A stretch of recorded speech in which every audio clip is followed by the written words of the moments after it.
a moment. The prayer this morning, is everyone able to hear me? All right. Prayer this morning is by Pastor Anthony Evelyn of the St. Kitts Evangelical Association. Pastor Evelyn?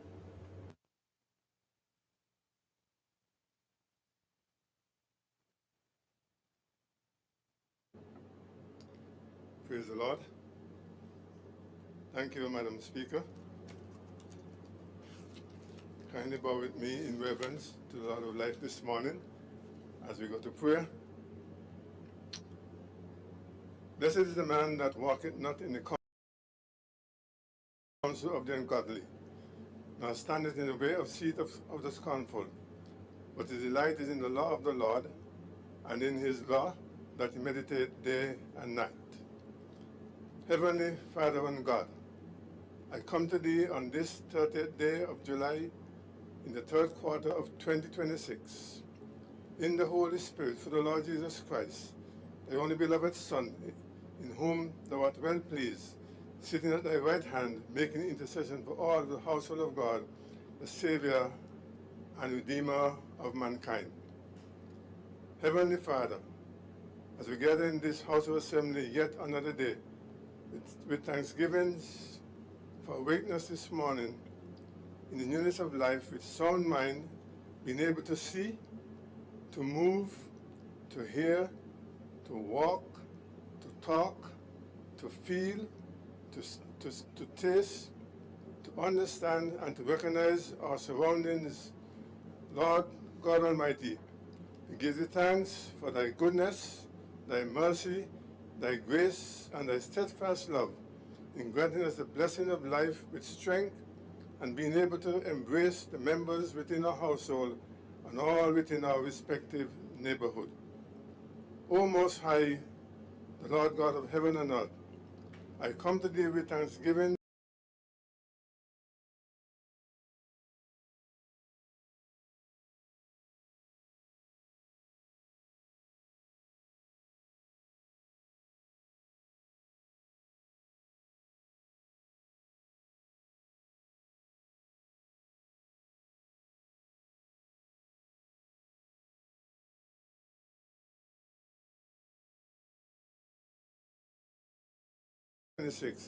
Indeed, we say, thank you, Lord, for the showers of rain and the bright sunshine.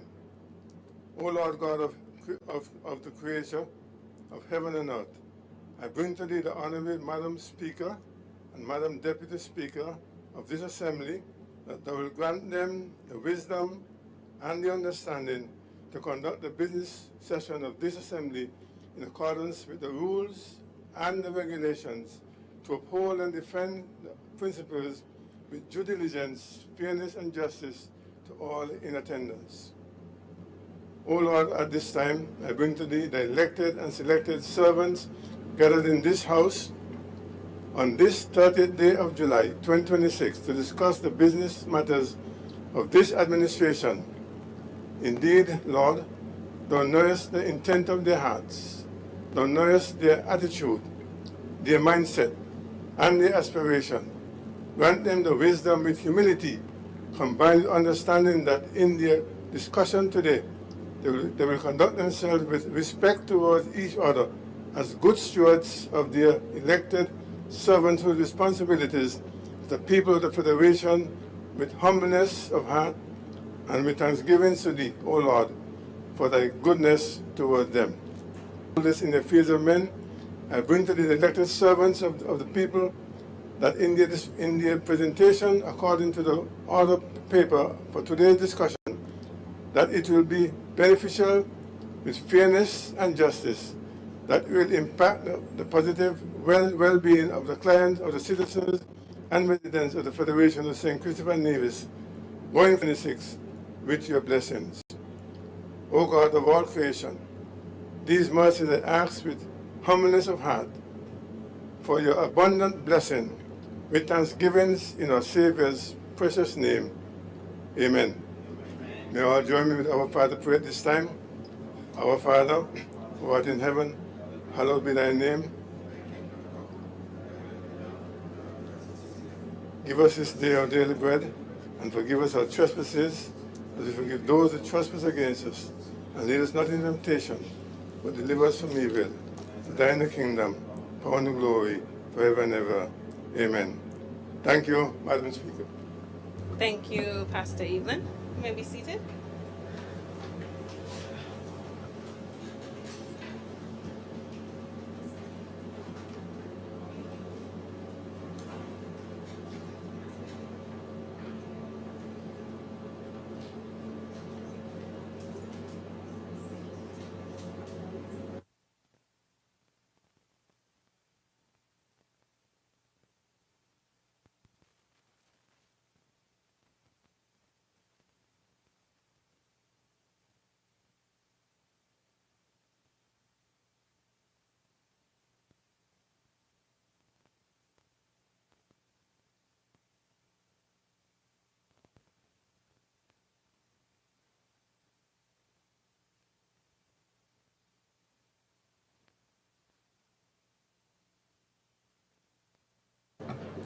Confirmation of minutes.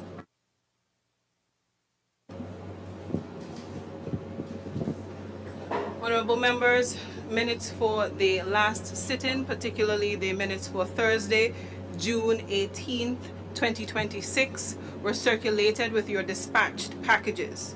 I now open the floor for any amendments prior to the motion for confirmation for the minutes circulated.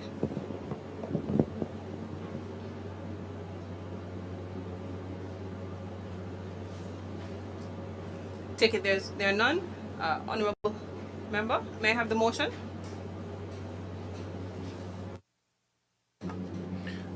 Madam Speaker, with your leave, I move a motion to have the minutes for June 18th, June 18th, be confirmed. I recognize the Honorable Attorney General. May it please you, Madam Speaker, I second the motion. The question is that the minutes for Thursday, June 18th, 2026 be now confirmed as circulated. Those in favor? Aye. Those against? The ayes have it. The minutes have been confirmed forthwith.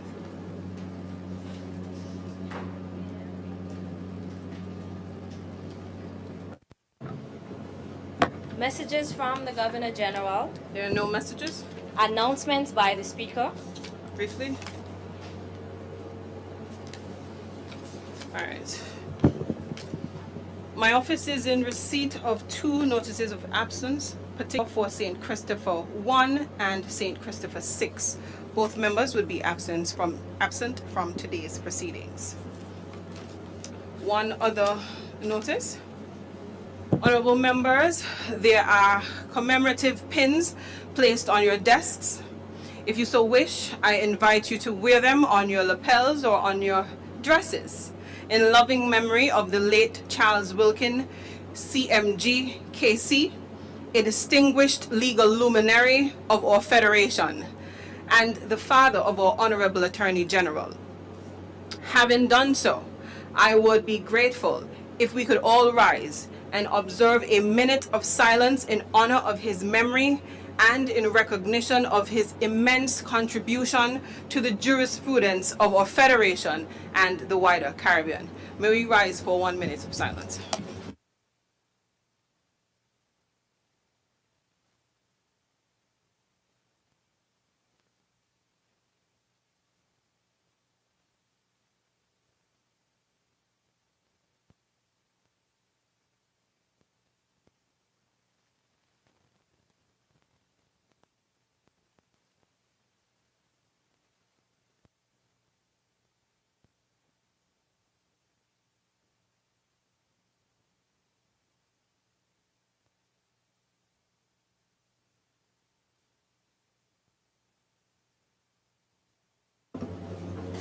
May be seated. May his soul rest in eternal peace. Next item. Presentation of papers and of reports from committees. I recognize the Honorable Senator Dr. Clark. Madam Speaker, with your leave, it gives me great pleasure to present before this honorable House, or rather to table, the St. Christopher and Nevis Solid Waste Management Corporation financial statements, December 31st, 2024, expressed in Eastern Caribbean dollars.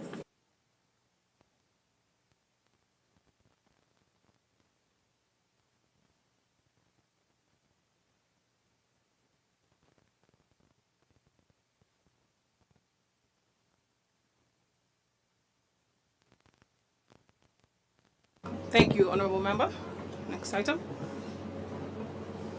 Petitions, government notices, unofficial notices, questions, requests for leave to move the adjournment of the National Assembly on matters of urgent public importance, statements by... I recognize the Honorable Member for St. Christopher 8. Madam Speaker, with your leave, I rise.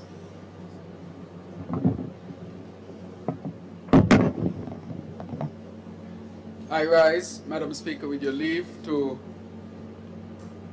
report to this Honorable House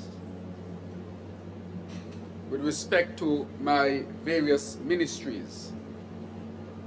I will, of course, address this House as Prime Minister of St. Kitts and Nevis as well. Madam Speaker, just about 4 years ago, it's not even 4 years yet, the Labour Party administration, which I was elected by the members of this great party to lead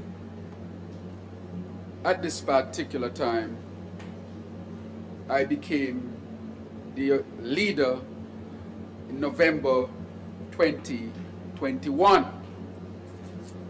Subsequently to that, Madam Speaker, the party went into building its organization, restructuring, and started to prepare itself for it that had been called prematurely, which was August of 2022. That general election was far and removed from the constitutional due date. But we must reflect, Madam Speaker, as to why we were there. Madam Speaker, we were there because a concoction was formed in St. Kitts and Nevis, disguised as an entity of hope, Madam Speaker. The people of St. Kitts and Nevis were promised a stable political system. They were promised that St. Kitts and Nevis would be taken to the next level. They were promised, Madam Speaker, fundamentally good governance in our federation, Madam Speaker. However, Madam Speaker, much of the promises of good governance were never realized. One, the Integrity in Public Life Act was never passed, and so no one was asked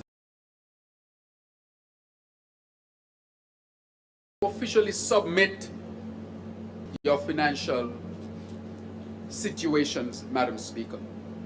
That law is to ensure or to limit as far as possible that members will not use the offices that would have been entrusted to them by the people for their own personal benefit and in corrupt ways would amass wealth. Madam Speaker, it was no accident as to why that law was not passed. It was not passed because there were those who felt that they should not be scrutinized and they should not submit their financial standing in a way of curtailing or monitoring to ensure that offices were not used for personal enrichment. Madam Speaker, that was dashed away. And so, from the very beginning, the cancer had been planted and begun to grow. in the sense that accountability, good governance, taking St. Kitts and Nevis to a next stage was all words, no substance, so that people could gain political office, Madam Speaker. Madam Speaker, 7.5 years later, we saw that a house that was built on sand, a house that was built on deception, a house that was built on self-aggrandizement, a house that was built not for the benefit of the people, but for the benefit of a few, came tumbling down, Madam Speaker. But Madam Speaker, it's okay if politicians were to just be those who would suffer from such an unholy alliance based on lies and deception. Nothing that was espoused as principles were upheld by this unholy alliance, Madam Speaker. And what was the outcome? The outcome was a premature collapse of an administration. And how did that affect our reputation as a country? How did that affect our people? How did that affect our prestige and our governance, Madam Speaker? One can only imagine how devastating it was that St. Kitts and Nevis, which had become is known to be a stable democracy, would have gone through such a devastating political debacle because people of unholy, I would say, intentions came together and resulted in a failed administration. Madam Speaker, not everybody who was involved was of such opinion. Some were duped, some were fooled, Madam Speaker. But in the very end, we came to recognize what were the underpinnings of such an administration. Madam Speaker, when that unholy alliance collapsed, what did we learn? We learned, Madam Speaker, that the prison project was a corrupt project from none other than the former deputy political leader, or rather deputy prime minister of that alliance, the member from number 5. It is in public view that he made a video from the very site of the prison project and declared to the country and to the world that that was a corrupt project undertaken by a government in which he was a part. Madam Speaker, it did not stop there.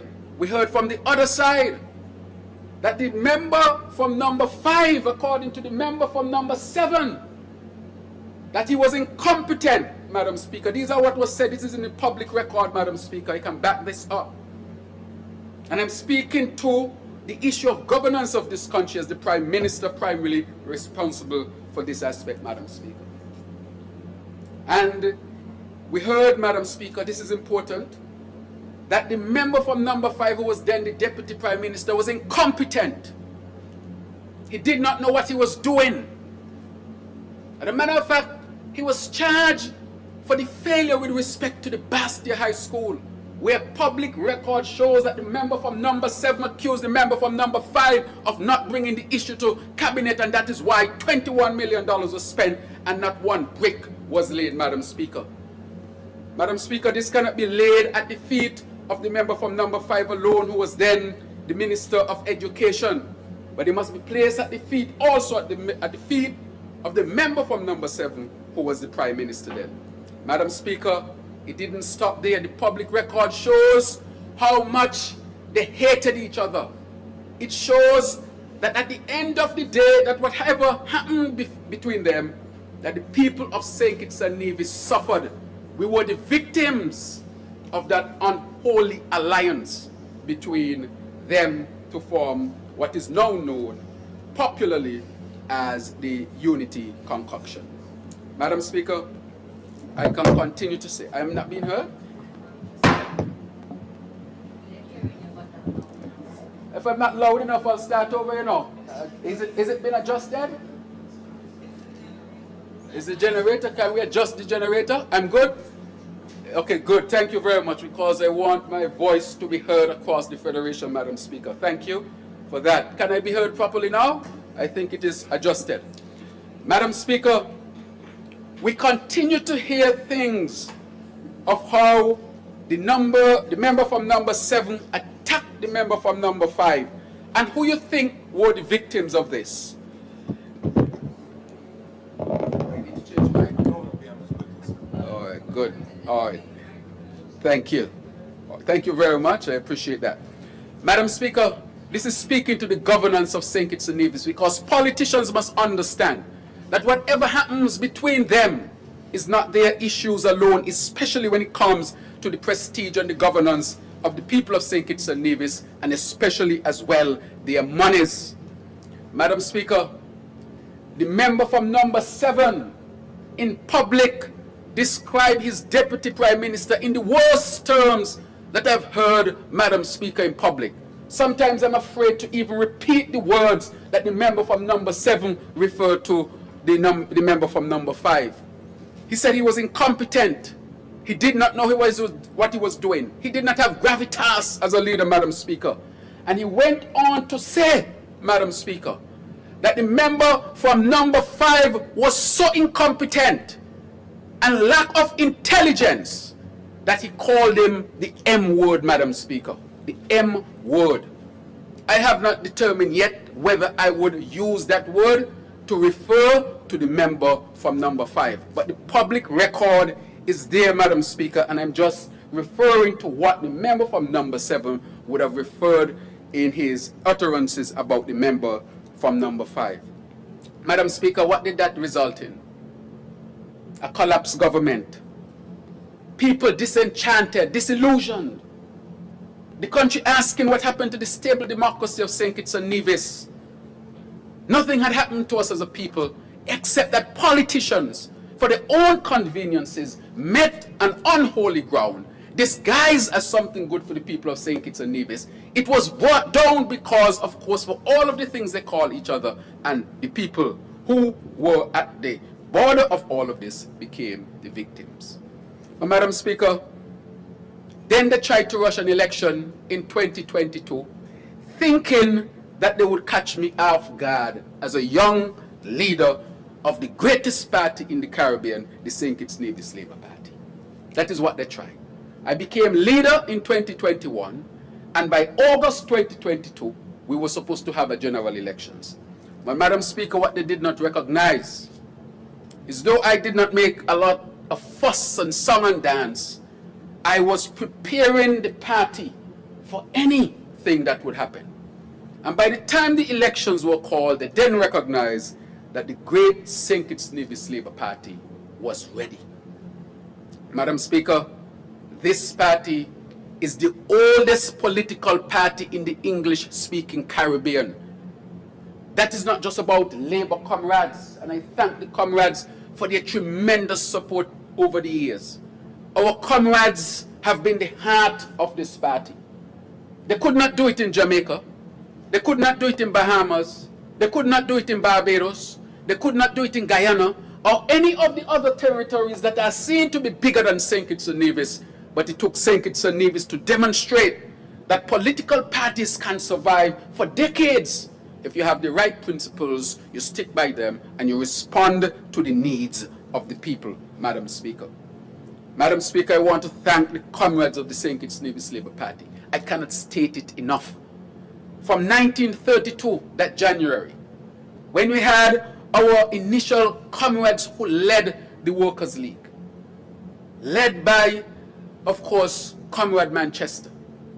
Then you had Comrade Seaton, Comrade Nathan, Comrade Sebastian, that made up the core of the Workers' League, which is, of course, the St. Kitts Nevis Labour Party, in 1932.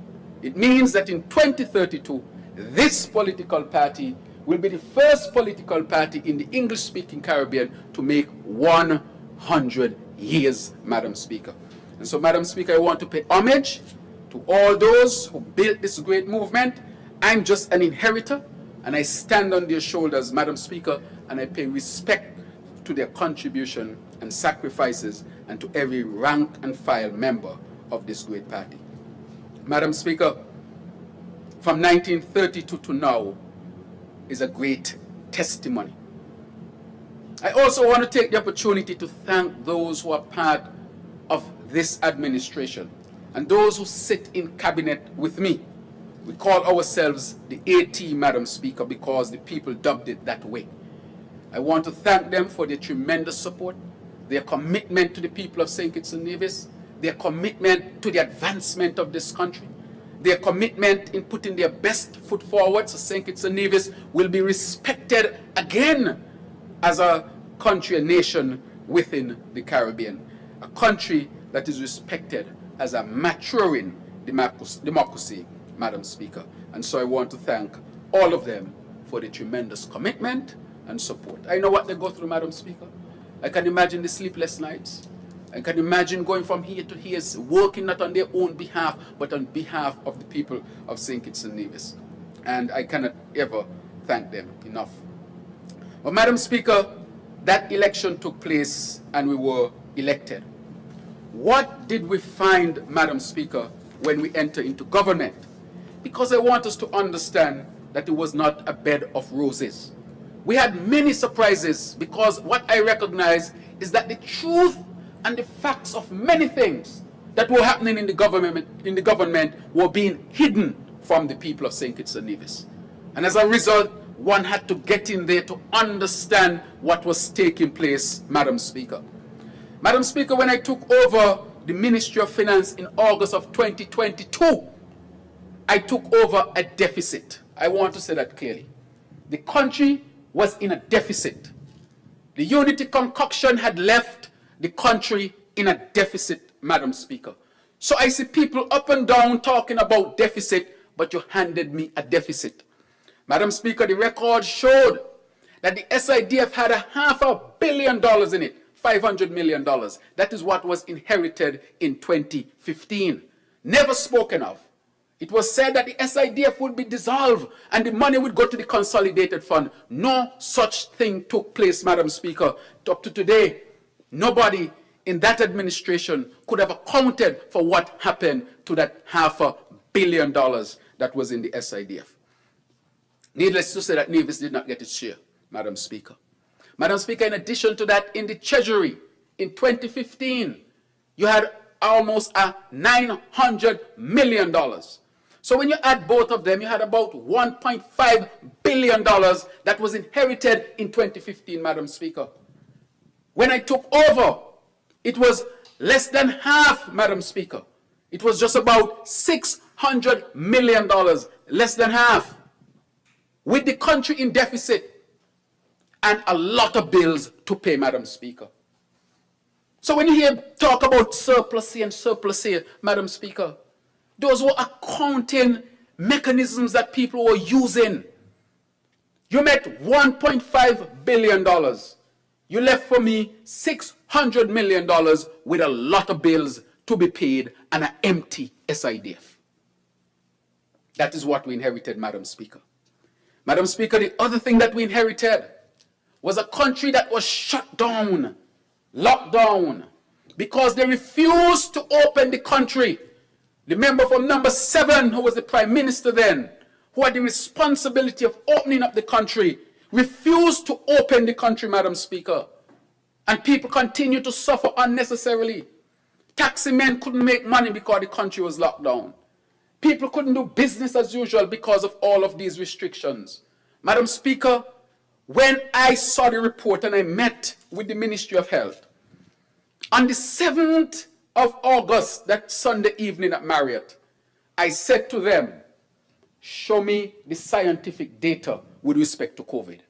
Madam Speaker, my profession, so nobody could fool me because that is my profession. I'm not a lawyer, so I go to the Attorney General when I want legal stuff answered. But this is a medical issue, a healthcare matter, and it happens to be my area. And what was said in that meeting is that the science had dictated that St. Kitts and Nevis could have been opened up since at least May of 2022. However, the then Prime Minister would not open up the country and allow the country to suffer beyond what it should have suffered, Madam Speaker. That means less jobs. Tourism continued to be dead. People couldn't move about because they have all of these masks and restrictions and so forth, Madam Speaker.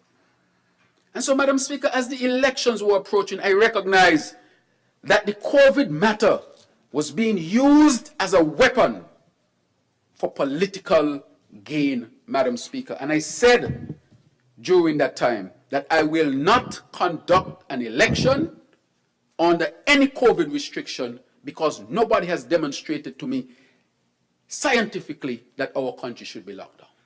And I knew what I was saying because I look at the data, Madam Speaker, even before I got it. Madam Speaker, that was being done so that an election could be done under restrictions like in 2022 and prevent the Labour Party candidates from going door to door to ask our esteemed voters for their vote. And it was determined that that will not happen again. And I said publicly, under no circumstances that would happen in St. Kitts and Nevis.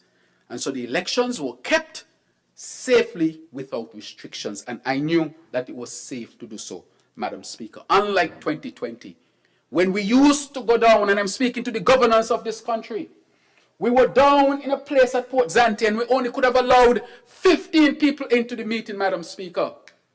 On Zoom, we had to keep public meetings, but they were having big meetings over at Marriott. Big meetings at Marriott.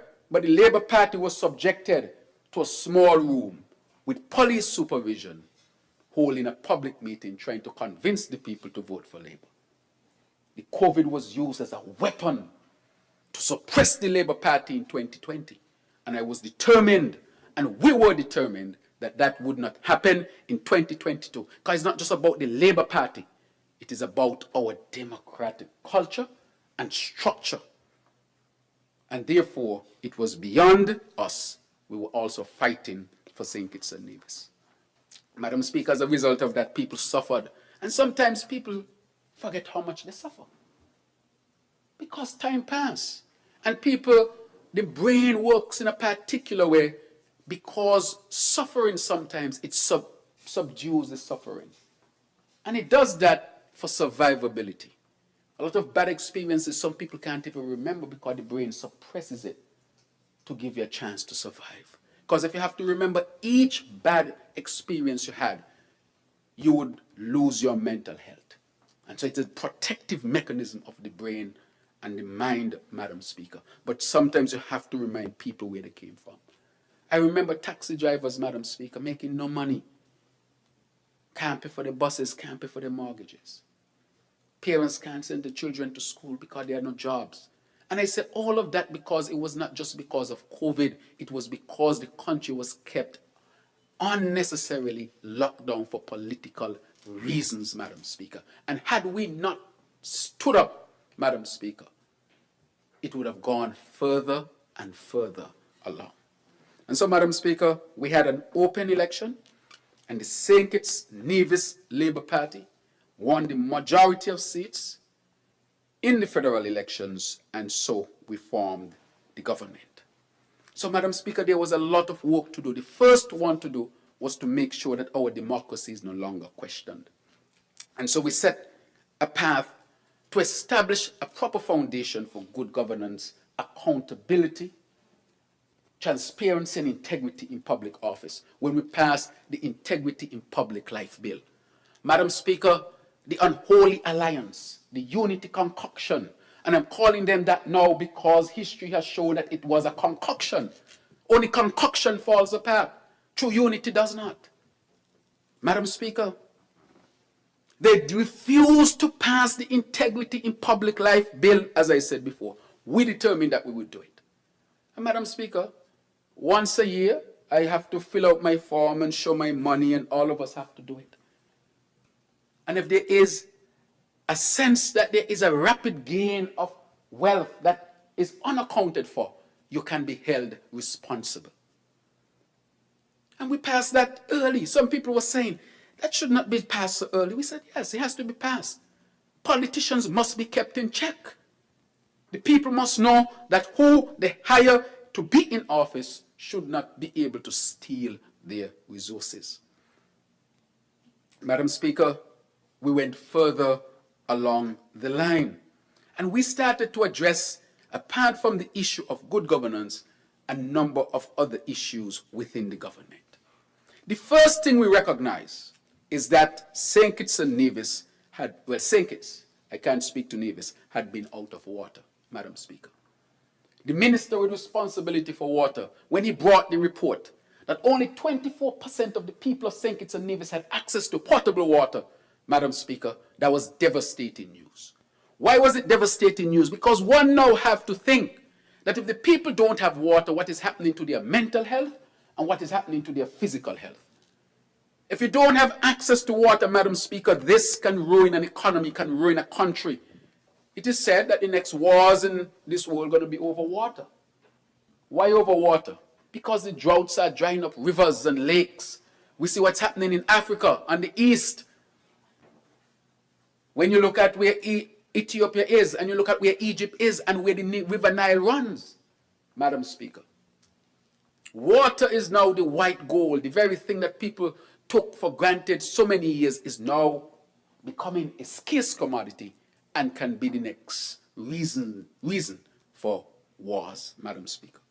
24%, Madam Speaker. What did we do? We started to invest. We had to reprioritize, Madam Speaker. We did not realize the situation was so bad. We had to invest millions, tens of millions of dollars. Just the desalination plant alone is about $60 million. That has nothing to do with the drilling of the wells, the piping that we are running across St. Kitts and Nevis, the company that is now drilling in Sadlers. And today, millions of dollars later, Madam Speaker, no less than $70 to $100 million, I consider St. Kitts and Nevis is now, is now 70%, now has 70% 24 water access for our people. Madam Speaker, that is a tremendous achievement. That is what you call reprioritization. We would have liked to use that money for something else. But if people don't have water, how can you build a country? Look at Kayon, for example. Kayon, that had been an area loyal to PAM. PAM, that had been a part of the Unholy Alliance. In 7 years, with the member from number 5 being the leader of PAM, never insisted that Kayon get water.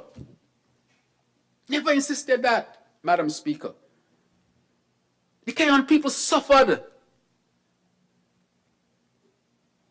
I mean, people going from party and can't get a bath. But that isn't even the worst part, because people used to complain about that. I'm talking about a child getting up in the morning and cannot have a bath to go to school, Madam Speaker. I'm talking about a mother on a Sunday when she wants to wash the clothes that the child and herself would have used during the week, and she can't wash her clothes. Madam Speaker, you're from Kayon. You know how difficult and challenging that was. The people in Kayon used to post on Facebook all the time. Even when I got in, they used to post. And I used to say, well, I just got in. Give me a chance to deal with it. Because that was part of the promise that I made to the people of Kayon. Part of my commitment to the people of Kayon. Madam Speaker, I want to thank Rawlinson Isaac. Rawl Isaac. He's a Kayon man, lives in Nevis. Had a company called Bead. I called him. I said, Rawl, you're a Kayon man. And Kayon has the worst situation with water in the whole of St. Kitts and Nevis for a very long time. We need to resolve this matter. How much money you need to get your rig up, to get this going, to get that going. The bill was sent and the bill was immediately paid. And Mr. Isaac and his company started to put things in place. Madam Speaker, you know what was the sad thing? While we are drilling, the past minister with responsibility for water said that over his dead body, or he would put his head on a block, that we will not find water in Kayon. Instead of praying that we find water, he was hoping that we did not find any water. Why would a politician be so irresponsible and heartless in their statements? But Madam Speaker, God is greater than man. We did not only find water, we find pure water. The water did not need any treatment whatsoever. It is as if God himself had touched the water and said, be pure. The water was extremely pure. We sent it for testing here. We sent it to testing to Miami. When the water came back and we saw how pure the water be, we said something is amiss here. We sent it back again. The results came back. The water was pure. It's the best water in St. Kitts Nevis. Not one piece of bacteria, no viruses, no parasites. The electrolytes and ions are perfect, which means the sodium content, this content, that content, not to get too technical with these terms, Madam Speaker. All of the minerals and salt and so forth that's supposed to be in water, they were in perfect proportion. You did not need one drop of chlorine. Can you imagine that? And you have hundreds of millions of gallons under there ready to serve the people of Cayon and the environs for a very long time.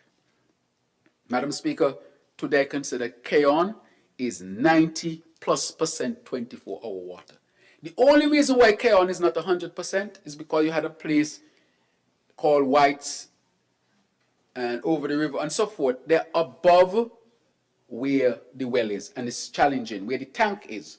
So we are building a 500,000 gallon tank in Cayon. And that tank is going to store that water from the well and then distribute it in Cayon. I can say today that the tank is completed.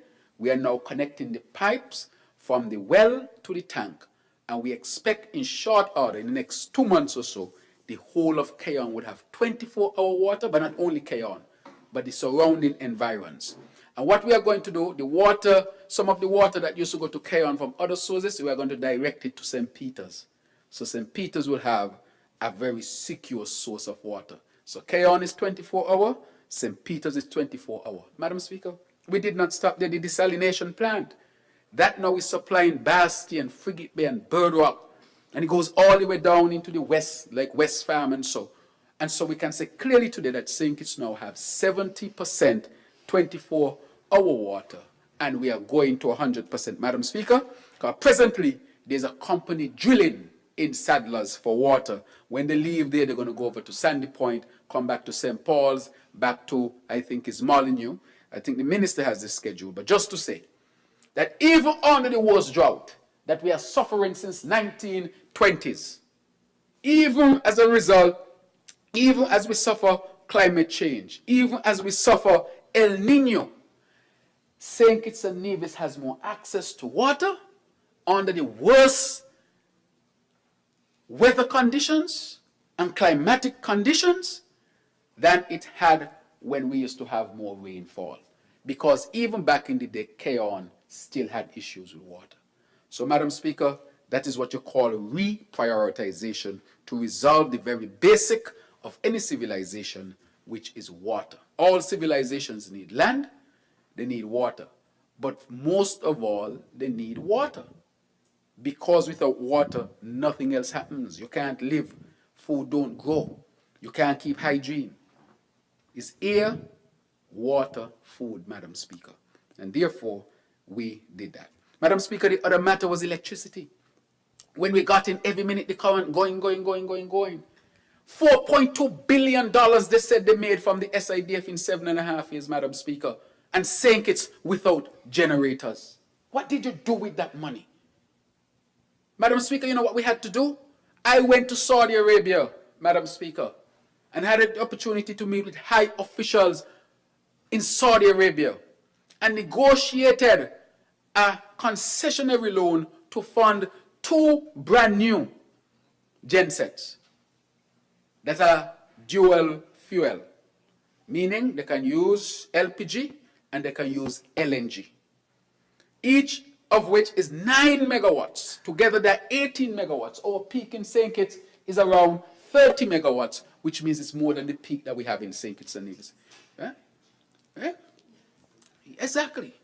So I'm going to let the minister talk to it. So that is why 30 megawatts, 18, 9 and 9, 18 megawatts, and the peak that we use here is around 30, Madam Speaker. And so in a sense, we have actually been able to source these generators, and I am proud of that. Madam Speaker, presently we are renting generators. We are renting, I think, around 6 megawatts of energy from a company called Agreco. Why did we have to do that? Or why do we have to do that? We have to do that because $4.2 billion from SIDF or CBI, and the member from number 5 who was responsible for both water and energy did not invest, Madam Speaker. So on that basis, the member from number 7 was calling him those words, which I would not repeat, the M word. But the member from number 7 cannot say that the member from number 5 is totally responsible, because he was the Prime Minister. And as the Prime Minister, you had to make sure that if the minister is not pulling his weight, you call him inside and you say you must get that done. So the Prime Minister cannot scapegoat a minister, because the minister is led by the Prime Minister.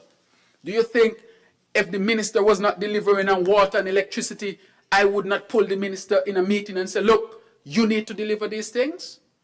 It is just that I'm so blessed to have a competent minister, that I don't have to call him in a meeting. He understands the agenda and he accomplishes it with his team. So how can a Prime Minister scapegoat one of his ministers and say it did not happen because the minister was a failure and the minister was M?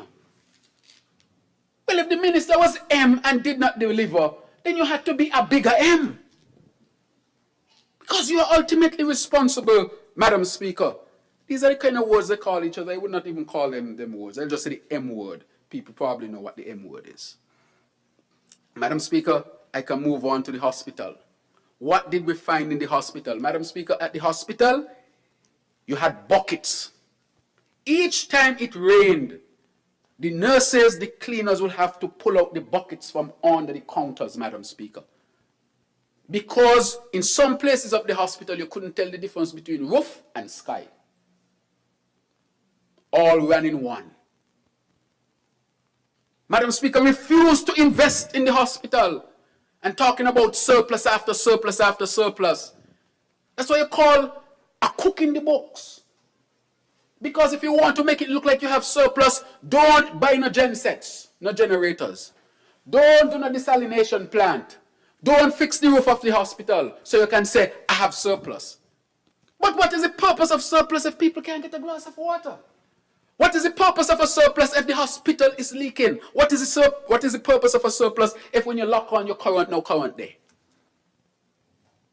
That is why we say we had to reprioritize. Madam Speaker, we did not realize that we had to invest hundreds of millions of dollars in the basic infrastructure of St. Kitts and Nevis, because after 7.5 years, $4.2 billion later through the SIDF and CBI program, they did not make the necessary investments, Madam Speaker. And now, you hear all kind of talks. The records speak for itself, Madam Speaker. This administration, this concoction was not about the people, and I'm talking about basic things. Madam Speaker, what we found, ambulances in trouble in St. Kitts. One night, the ambulance is heading to a particular place to pick up a patient, and the ambulance just crank out. Blap. Just crank out. Madam Speaker, in the last administration, the Minister of Health said the reason why they didn't have ambulances because ambulance is expensive.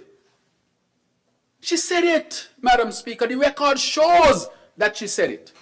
This is not propaganda. These are facts. The public record shows, and I can back it up. Said in this honorable house, when people ask about ambulances, she said ambulances are expensive. You have $4.2 billion.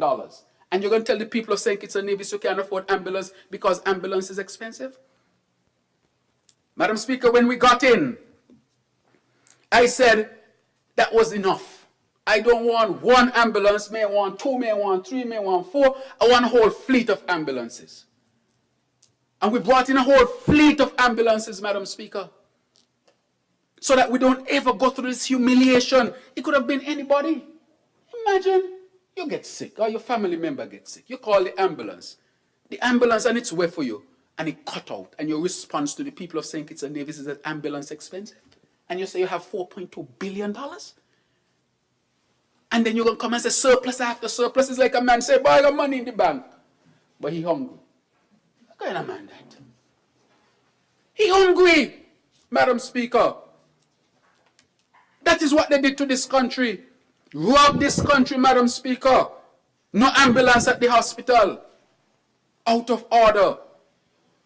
And that is why the people voted for change. Madam Speaker, let's look at the Bastia High School. The Bastia High School, Madam Speaker.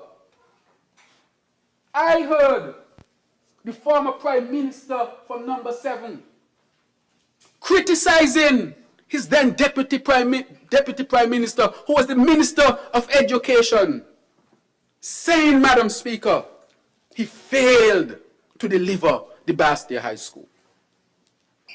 These are facts. These are not made-up things, Madam Speaker.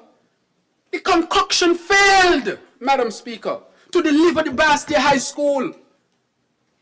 In 2015, Madam Speaker, leading up to 2015, I was a part of the Labour team.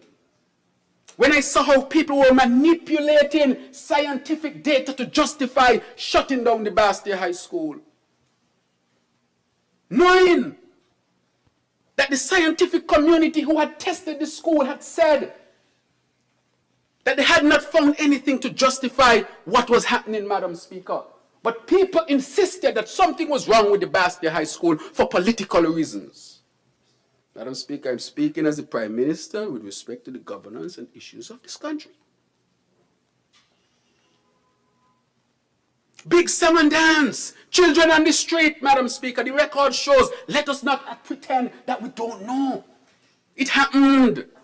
Sometimes reminding people is hard, but it's necessary so it does not happen again, Madam Speaker. Had the children on the street. Madam Speaker, big opening up on the aquifer. Song and dance. High school coming, high school coming. Madam Speaker, 7.5 years later, where is the high school? The member from number 7, who was the Prime Minister, said publicly that the then minister did not deliver the school and threw all the blame at the then minister, but did not blame himself. These are facts, Madam Speaker. The students were in a wooden building. They went over in the dental building, and that building and this building all over the place. And guess what happened after the election? The head teacher at the school, who publicly said how she loved the children, she went to be the PS in tourism, Madam Speaker, nothing to do with education. Members who promoted it ended up on boards. And so the question to be asked, had the proper inquiry done, was there a political strategy to get a government in place on the backs of children and the Bastia High School, and then they were paid politically after? These are questions to be asked. This is a country and tough questions have to be asked. This is not a banana republic. When we travel, people don't even know about Palm Labor or anybody. They simply know which country you come from.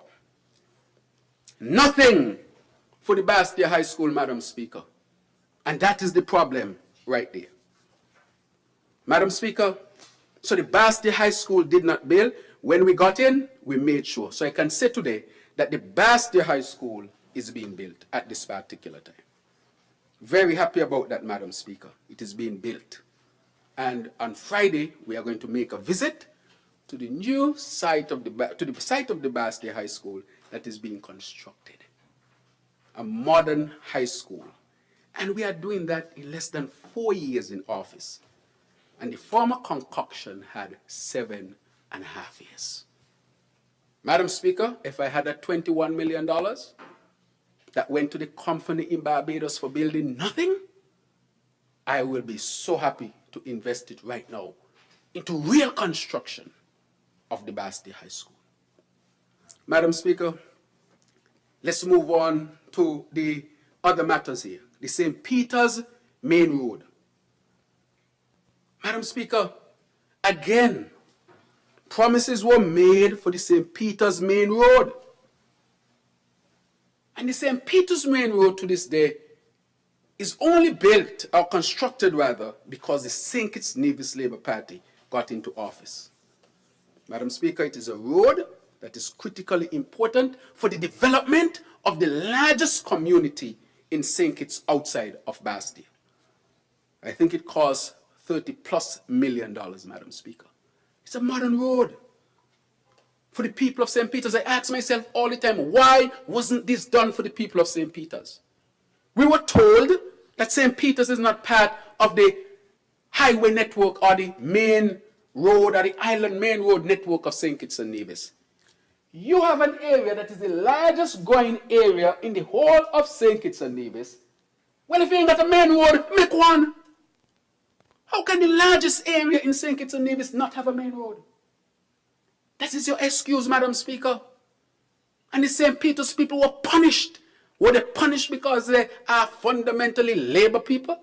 Well, how is it we did not punish Keyon with the water, even though traditionally Keyon is a fundamentally PAM area? Why should the people of Keyon suffer? Because I'm labor and they are traditionally PAM, they need water. If their party was not going to deliver the very basics that they need, then the St. Kitts Nevis Labour Party, which is the mature party of this country, will do it. And we have done it, Madam Speaker. Madam Speaker, I'm moving on. The Connery Stadium. Connery, which had voted for PAM so much again, voted for the concoction. And in the end, all they were given for a stadium was a pontoon, Madam Speaker. A white pontoon. Go over there, it's still over there. I'm going to move it soon. And tell them that is their change room, that is their locker room, Madam Speaker. We invested over $4 to $5 million in the stadium in Connery. Madam Speaker, look at the Kim Collins Stadium, left abandoned, that we have to invest in. And the ministers will speak to these things. But I just want to speak to how we took care of our people, Madam Speaker. I want to say in the civil service, the GAE workers were punished by the Unity concoction. How were they punished, Madam Speaker? They were punished because in 2021, there was a re-evaluation of the gratuity calculation of the GAE workers, Madam Speaker. And so the GAE workers started to get 1/3 of what they used to get under the previous labor administration. What does that mean? It means that under the labor calculation, let's say you were to get $21 million. Under the Unity concoction formula calculation, it will be $7,000, sorry, $21,000, $7,000. Madam Speaker, a lot of the time the GAE workers were at the lower end of the payment scale. And if you're going to even dig into that and take away 2/3 of their gratuity because they were not entitled to a pension, what were you saying to those people? Go home, live in poverty, and die in poverty. That is what the concoction was saying to the GAE workers, Madam Speaker. We did not let that stand. One of the first things we did was to reverse the calculation for the payment for the GAE workers. The second thing that we determined that they must get a pension, Madam Speaker. And today, after many decades, each GAE worker is entitled to a gratuity calculated using the same formula as appointed civil servants, and they're also entitled to a pension in addition to the Social Security pension. And what else did we do, Madam Speaker, for our civil servants? We also gave all of them lifetime health insurance. What does that mean? If you're a GAE worker or civil servant and you work for the government, you are entitled to lifelong health insurance. So when you retire, your insurance follows you, Madam Speaker. What used to happen is that you would have somebody, let's say the police officer here. She come in here and she work all her years until she retire.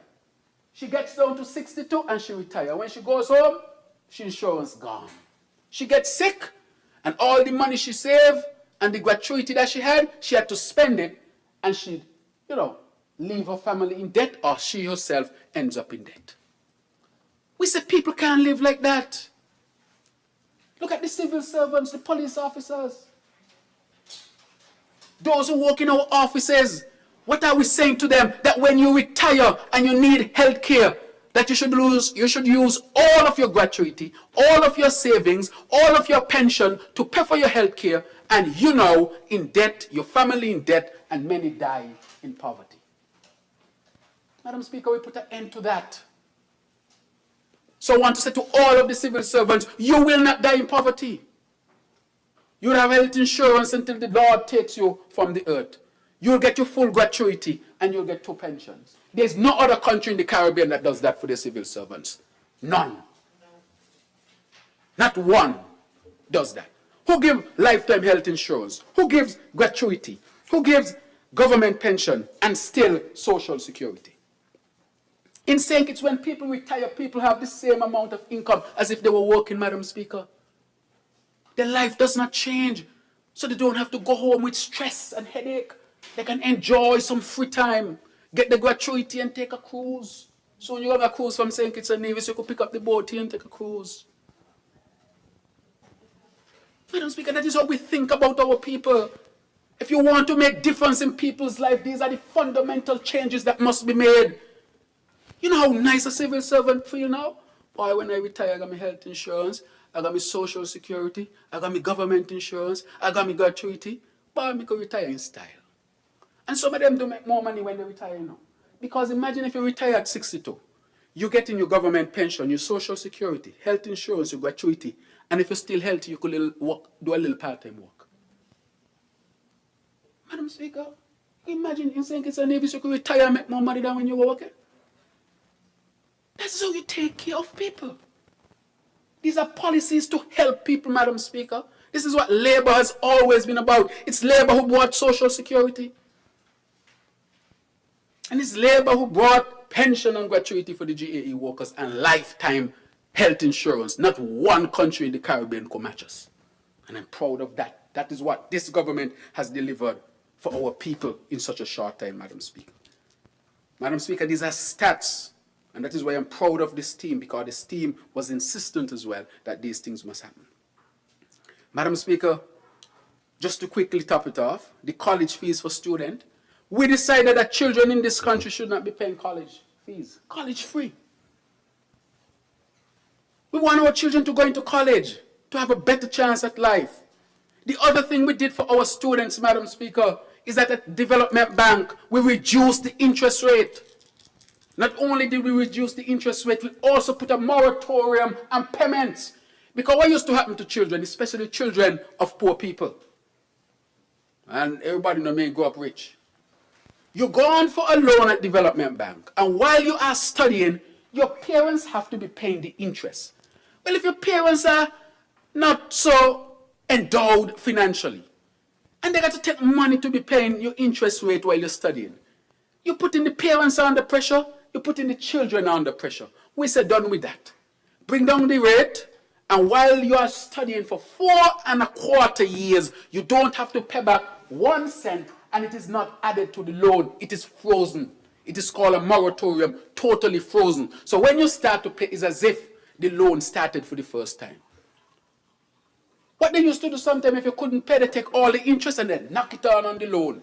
So when you come back, you got a big loan as a student. All you're 45 and you still live at home. 45 and still live at home because you're struggling with the student loan.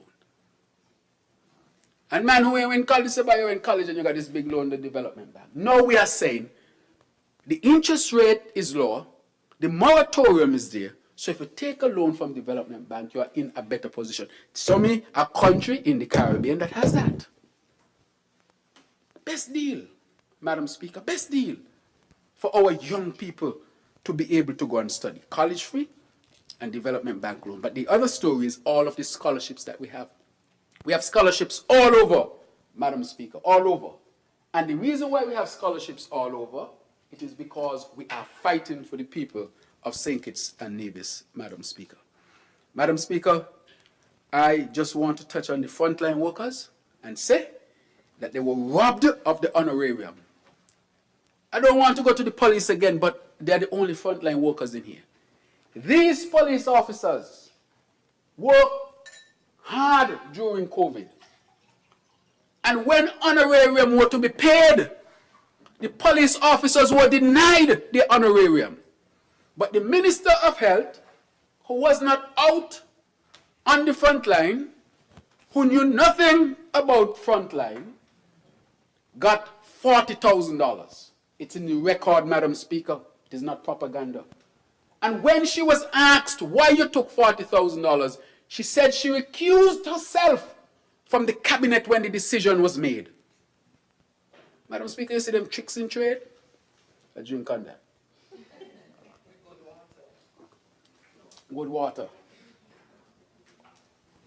Madam Speaker. But the police officers, nothing. The health workers, nothing. The securities, guards, and personnel, nothing. Fire service, nothing. Military, nothing. Minister of Health, then $40,000. Not even the matron at the hospital got something. The ex-matron, Madam Speaker, I just paid her honorarium because everybody thought that she got when the selected few got under the last administration. I'm not saying they didn't deserve it, but why only them? It is because of the administration's position. And the ex-matron who served this country got her honorarium. Madam Speaker, we increased salaries for civil servants, 8% in such a short time, and we created the pension fund, which is contributory. The reason what we did, we carried up 8% and we took 3%. So you didn't see a drop in your salary, you saw an increase in your salary. And the reason why we made it a contribution, so that during the time you're working, if something happens to you, your family get what you contributed. Because you had people who are civil service, and God knows things happen in life. You can, depart this earth before you reach retirement age. And what is it there for your children? What do they get? Some of them get from Social Security, but for your years in the civil service, what do they get? They used to get $0 and 0 cents. But now, because it's a fund, they get that money. Madam Speaker, those are the things, Madam Speaker, just some of the things we have done for the people of St. Kitts and Nevis. Let me say lastly on the economy, Madam Speaker, that I would like to say that we had the mid-year report on the economy, and I want to say that the IMF said, and I'm saying it publicly for transparency, that the economy of St. Kitts and Nevis is solid. The members are here. They presented to cabinet. The IMF said that the economy is solid, Madam Speaker. Madam Speaker, we have seen during this time, even with the challenges around the world and everybody going through difficulties, the highest number ever of registered workers at Social Security and pays into the Social Security Fund is now. We broke a record, Madam Speaker, with the number of jobs. Over 30,000, Madam Speaker. Never before reached there in the history of St. Kitts and Nevis. I want to declare today that we touch history by having the highest ever number of persons contributing to the Social Security Fund, which is an indication of employment, Madam Speaker. Not that there are not challenges, but there are many successes, Madam Speaker. We are punching above our weight. Madam Speaker, we have the highest minimum wage in the independent OECS. We ain't getting no money from England and getting no money from here. We are fend for ourselves, and we have the highest minimum wage. Madam Speaker, in the OECS, we have the #1 passport. Madam Speaker, #1. That says a lot about your country, its stability, democracy, Madam Speaker. #1. Madam Speaker, St. Kitts and Nevis also has had the biggest drop in homicides in the OECS, and I dare say in terms of percentage across the Caribbean. And I want to thank the people of St. Kitts and Nevis, everybody. I mention it because this is everybody's win. Without the people, we could not have done it. And I also want to say thanks to the security forces, Commissioner Sutton, Commander Sutton, the members of the Defense Force, and the members of the esteemed police force. Their hard work and dedication, Madam Speaker. Sometimes when the police is perceived to make a mistake, everybody wants to abuse them. But they have brought St. Kitts and Nevis to one of the safest countries in the Caribbean from where we were to record low incidents of violence and homicides. Well, give them some credit now. 75% drop. Big up the police now. Big up the military. Big them up. They're working hard. They're not going to be perfect, but at least, man, for achieving what they achieved. In over 20 years, it has not been this safe. You must give them credit, and I must give credit to the people of St. Kitts and Nevis. Together, we have to keep working to keep St. Kitts and Nevis safe and make it even safer. I want to say to our young men, forget the gangs. Nobody want to be in a gang. What gang you talk about? Gang only mean death, jail, hospital, and all kind of things. Get a trade, get a profession, work hard. Bring prestige to yourself, to your family, to your community, to your country. Gang life ain't no life. That ain't no life for you. Choose good. I want to encourage our young men especially, choose good. And many of them have been choosing better, Madam Speaker. I want to thank those in the Elevate program, which is a comprehensive rehabilitation program that have all kind of aspects. Do you know that the Elevate Hall is now a certified CXC examination hall? Who would have thought that? And do you know who are the tutors? Persons who are you don't want to make it much better than it could sound. They spend time at His Majesty's prison. They are the tutors.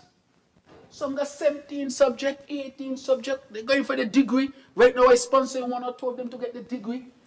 And when you see the results from their students, excellent, Madam Speaker. So that is why we can't give up on people. Imagine these were people who were looked down upon, and today they are tutors at the Elevate Center, a center for rehabilitation and to help persons who are vulnerable to get back on the straight path, Madam Speaker. That's a tremendous achievement. And I want to congratulate them, Madam Speaker. So today, we have classes down there, and you can write your CXC exam right there. That is how you transform people. Not no flimsy-nimsy thing for political gain, but an institution, a program that can really transform people's lives, Madam Speaker. Proud of Elevate. I want to thank Director Hodge and the team and all those. I have so many names to call. Ms. Collins, Dr. Powell, and the whole team who is down there, and even the PS from my office, PS Naima Hazel, and all of those who are cooperating with them to make sure that St. Kitts and Nevis is a safer place. So, you see, it is dealing with crime and violence from a public health perspective. Everybody has to be involved. From pastor to people on the road to the boys themselves and others. And I'm happy to report that St. Kitts and Nevis, after 4 years under the St. Kitts and Nevis Labour Party administration, is a much safer place. And I give credit to the security forces, all of the people of St. Kitts and Nevis, those in the Elevate program and so forth. And even members from the opposition who showed up, Madam Speaker, when the call was made. I want to credit also and thank the members from the opposition who showed up and participated, because I think that was important. Madam Speaker, and so I'm very, very happy for that at this time.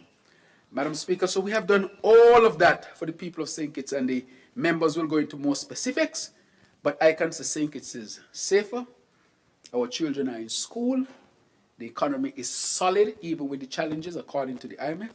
We have more water, we have more energy, small businesses have more opportunities, and therefore we are saying that St. Kitts and Nevis is on the go, because we had decided to make St. Kitts and Nevis a sustainable island state. All the things I just mentioned are part of the Sustainable Island State agenda. Madam Speaker, I have to talk about the Aspire program. The Aspire program is a groundbreaking program that was born in St. Kitts and Nevis, where every child between the ages of 5 and 18 get an account of $1,000, $500 for investment, $500 for savings. And Madam Speaker, we see other countries who are implementing their version of the Aspire program. That's helping you, Madam Speaker, from birth, from the womb to the tomb, until God take you home. All through this Labour administration has a program for you. because we have the Children's Medical Fund, where every child in St. Kitts and Nevis, all you have to show up with is a doctor paper. And me want a lot of talk. I tell you, me want a lot of talk. Bring the doctor paper to my office. Because sometimes you go here and there, nothing is wrong what they do at social services, what's supposed to be done. And I want them to do what they do there. But when it comes to a child who is sick, I know as a medical doctor, sometimes I only have 24 hours. And I want you to tell the mother, bring this bill, that bill, this, no. The only thing I want is a doctor letter. And once that happens, everything is put in place to get the child overseas to get the medical attention. And we have helped scores of children, Madam Speaker. Lots of children are living because of that program. And I don't advertise it normally. Maybe once I might have said initially to bring attention. But I don't say who the child is, who the mother is. They are benefiting. Because I don't want it to be used as a political tool in a sense, or political football. I really want these children to live. Madam Speaker, tell me a country in the Caribbean that has a program like that. None. None, Madam Speaker, none. These are groundbreaking policies to take care of our people. In St. Kitts and Nevis, I have another program. If you get pregnant and you're high risk and the doctor sent the paper, we will take care of you. When the child born and the child has an issue, we will take care of the child. And we take care of you. That is why we put in all the things that Social Security, GAE, pension, and all these things. Because we're going to take care of you from the womb to the tomb. And so what we ask our people to do is to do their part, because the government can't do it alone. We ask you to be diligent in your work, to work hard, to make your contribution. I have to pay my taxes, I pay my taxes. I have to pay my Social Security, I pay my Social. Even when I used to work in private practice, I made sure I kept up with my Social Security, I made sure I kept up with my taxes. You never hear me naming money problem yet. It is because, and it's not because of anything outside of not making sure that I feel I have a responsibility to this country that offers me so much. And so if you say I should pay this, I'm going to try my best to pay it. If I can't pay it, then I will come to you and say I can't pay it. Because sometimes people have real challenges. And then you go in and you have a conversation, and the government has to be responsive to you. Because if you really can't make it, the government has to create a way for you to help you. That is why we have these social programs, Madam Speaker, the LIFT. We are spending what? Millions per month to help people who need that hand up, Madam Speaker. But our main thing is that we want people to get to work and make their contribution. Because one full basket. So the country is committed to you, you are committed to the country. That is how you create a growing, stable country, Madam Speaker. And so I'm asking all of us to play our part. And where you need help, the government must be empathetic. This is a Labour government that responds to the people and their needs, Madam Speaker.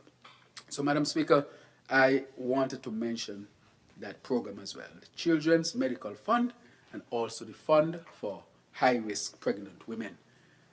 Madam Speaker, so those are tremendous achievements that had been on the table for many years, that had not been touched, that in less than 4 years, we have done all of this, Madam Speaker. Madam Speaker, I'll just run through a couple of the things that we did. We paid independent reset. We paid dividend. We know that the CBI, I knew that the CBI would have had trouble. And the people had not received anything directly from the CBI their whole life. And so that is why I said the dividend and the reset. We know where we are with this CBI. It is not bringing in what it used to, because it got damaged by the prison project. And none other than members from the opposite side mentioned that. But notwithstanding, the IMF has said that the St. Kitts Nevis economy is solid, even beyond CBI.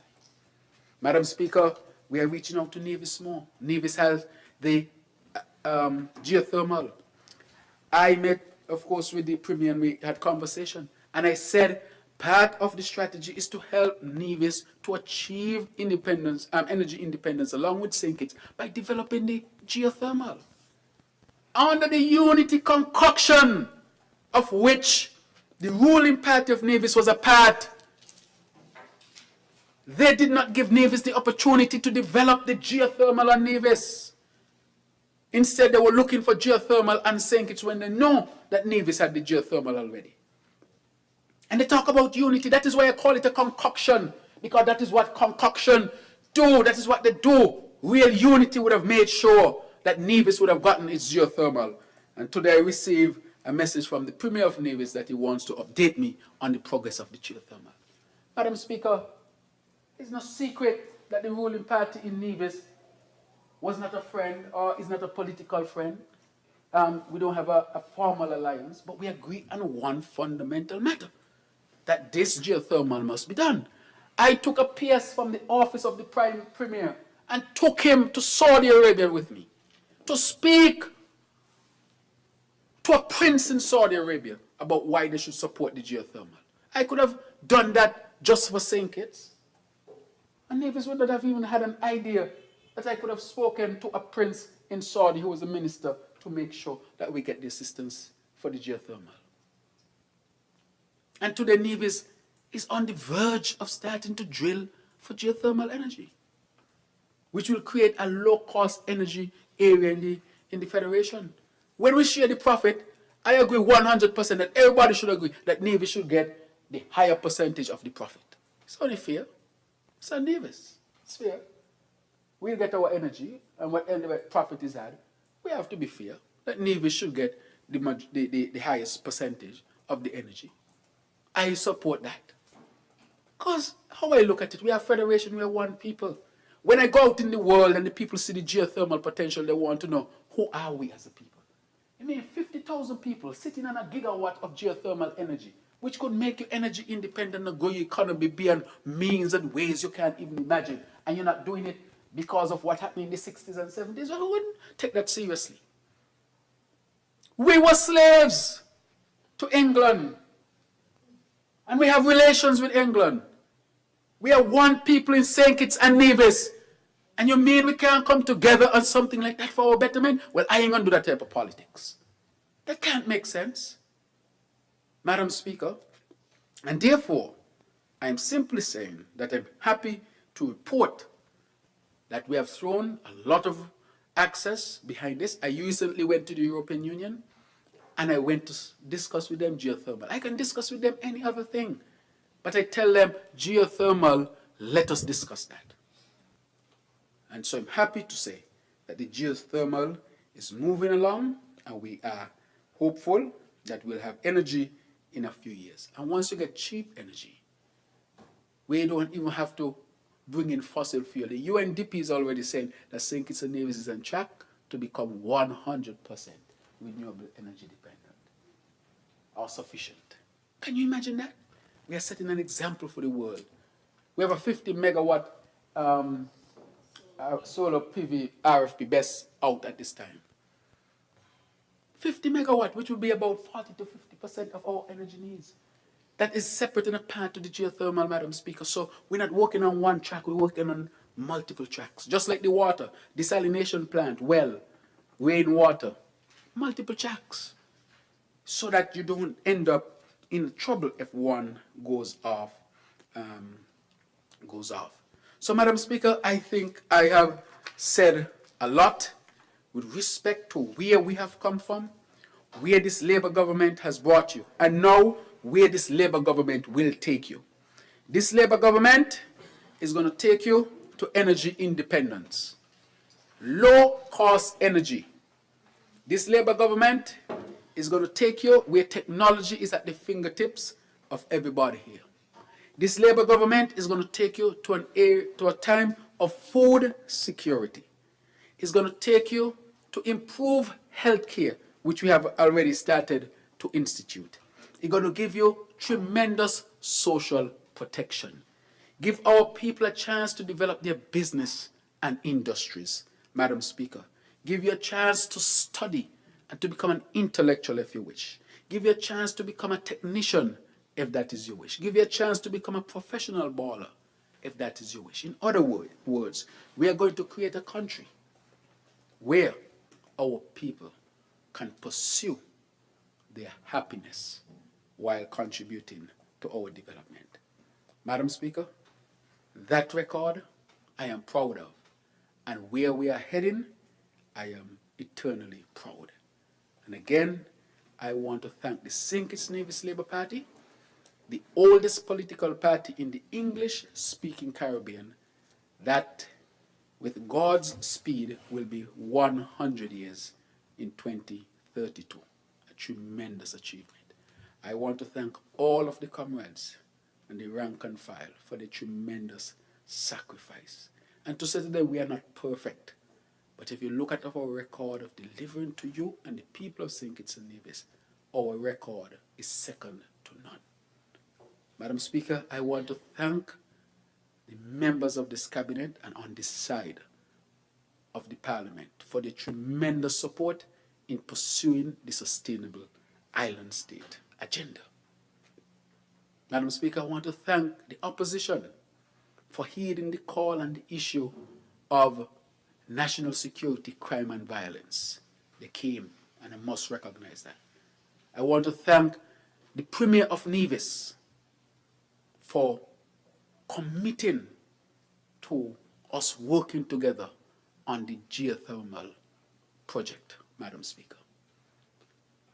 And I would say, penultimately, I want to thank the people of St. Kitts and Nevis, those home and abroad, for their strong support and helping to keep St. Kitts and Nevis safe and progressive. And lastly, Madam Speaker, but definitely not least, I want to thank the Almighty God for the health and strength that I have and we have as a team, for the vision, for wisdom and understanding. Also placing in us humility, letting us know that we will not be perfect, but we will not sacrifice the good for perfection. And where we have fallen short, we have to be humble enough to recognize it and correct it and do even better. That is what good governance is all about. Thank you, Madam Speaker. Thank you, colleagues. Thank you to the Honourable Member for St. Christopher 8. Are there any other statements? I recognize the Honourable Member for St. Christopher 2. Thank you, Madam Speaker. Just a moment. Honourable Member, the microphone. You don't want the recording. Thank you kindly. You may proceed, Honourable Member for St. Christopher 2. Thank you, Madam Speaker. And as I sat listening to the Honourable Member from St. Christopher 8, our Prime Minister, I wonder if he read my mind. But today, Madam Speaker, as we celebrate as a government the 4th anniversary of the St. Kitts and Nevis Labour Party's return to office, I rise humbly, not just as a member of this Parliament for Constituency 2, but as a woman, a strong, broad-back woman, figuratively and literally, a mother, a daughter of Central Bastille, and as Minister of Tourism, Civil Aviation, Urban Development, Employment, and Labour. However, Madam Speaker, while each of these roles I play are important, the ones that form the foundations of my representation, are my roles as citizen and patriot. And it is in this capacity that I address this Honourable House this afternoon. At the close of the polls on August 5th, 2026, our country held 2022. Yes. At the close of the polls on that day, August 5th, 2022, our country held its breath. 7 years of maladministration. 7 years of corruption. 7 years of incompetence and division, Madam Speaker. For 7 years, our people looked on in dismay while the so-called Team Unity Coalition partners spent their time fighting over power, over position and personal gain, not serving the people's interest. That greed, Madam Speaker, collapsed their government less than 2 years into their second term. By election day, after 2 of the largest protest marches this country had ever seen, the unanimous message from our people across all party lines and walks of life was unmistakable. We were a nation in crisis, Madam Speaker, and we needed Labour back to lead. So, Madam Speaker, we know that the celebration of our 4th anniversary in Parliament means the opening of a fresh election cycle. And I know I'm not the Prime Minister, and I don't wish to be the Prime Minister. Only he knows, and I wish he would tell me the actual date of the next election. However, we can all reasonably say, Madam Speaker, that at this point, whether it's called in October 2027 or August 2026, it is imminent. And so, Madam Speaker, I'm quite aware, as do all people tuning into this sitting today, that great weight, implication, and interpretation will be attached to what we say here this afternoon and this morning. I will not stand here today to list every single accomplishment that this Labour government has delivered on, or even on the accomplishments I would have delivered on. My colleagues who will come after me, and the learned Prime Minister, the Honourable Prime Minister, would have done some justice in that regard. And yes, don't get me wrong, I am proud and profoundly proud of what we have done in just the short 4 years. But, Madam Speaker, what sets this administration apart is not a checklist of manifesto promises, nor the number of projects completed. For me, it is the vision that has guided us as a government, the vision that has given urgency to our work and passion to our pursuits. And the Honourable Prime Minister spoke a lot of this vision through CISA. That vision, Madam Speaker, is the Sustainable Island State Agenda, conceived, articulated, and driven by the Honourable Member for St. Christopher 8 and Prime Minister, the Honourable Dr. Terence Drew. So for the last 4 years, CISA has been more than a policy or action plan. It has been our compass guiding us forward, our caution light warning us of danger, and our contingency catching us when the global shocks hit. It has been the lighthouse by which this government has navigated and will continue to navigate the turbulent and unpredictable waters of a volatile, hostile, and globalized world. A world evolving faster, Madam Speaker, than the speed of thought, in which small island states must learn to walk on water, to learn to walk on what is drowning the rest of the world. Madam Speaker, CISA, as we call it, is not a plan with the expectation of order that draws neat lines on a plan that assumes people, technology, and the economy will behave. Rather, it is preparation with the expectation of chaos, of the unexpected, that assumes everything will break, shift, and collide, but we build anyway. In order to illustrate what our visionary Prime Minister has done with CISA, permit me, Madam Speaker, to stray off script, to use the example of New York City in the early 19th century, around 1811 to be exact. The story of New York's move from horse to automobile to subway is not a story of perfect planning. It is a story of ruthless preparation by city planners. And it is why, Madam Speaker, New York did not collapse when the 20th century hit it at full speed. In 1811, when the commissioner's plan laid out Manhattan's grid, planners at the time were thinking about horse carts, Madam Speaker, and walking. But the grid was not specific to that transport method at the time.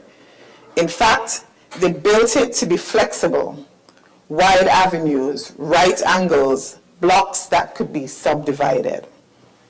Madam Speaker, that was preparation. They didn't know at the time about cars. The automobile was not even thought of in anyone's mind. And just follow me, I'm going somewhere with this, Madam Speaker. They didn't know about traffic lights, but they built a skeleton that could absorb any vehicle that came after. So when the automobile arrived in the 1990s, cities with winding medieval streets choked. New York, 1880s, forgive me, 1900s. New York, on the other hand, Madam Speaker, just widened their lanes. They added signals and kept moving. New York's grid didn't care if it was hoofs or horsepower. It was built, Madam Speaker, for volume and not for a specific mode. Now that's preparation, building for capacity, not just for today's technology. So, Madam Speaker, in 1904, the first subway opened, not because planners predicted the exact number of riders in 1920, but because they prepared for the inevitable moment when street-level transport could not carry a city of 5 million people. They expected chaos, more people, faster growth, new technology. So they built in slack, Madam Speaker. They left ample room for maneuver, ample room to adapt. This is what building resilience is all about, in our economy and in our people. So what does the example of New York teach us? It teaches us not to plan for one future, Madam Speaker, but to prepare for many. And interestingly, while I was preparing for this morning, my team was doing a walkthrough at the UDC parking lot where we are doing some preparation for the groundwork for the cruise terminal. And one of the CEOs who was on the work said to me that, she said, Minister, I realize what's happening here. The staff has the mindset that we must be building for today. And so when suggestions are being made about the layout and certain things on the ground, what we should be accommodating and planning for, people still have the mindset that we should be planning for today. So the example of New York, what does it teach us? It teaches us, as I said earlier, not to plan for one future, but prepare for many. Now, Madam Speaker, this is exactly the logic behind the Sustainable Island State agenda under the leadership of our visionary leader, the Honorable Dr. Terence Stew, and articulated so nicely by our Honorable Minister, Dr. Joy L. Clark, who leads on the Sustainable Island State. For a small island developing state like St. Kitts and Nevis, planning assumes the world will stay stable. That's what happened this morning on our walkthrough. Preparation, however, assumes the shocks will come, whether climate, geopolitical, financial, but we must build anyway. Our 7 CISA pillars are not just words on a page for us to sound intelligent, and sometimes that is what we hear. Some of our people on the ground say, oh, you're talking about CISA, you're talking about CISA. There are 7 pressure valves to move with foresight and to move with wisdom. 7 areas we have chosen preparation over sterile hope. So, Madam Speaker, allow me just to show you what this looks like vis-a-vis our accomplishments during the last 4 years. Pillar 1, economic diversification and resilience. Preparing the grid for chaos, not just for one industry. New York, using the example I used earlier, built a grid that could take horses or cars. This government, Madam Speaker, we are building an economy that can take shocks. So, what was the chaos we expected? As the member for St. Christopher it said, over-reliance on one industry, like tourism, CBI volatility, the global recession. How did we prepare for that? And how are we preparing as a government? Multiple engines of growth. Some of the examples, home porting with P&O starting November 2027. We are moving Bastia, Madam Speaker, from a port of call to a fly cruise hub. Passengers will fly in, stay overnight, and sail from here. This means more jobs for our taxi drivers in the east, in central, in West Bastia, more occupancy for guest houses in Greenlands, more sales for our vendors on the Bay Road, and provisioning opportunities for farmers in Keon, in St. Paul's, Phillips's, and all our fisher folk in Newtown, Deer Bay, or Fig Tree. What else are we doing? Building out a yachting industry with safe harbor upgrades, claiming our space in the high-value blue economy, and positioning ourselves to outpace our regional competitors and become the hub for yacht, home porting, and hail porting, and crew services. What else are we doing, Madam Speaker? Building up the digital and creative orange economy. Through TVET, we are training our youth in ICT, hospitality, and maritime services so they can export skills, not just labor. We are constructing a national performing arts center that will become the regional hub for creatives to converge for training, performing, and collaborating. Pillar 2, Madam Speaker, and that's energy security, led by our member from St. Christopher 3. And what are we doing? Preparing our underground before the surface explodes. Going back to the example of New York. New York went underground before the streets collapsed. We are going here in St. Kitts and Nevis into renewable before the next fuel crisis breaks before us. So what is the chaos we expected when we got into government? War in the Middle East. Maybe we didn't expect it. Hurricanes, $20 million fuel bills, and volatile oil prices. How is this government preparing through our CISA agenda? The member from St. Christopher 8 spoke about geothermal exploration on Nevis, a hurricane-proof indigenous base load source. When it comes online, Madam Speaker, it will free us up from imported diesel and the high electricity bills forever. In fact, the Honorable Prime Minister spoke about when geothermal comes on, how that is going to help us ultimately with our fuel needs. The solar PV and battery storage in government buildings and in schools, and how we made solar equipment 100% duty-free and VAT-free so families can cut their own bills. Interestingly, yesterday, my summer campers were here, and they came and met with you, Madam Speaker, and they met with the Prime Minister. We were exposing them to leadership and careers in leadership. They had their own cabinet, and the sitting Prime Minister met with our Prime Minister. I think he might be just 12 years old. One of the things he spoke about, he asked his cabinet, he had a cabinet table with his cabinet members around him, and he took 4 important decisions. One of them was related to energy. One of the things he said, we must have AC in all schools. And all of his cabinet joined him, and they were pounding on the desk and in support. So even the younger ones, Madam Speaker, is following and understanding ultimately and strategically what we're doing as a government.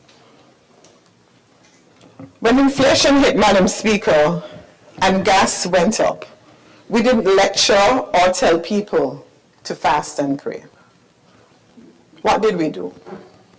We cut fuel excise by 50% and absorbed 1.8 million so that the people of this country and the people in constituency 2, of course, could get to work. We didn't wait for the next oil shock. We started drilling, Madam Speaker.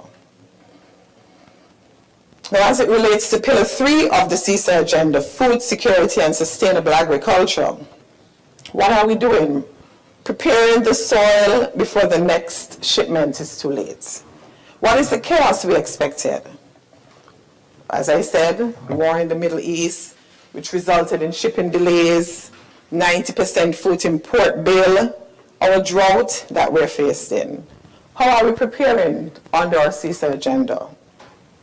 We are preparing our people to grow more of what we eat.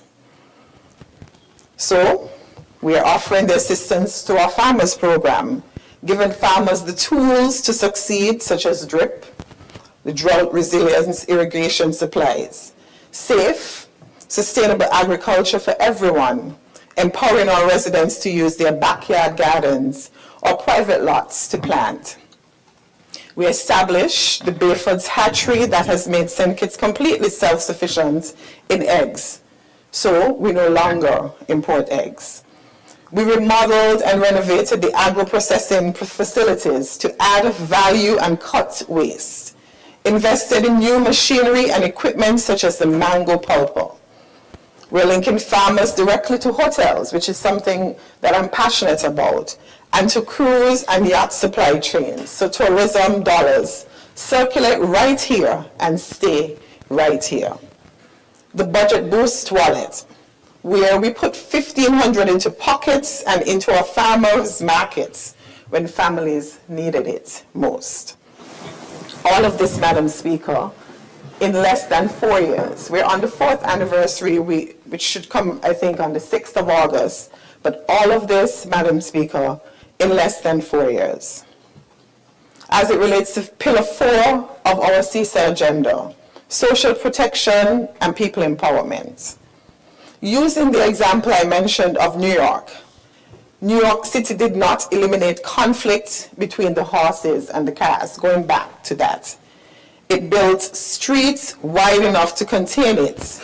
Similarly, here on St. Kitts and Nevis, we are building an economy wide enough to lift everyone.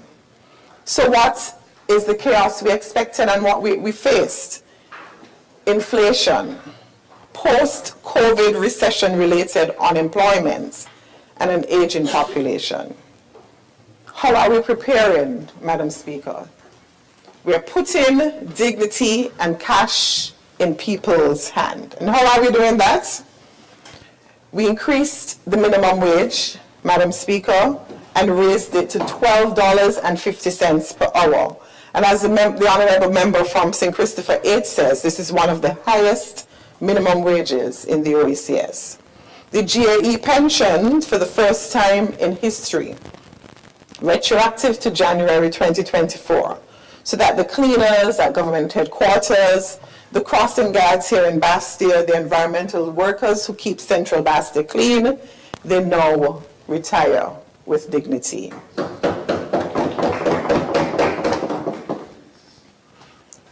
Aspire, where $1,000 is placed in an account for every child under 18. We are building intergenerational wealth starting today. Pillar 5, Madam Speaker, under the CISA agenda, healthcare and education modernization.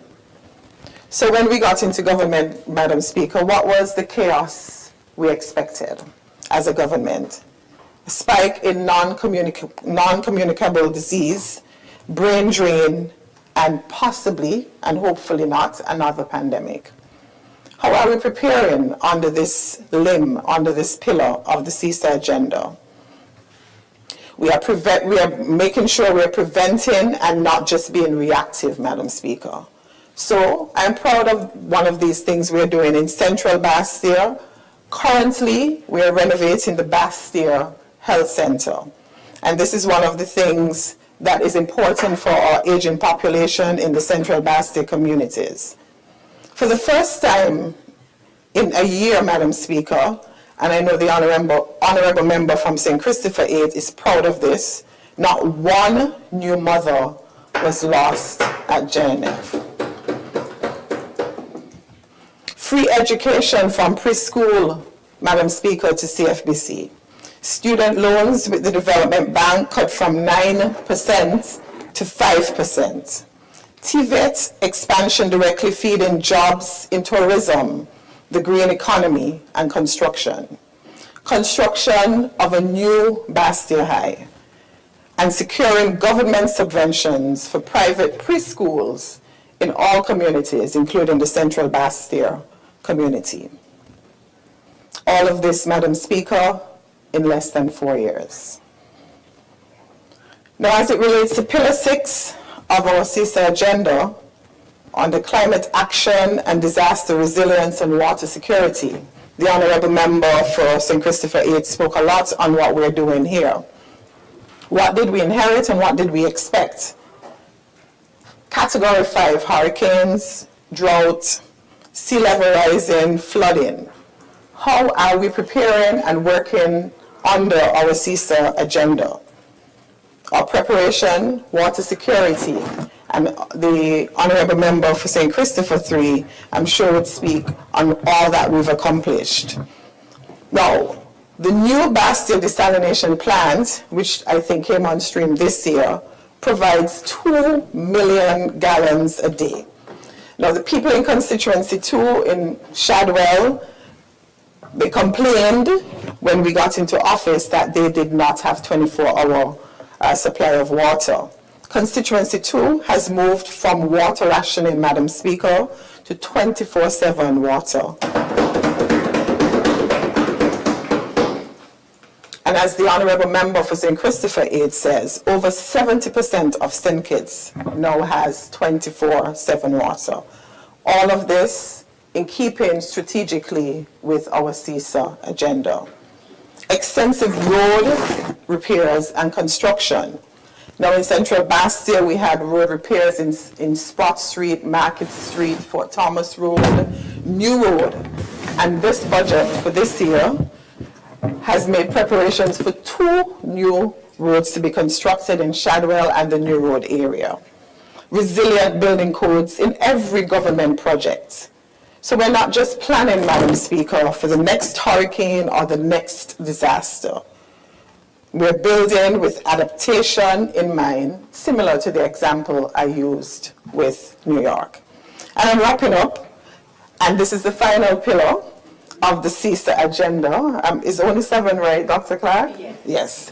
Pillar 7, good governance, information, and diplomacy, which is not as sexy as food security and all the other good things.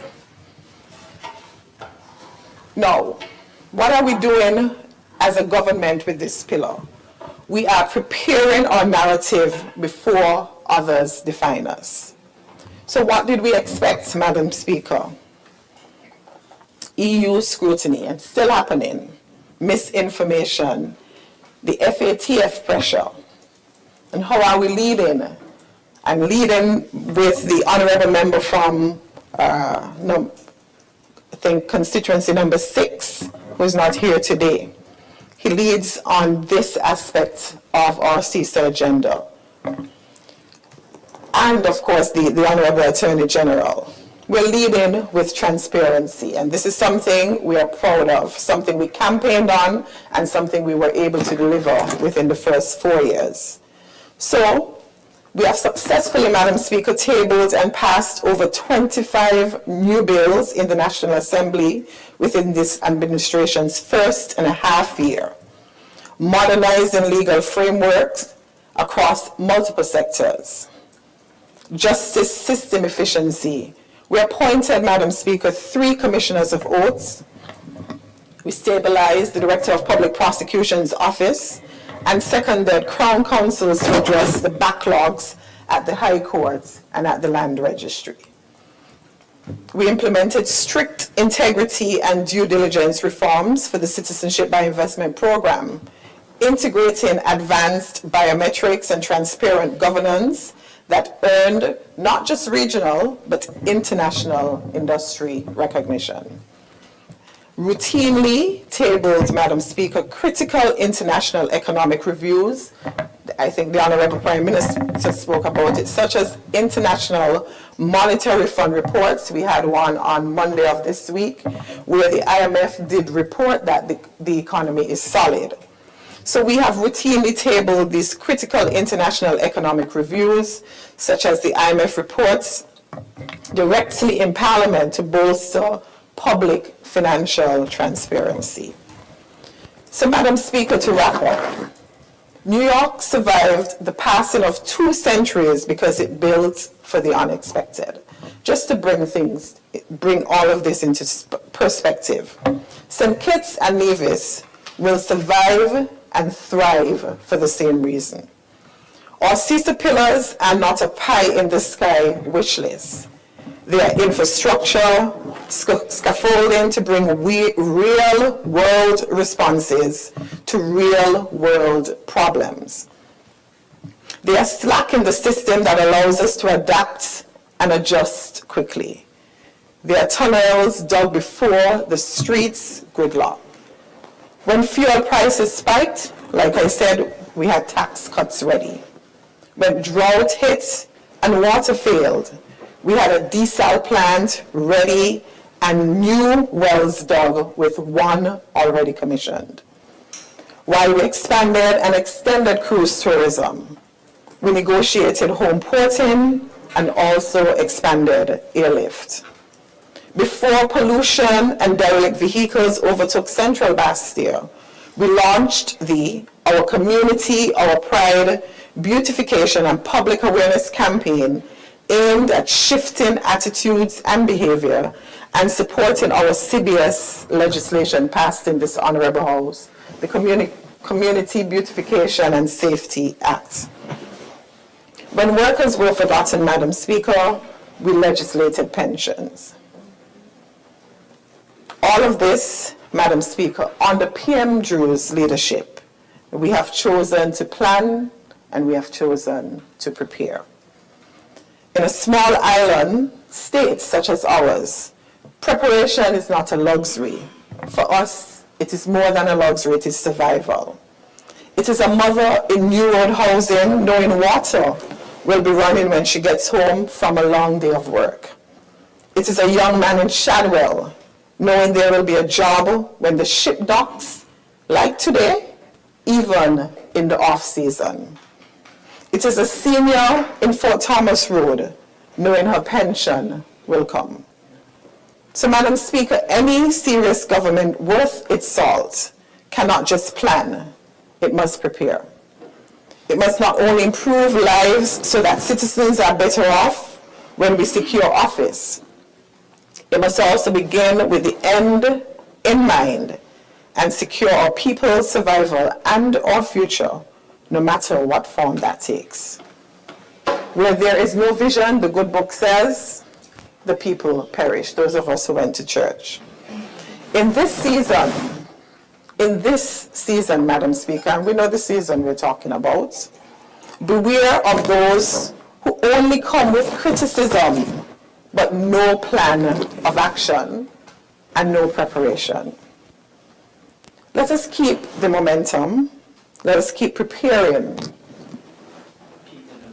Let us keep labor. Let us keep the St. Kitts Nevis Labour-led administration. Thank you, Madam Speaker.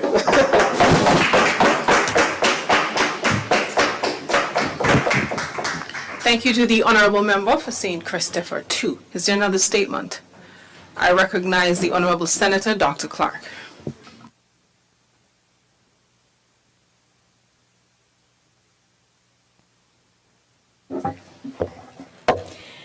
Madam Speaker, honorable members, it's going to be a long day.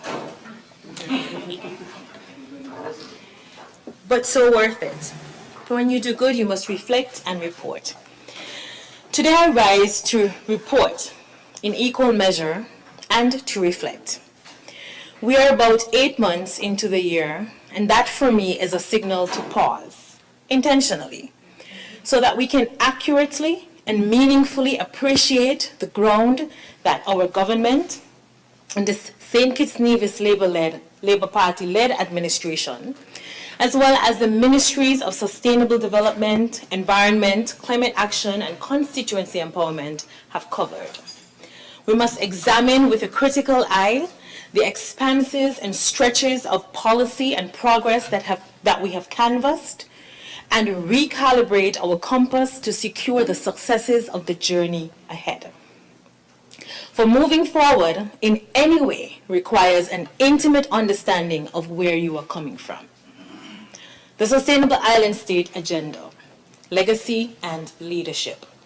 In 2023, rising to fulfill a conceptual directive from our visionary Prime Minister, the member for number 8, one that was nascent yet revolutionary and ripe with potential. The Ministries of Sustainable Development and Environment, Climate Action and Constituency Empowerment put our heads down, put our heads together to understand exactly what a Sustainable Island State Agenda, or SISA, and its resultant transformative sustainability would mean. We interrogated not only previous efforts, but importantly ourselves, and what we could and would do differently to ensure that SISA, as envisioned by our Prime Minister, became more than just another new catchy slogan, that it expanded beyond a buzzword to ingrain development as homegrown and home-built and home-maintained, to make it ours for our people and by our people. Capturing such momentum and such a vision is not easy. Many have tried and missed the mark, but the approach of our ministries was such. It had to be different because we led with the understanding of people powering progress. Thus, our connection and our relationship with each other as sister ministries and with our people, our communities, and our constituencies at large became indivisible. Partnership was not optional. It was no longer a secondary action, but rather our primary goal as a government, locally, people first, regionally, of course, and progressively, with a keen and strategic eye internationally. This is why every single time I rise to present, I make it a matter of priority to reiterate the interconnectedness of everything that we do in this government and in our ministry, from lands and the way we use them, to the environment and the way we treat it, to our people and the lives that we are able to enjoy. Through this work, this detailed engineering, we have been able to develop SISA into a paragon of legacy and leadership under our Prime Minister. Through it and its 7 pillars of progress, we have been able to map the needs of our country and our citizens, the gaps that exist, for there were many gaps, gaping holes in fact, and the actions that must be and are being done to bridge them all. With the backing of a well-informed strategy, we developed this agenda. We linked it to our National Development Planning Framework led by the member for number 6, the Right Honorable Dr. Denzel Douglas and his Ministries of Economic Development, and we are able to move with precision and accuracy and, to quote my colleague minister, sing one song. But SISA as a vision and as a mission from our Honorable Prime Minister could not happen without fundraising, strategic identification, and partnership. Madam Speaker, today it's all about facts, indisputable facts, and you know I love a fact. I love statistics. Nothing more, nothing less. My ministries accepted the challenge of this mandate of transformative sustainability, fully understanding the level of financing that would be needed to advance certain systems and efforts. Financing that could not in any way be afforded by the Treasury that was left empty. Instead, we needed to be spirited, we needed to be disciplined, and we needed to be strategic. And we did what was needed. We raised millions in development financing, the highest seen in years.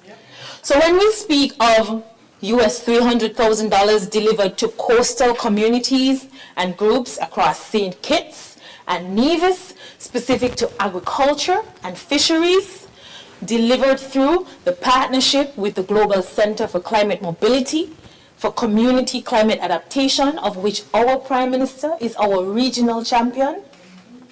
This is leadership, legacy, and fundraising. When we speak of US $5 million secured to support sustainable land management through our partnership with the Food and Agricultural Organization, and this specifically to address persons living in guts, in St. Paul's in particular, and across the Federation, we are talking about strategic policy and fundraising to match. Our US $50 million that has been secured to advance our Transwater project towards manifesting climate-resilient water sector, thanks to our submission by the Green Climate Fund, of which the Department of Public Sector Investment is our national focal point. Our $15 million secured through our CARI SKN as investment in coastal adaptation on the CISA, or our launch of a US $3 million grant to institutionalize climate resilience into our policy planning and national adaptation plan for CISA. I don't like to add, but this is millions of dollars under our CISA agenda in less than 4 years. And what these things mean, Madam Speaker, and prove in real terms, is that the ministries which I lead have strengthened and improved not just our approach to partnership, but trust and belief that both regional and international agencies are willing to place in our federation, in our capacity to fulfill, to advance and succeed. This morning, before I came into this honorable house, we were all on call, the Ministries of Environment and Sustainable Development, with regional partners who are anxious and hungry to partner with the government of St. Kitts, investing millions further into resilient housing, into water, into sanitation. And these have been the calls all week, because we have been leading and we have taken on that mandate of getting St. Kitts to a sustainable island state. Madam Speaker, I return to the point of people powering progress. The reality of a long-term vision and planning is that many times short-term gratification must be sacrificed. Some people don't know how to do that. This has been our government's approach, being unafraid to navigate uncharted territory, to delay the easier successes so that we can format a stronger foundation for better and lasting outcomes. So, CISA is for the people. I know for a fact that many people, they may hear, as was said by the member for number 2, we say CISA. And they're still saying, you know, CISA, but we have built CISA into their everyday lives. They still hold on to the belief that sustainable development and the environment are technical matters separate from their daily lives. But that's not so. As we have said over and over again, when we get a call that the beaches are dirty or the Independence Square is dirty, it's from concerned citizens who recognize that a dirty environment is off-putting to visitors. Visitors come to our shores. They spend money. They stay in our hotels. Our persons from St. Kitts and Nevis work in these hotels. They make money, and everything is connected. There is a reason why the work at the Department of Constituency Empowerment also falls within my ministerial remit, and it harkens back to our bottom line, people. Everything we do in both of these ministries are directly related to the people of this federation. They are towards a St. Kitts and Nevis that is resilient, capable, and filled with Kittitians and Nevisians who are supplied with everything they need to survive in the face of shifting global and environmental climate. And this is really what the sustainable island state means at its very core. and this recognition is driving our work. We understand impeccably that our communities are our nation's greatest assets, the lifeblood of our country. And for this reason, our constituency officers' regular engagements, check-ins, and data collection are essential to informing our direction and our priorities. So how does this translate? Madam Speaker, we have piloted and are successfully pushing forward our Vulnerable Household Needs Assessment Project, where we advance a funding envelope of over $1 million to conduct structured evaluations that help us both identify and place where social assistance requirements are needed, and most urgent, to support vulnerable household repairs. This is not a political handpicking. This is strategic investment and investigation and interventions for people who need it, prioritizing the vulnerable, the elderly, the disabled, single mothers with multiple children, and we have been delivering. We continue to expand this information into assistance pipeline, and we have logged just this year over 85 homes who have received grant-supported repair or rehabilitation. And we are extremely proud, and I am certain the members for the respective constituencies are happy that interventions are coming to their constituents. This also translates into our delivery of upward of $837,000 to churches, schools, and community organizations to support and impact their work in the environment, in development, in youth development, in capacity strengthening, in sports. The Department of Constituency Empowerment has been providing adequate and needed support. It translates to mobilization of EC $1.5 million worth of infrastructure support to the National Housing Corporation's infrastructure installation from prospective household for prospective homeowners.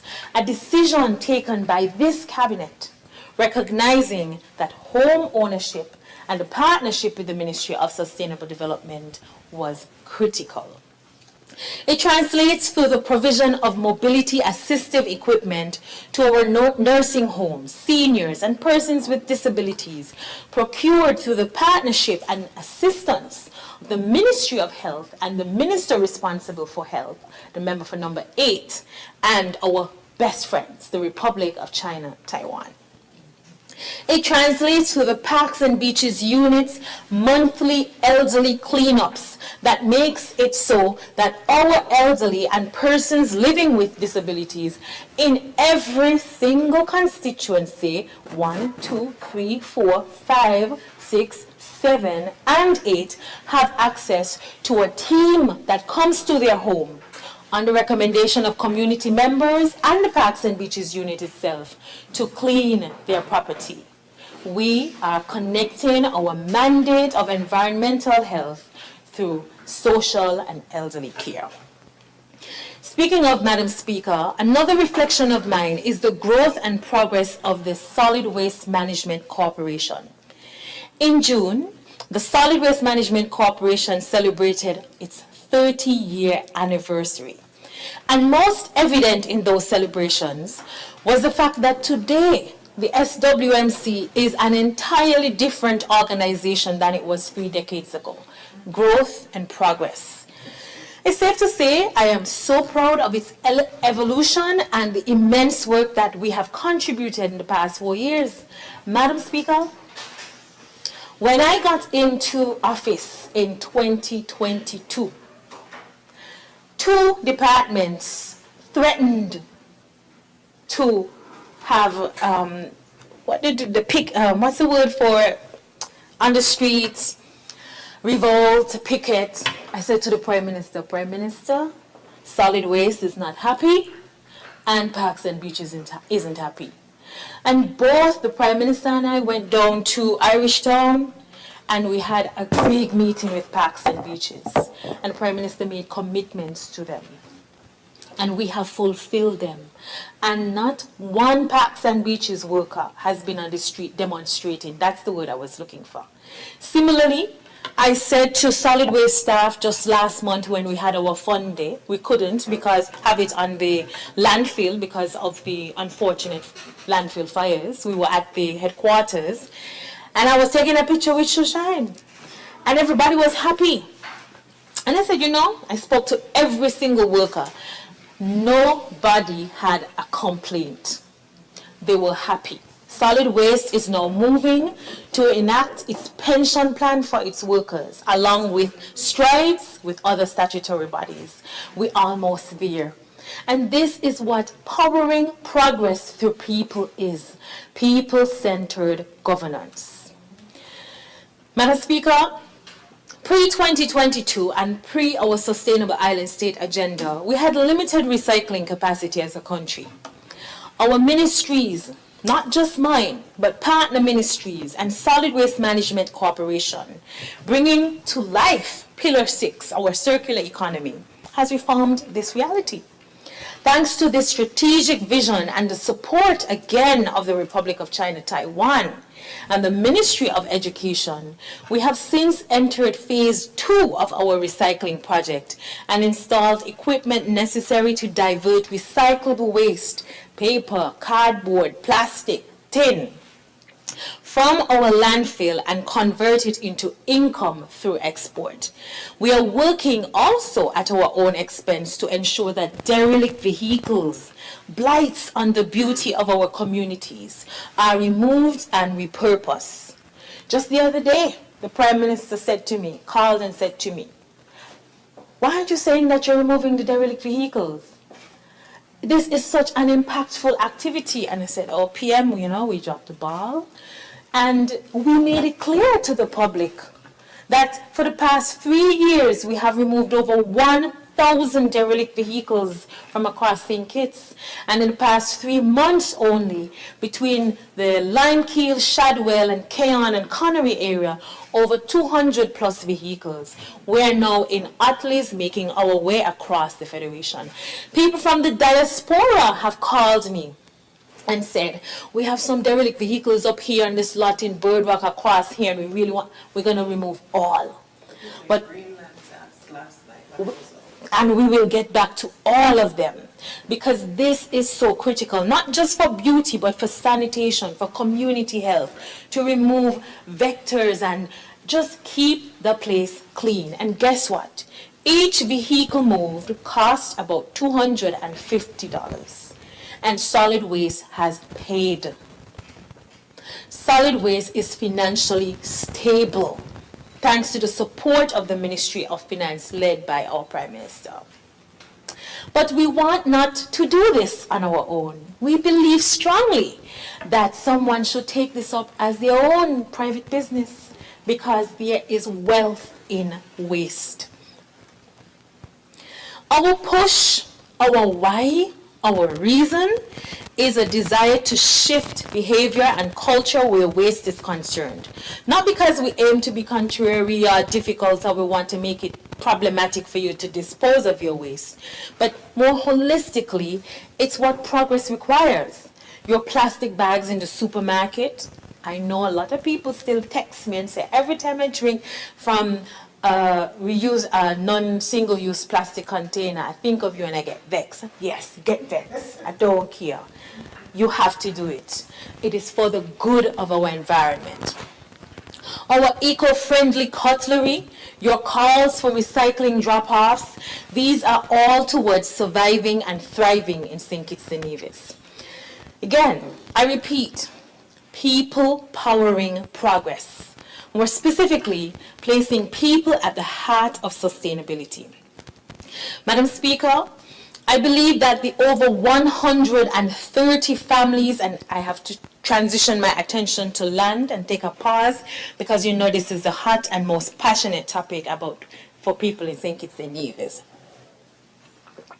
The 130 families in New Amsterdam, Lagreed, and Upper Monkey Hill, who now have irrevocable ownership to lands through our regularization progress, who can now plan, who can lay roots and on firm ground and grow, would agree that this is people powering progress. Our ministry have seen over 1,500 citizens who have been engaged by the Ministry of Sustainable Development's weekly land and survey open houses. They would also agree with this.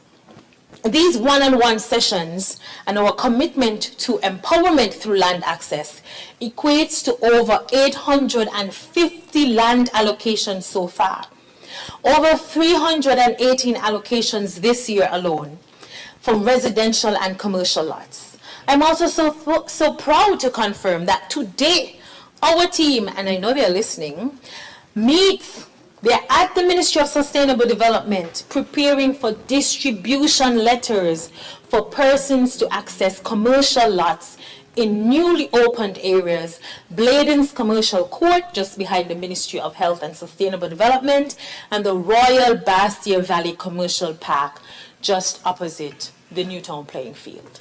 And this is something to celebrate. So I will clap for myself.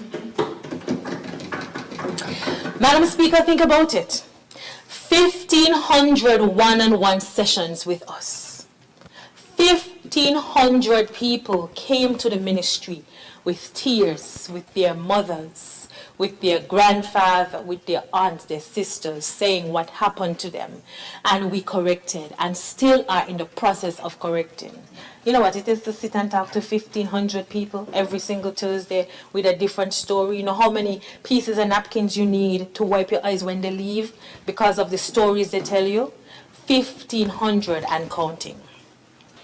Madam Speaker, recently the Ministry of Sustainable Development proudly announced the successful resolution of ongoing land conflicts with farmers who were unlawfully occupying residential designated lands, and further transition these farmers peaceably through lands allocated for agricultural purposes. And we continue refining this process to ensure that no one suffers. The outcome was neither swift in its arrival, nor was it guaranteed, but rather as a result of dedication and willingness by my ministries and the Ministry of Agriculture to course correct, to redirect and try again every time we failed. Instead of being daunted by the intensity of the processes that all these efforts require for success, we put our boots to the ground, we went in the field. My PS was in the field every Sunday, driving around, looking for land, talking to agriculture, engaging with farmers. We got the planning board involved. We worked as a team, and we collaborated with the relevant authorities to ensure that we did things the right way. And when we got stuck, our very good partners, the Department of Justice and Legal Services, were there to bail us out. And we survived. And we have successfully expanded and cemented our partnership with the National Housing Corporation to ensure access to more lands and infrastructure for our climate resilient homes. The partnership continues to ensure that NHC could provide over 850 housing solutions for the people of St. Kitts. Well, if we ain't working, nobody working. And I know we are working. But we must talk about governance and policy reforms. So my ministries are not just talking the talk, we are walking the walk. Our policy plans and implementations are proof of how serious we are. Putting that legislative scaffolding in place gives our work concreteness and legitimacy and allows it to exist and proliferate beyond us. And not beyond this administration, but there will always be. I think it's Nevis Labour administration, because we now move. But I digress. Our passage of the National Conservation and Environmental Management Act to modernize our approach to environmentalism and our complementary work to secure another US $200,000 from the International Development Bank with support from Compete Caribbean towards NCEMA's implementation. And our passage of the Architects Registration Act to secure the future of our built environment, our structural reforms to critical operators like the Development Control and Planning Board, to strengthen compliance and governance. St. Kitts and Nevis's presidency of the Escazú Agreement, which speaks about environmental justice and environmental reparatory justice, and my own vice presidency of the United Nations Environmental Assembly, all confirm beyond any shadow of a doubt that we are working, my ministries are working, and this government is working on all fronts to make sustainability and CISA a whole thing, a real thing, a cemented thing in this government, devoid of fragmentation. Madam Speaker, my ministries have ensured that not only Kittitians and Nevisians are the primary beneficiaries of our work, but that St. Kitts and Nevis is properly positioned to lead and inform global decision-making through participation and partnership. When we show up with a voice, we lead and we direct the conversation to small island developing states, and most importantly, we direct the flow of money to this country. As I stated before, millions in resources for various sectors. As I close, Madam Speaker, I feel the need to highlight the fact that the aforementioned, and even more that I haven't mentioned in the interest of time, have been successfully achieved by this government and by these ministries that I lead as a senator, a non-elected member of this parliament. We have ensured that for the first time ever, St. Kitts and Nevis could rise and lead and systematically reorganize. That through the works of my ministries, we could systematically reorganize the government's agenda. That was MIA a few years ago, to become one that meets local needs, regional needs, and fulfills and champions international obligations. There is work behind us. Madam Speaker, my reflections illuminate ability and will to take a bare concept, a vision, and make it real, to give it bone and flesh and muscle so that it could stand on its own, that it could grow and do what was envisioned, to transform this Twin Island Federation into an unambiguably progressive state. Madam Speaker, undeniably, today sees us farther ahead than years past. Where we began is not where we have remained, and we have far to go as we move forward with labor. Through diligence, a series of systematic changes and overhauls, and strategically selected and maintained partnerships and investments, we are laying the brick and mortar of greatness every day. There is a strong team behind me, Madam Speaker, of leaders, of PSs, of advisors, of technical staff, and administrative staff who have made this possible. I thank God every day for the grace and vision and the support of this excellent team. While we have much to do still, we must acknowledge the Herculean effort that has moved us thus far. We have worked in this ministry for the past year and for the past 4 years. And Madam Speaker, personally, since the start of my journey in this honorable house 6 years ago, on August 13th, 2020, as opposition senator, never again, it has been a journey of hard work, of discipline, of commitment to service, which translated into the ministries I now lead as an unelected senator. Madam Speaker, no crown can stop the ears, and cunning cannot close them to the truth that I have worked, and we have worked and delivered as the ministries of sustainable development, environment, climate action, constituency empowerment, parks and beaches, and solid waste management corporation. And Madam Speaker, should the people of St. Kitts and Nevis, the leadership and comrades of this great party, the leadership of the people of the communities of Constituency 6, see fit that I serve I look forward to another stage of service to the Federation, to the people of St. Kitts and Nevis, to the communities of Constituency 6, Newton Ground, St. Paul's, Deep Bay, Parsons Ground, and Sadlers and Harris's, under another 4 years and another 4 years and another of this great party, of the St. Kitts Nevis Labour Party. May it please you, Madam Speaker.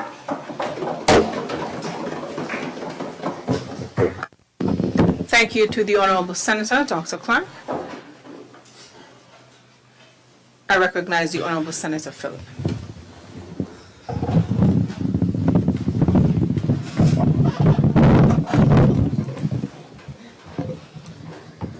Good afternoon, Madam Speaker.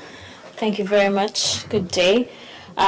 I rise on the occasion of Minister's statements to add with my colleagues in terms of highlighting particularly achievements and accomplishments that we have made as a good Labour administration for the past 4 years, for the record of work that we have done. Madam Speaker, when I was appointed Senator, I came in with a background in social policy development and implementation. So when the conversation arose about what I would do and how I would contribute to our leaders' vision for success, it was a no-brainer for me. I said I'd be happy to work in the Ministry of Social Development and Gender Affairs and Youth Empowerment at the time.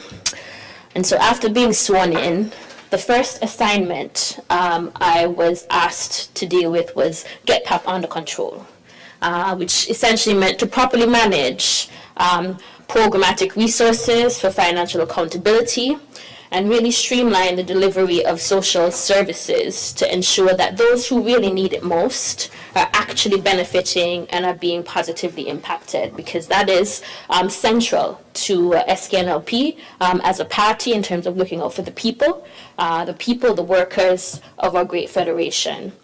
I said, okay, this was a reasonable and necessary assignment. So, Madam Speaker, I put my head down, I got to work.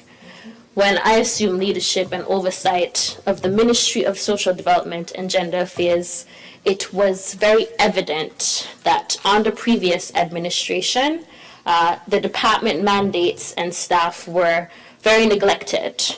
Whole units were undertrained, underfunded, under-resourced, and ultimately mismanaged. We've heard similar reports from members in their respective ministries. So it seems like it was a whole of government situation in terms of poor management. But for me in the Ministry of Social Development, it was clear that staff morale and productivity were at an all-time low. There was little to no transparency in the delivery of various social assistance programs. There was absolutely no case management, which bewildered me. How do you have a welfare department with no case management? So there was no follow-up and support to clients so that they could remove their dependency on the state for social assistance. Social policy practices and standard operating procedures were not documented, not implemented, not adhered to.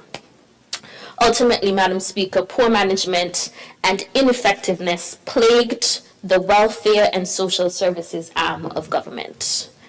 At this point, Madam Speaker, like I said, I got to work, and with the support of course, the Deputy PM, the Prime Minister, and the wider Cabinet, really worked on rebuilding and transforming this sector to better serve people and power progress and ultimately reduce and alleviate poverty in the Federation, Madam Speaker.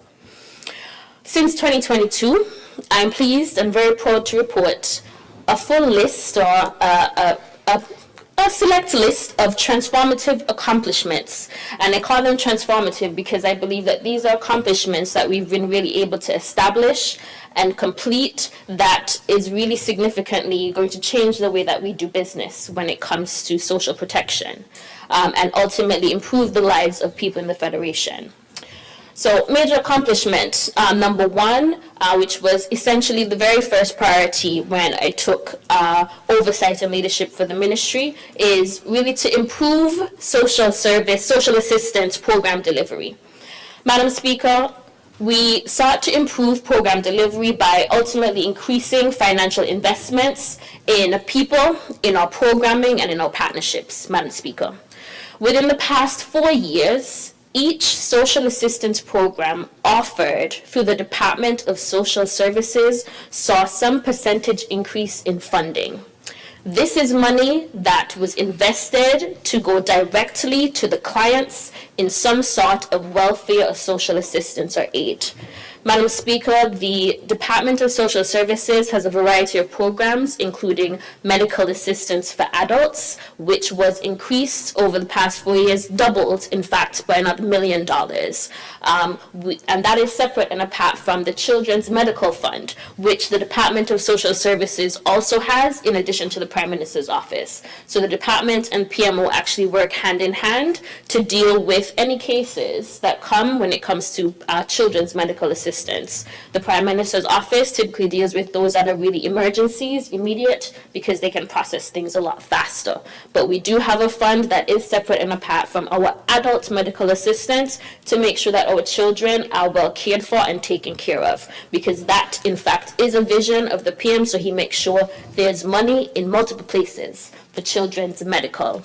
And so we've seen that increase in terms of investment to improve our social service delivery.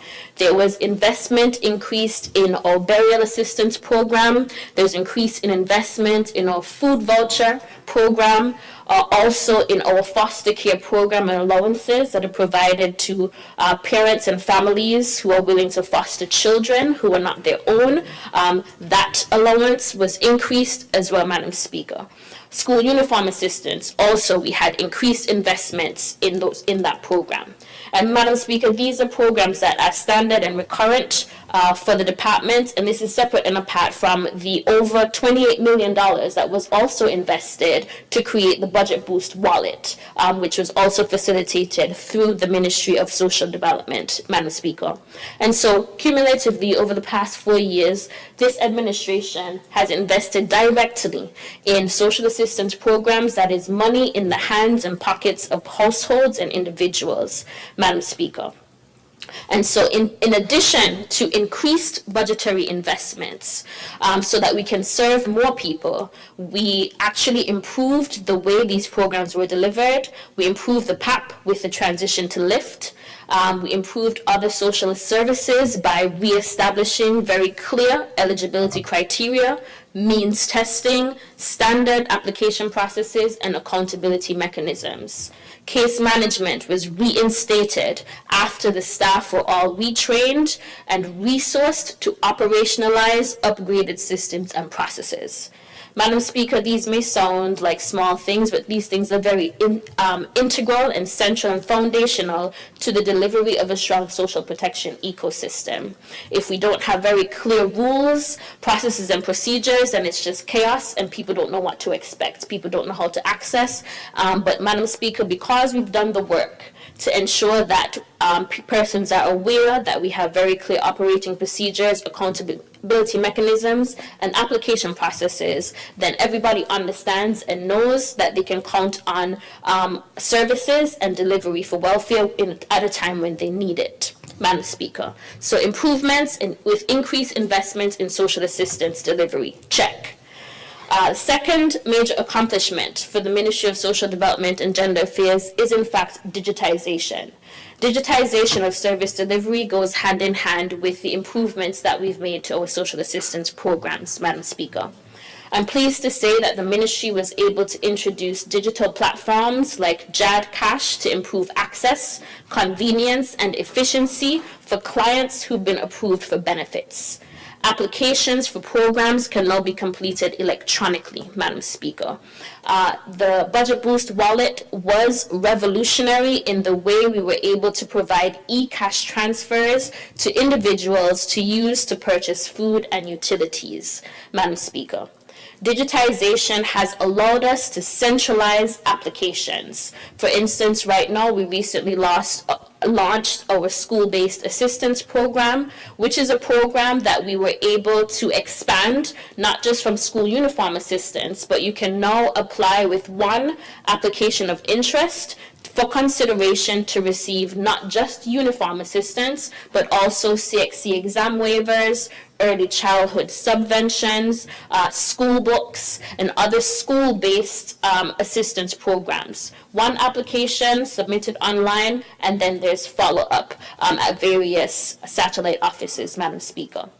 Digitization of social service delivery is a major accomplishment for us in the ministry because it really does change the way that we do business and increases ease of access to welfare services. Digitization, Madam Speaker, is part and parcel of, I think it underpins our sustainable island state agenda because digitization is a thrust for all of government. And so we're very pleased at the ministry to say that we have been able to complete our digitization process where the entire ministry is part and parcel of an online ecosystem and that our service delivery has been able to improve to be able to gain greater access through digitization, Madam Speaker. Major accomplishment number 3, I would say, Madam Speaker, is the establishment of the actual Ministry of Youth Empowerment, Aging and Disabilities. In 2023, this ministry was born. The ministry was established as the fulfillment of a manifesto promise to better support and care for seniors and the aging population. The creation of this new ministry brought necessary focus and investments in specific policies and programs that cater to seniors, persons living with disability, and youth. Since its inception, that's the ministry's establishment, Madam Speaker, we have successfully launched and reinstated weekly senior day programs at our community centers. In 2023, we started with 3 centers, and to date, we've increased investments to expand the program and now have 6 senior day programs hosted in 6 different communities at 6 different community centers. And Madam Speaker, we are actually in the process of opening an additional 2. And so in that regard, Madam Speaker, this is in fact an SKNLP manifesto promise that is made and a promise that has been fulfilled for all seniors in St. Kitts. The Seniors Enrichment Program is robust and ever ongoing. We see upwards of 300 seniors at our Seniors Enrichment events collectively.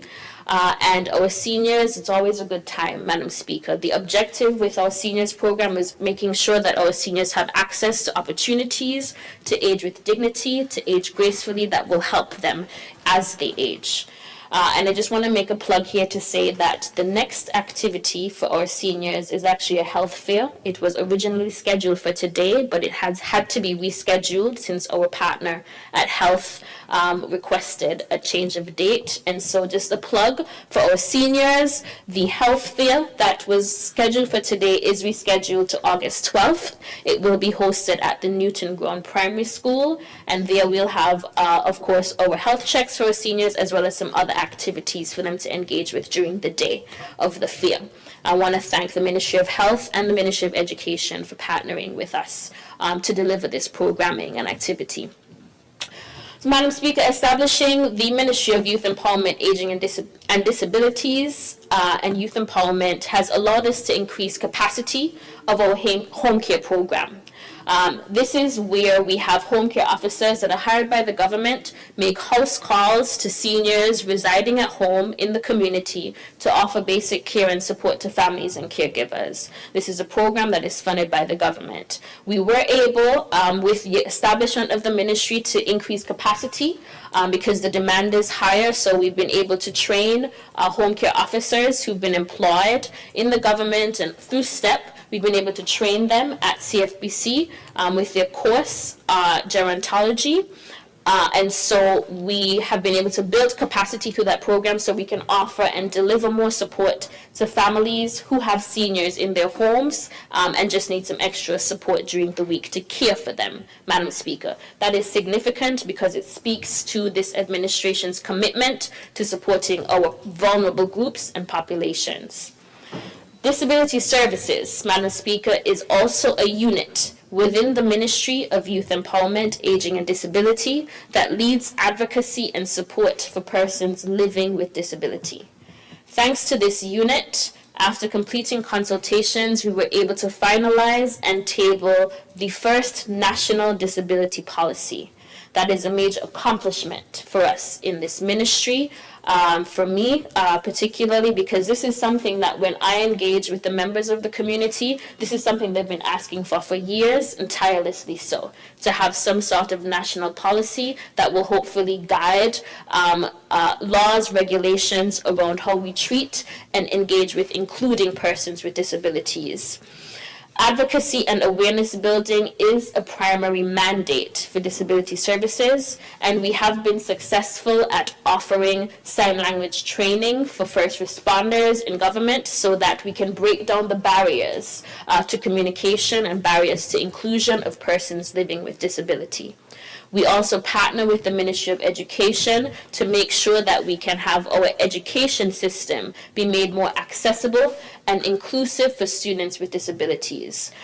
Through the partnership and advocacy of our Disability Services Unit, we have been able to mainstream some students from Cotton Thomas into our mainstream high schools, Madam Speaker, and we have been able to facilitate a support group for parents of children with disabilities so that they are able to connect and have questions answered and have skills and support in the challenge that arise when it comes to parenting children with disabilities. So we want to thank the staff. There's literally a very small unit of 2 staff for disability services, and they have been able to do quite a bit since inception in terms of raising awareness of persons with disabilities.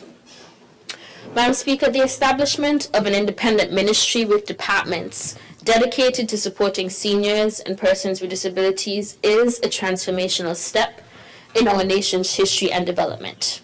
And it's transformational because it is this Labour administration where seniors and those living with disability are now represented and prioritized for inclusion and advancement across the government. We heard the senator who's responsible for the Ministries of Environment talking about, obviously, the inclusion of persons with disabilities into making sure that they're part of environmental wellness and making sure that we cater to support them as well. This is the kind of idea that we want to make sure that we are inclusive of persons living with disabilities and our seniors so that they can be touched by every aspect of government, Madam Speaker. Because as we power progress, under this Labour administration, we want to make sure that no one is left behind. And we're serious about that in the ways that we have tailored our policies and, of course, structured government to meet those needs. Madam Speaker, moving on, you have heard me speak about the public health approach to violence and crime reduction. Member for number 8, the Prime Minister would have spoken to it a little in his statement. And the Ministry of Social Development and Gender Affairs is a primary stakeholder in the application of the public health approach, specifically as it relates to preventative interventions that target the root causes of violence and crime. To achieve human security and well-being, it really does require an all-hands-on-deck approach. The Prime Minister speaks to this all the time. We recognize the need to cultivate and encourage healthy family and parenting relations in the home. We must also be intentional about building communities of care and strengthening community cohesion.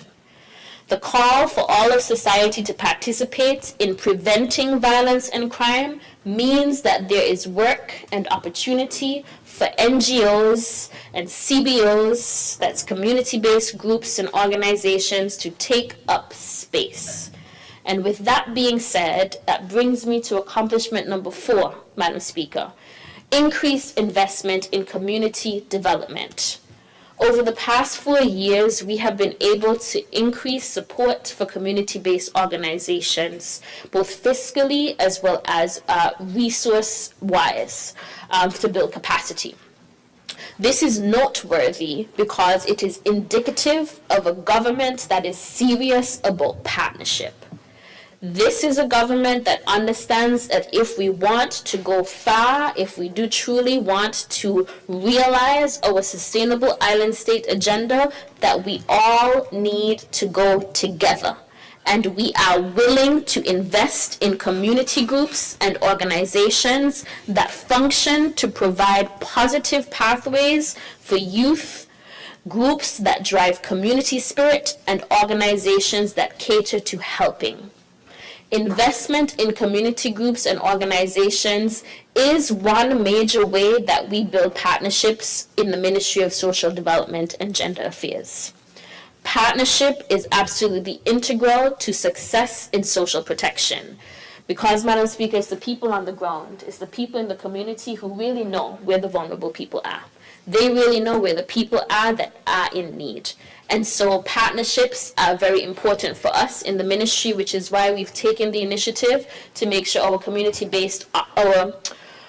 development officers have some small funding for their community districts to be able to partner with NGOs and community-based groups to deliver programming, to do projects, so that we can do more to rebuild community spirit, community cohesion, and rebuild communities of care. At this point, Madam Speaker, I want to take the opportunity just to mention a couple groups that are strong partners to the ministry. Particularly, we have BPW that always comes into support. TDC always willing to make donations to our various departments. SCNIPA, or youth parliamentarians. Local businesses who provide internships for our Teen Mothers program. They come through every year. UNICEF, UNDP, as part of multilateral agencies that really provide us with consultants and technical expertise. And so these are just to name a few, Madam Speaker, of the partnerships that we have. I must mention Ms. Connie James and her organization that supports our school-based assistance program every year, because a lot of the work that we do and the reach that we have as a ministry into the communities to help people really is underpinned by partnerships of community-based groups and organizations. And one way that we want to maintain and strengthen those relationships is making sure that our groups feel supported in terms of making sure we offer opportunities for capacity building and small, very small grants that would support programming in support of community development. Madam Speaker, complementary to our ministry's investment in community-based organizations is the investments and attention we have paid to upgrading our community centers on St. Kitts. This brings me to accomplishment number 5, community center upgrades. Over the past 4 years, the Ministry of Social Development and Gender Affairs has taken the time to inventory and assess all community centers on St. Kitts. Major works and upgrades, including roof repairs, window replacements, repainting, refurbishing, water tank, and AC installations, have been completed at Newtown, now named the Earl Clark Community Center, at St. Paul's, in Keon, Connery, Keys, St. Johnson Village. Site assessments have been done for Old Road, where window replacements are anticipated. And in Sandy Point, Madam Speaker, Sandy Point Community Center, I must take some time to speak to this because I get a lot of questions about Sandy Point. The Sandy Point Community Center has been neglected, abused, and dilapidated for a very long time. But of course, thanks to Ambassador Kenny Douglas, who's the Labour caretaker for that constituency, he's persistent in his inquiries for the constituents of Constituency 5 around what is the status for the Sandy Point Community Center. Well, update for the public. The Sandy Point Community Center has received an assessment from Public Works for things that need to be done for the center. Because of the state of the center, major repairs need to be undertaken, and so we're getting estimates for that. Most recently, Public Works mentioned that there needs to be a structural assessment because they notice cracks going up the wall to the ceiling, and so there are concerns around the structural integrity of this community center that has been forgotten for so many years, which is interesting since it is the member from number 5 who was a deputy leader, the deputy prime minister at one point, yet there was no attention to the community center under his leadership at that time, unfortunately. But At this point, the center is looking at, in Sandy Point, we need to do a structural assessment to determine whether the entire building needs to be condemned or if we will be able to renovate it as is. And so we are awaiting the report of that assessment, but I wanted to make sure I took some time to mention that because we get a lot of questions about the Sandy Point Community Center. It has been assessed and we are working to get an estimate as to what the next steps need to be for there. But to date, as we speak, works are ongoing and have started at the McKnight Community Center for roof repairs and interior upgrades, as well as the St. Peter's Community Center for window replacement. The Keon Community Center is one community center that also get questions on. All the works have been completed there, Madam Speaker. Roof upgrades were completed as considering that it was considered to be a source of mold in the building. And so a new air test has been completed and samples have been sent off, Madam Speaker. And so we are awaiting the results of the air test, and fingers crossed that all is well, because we have literally done everything, Madam Speaker, for the Keon Community Center to bring it and reopen it for use in the community. So I trust that the air test will be positive.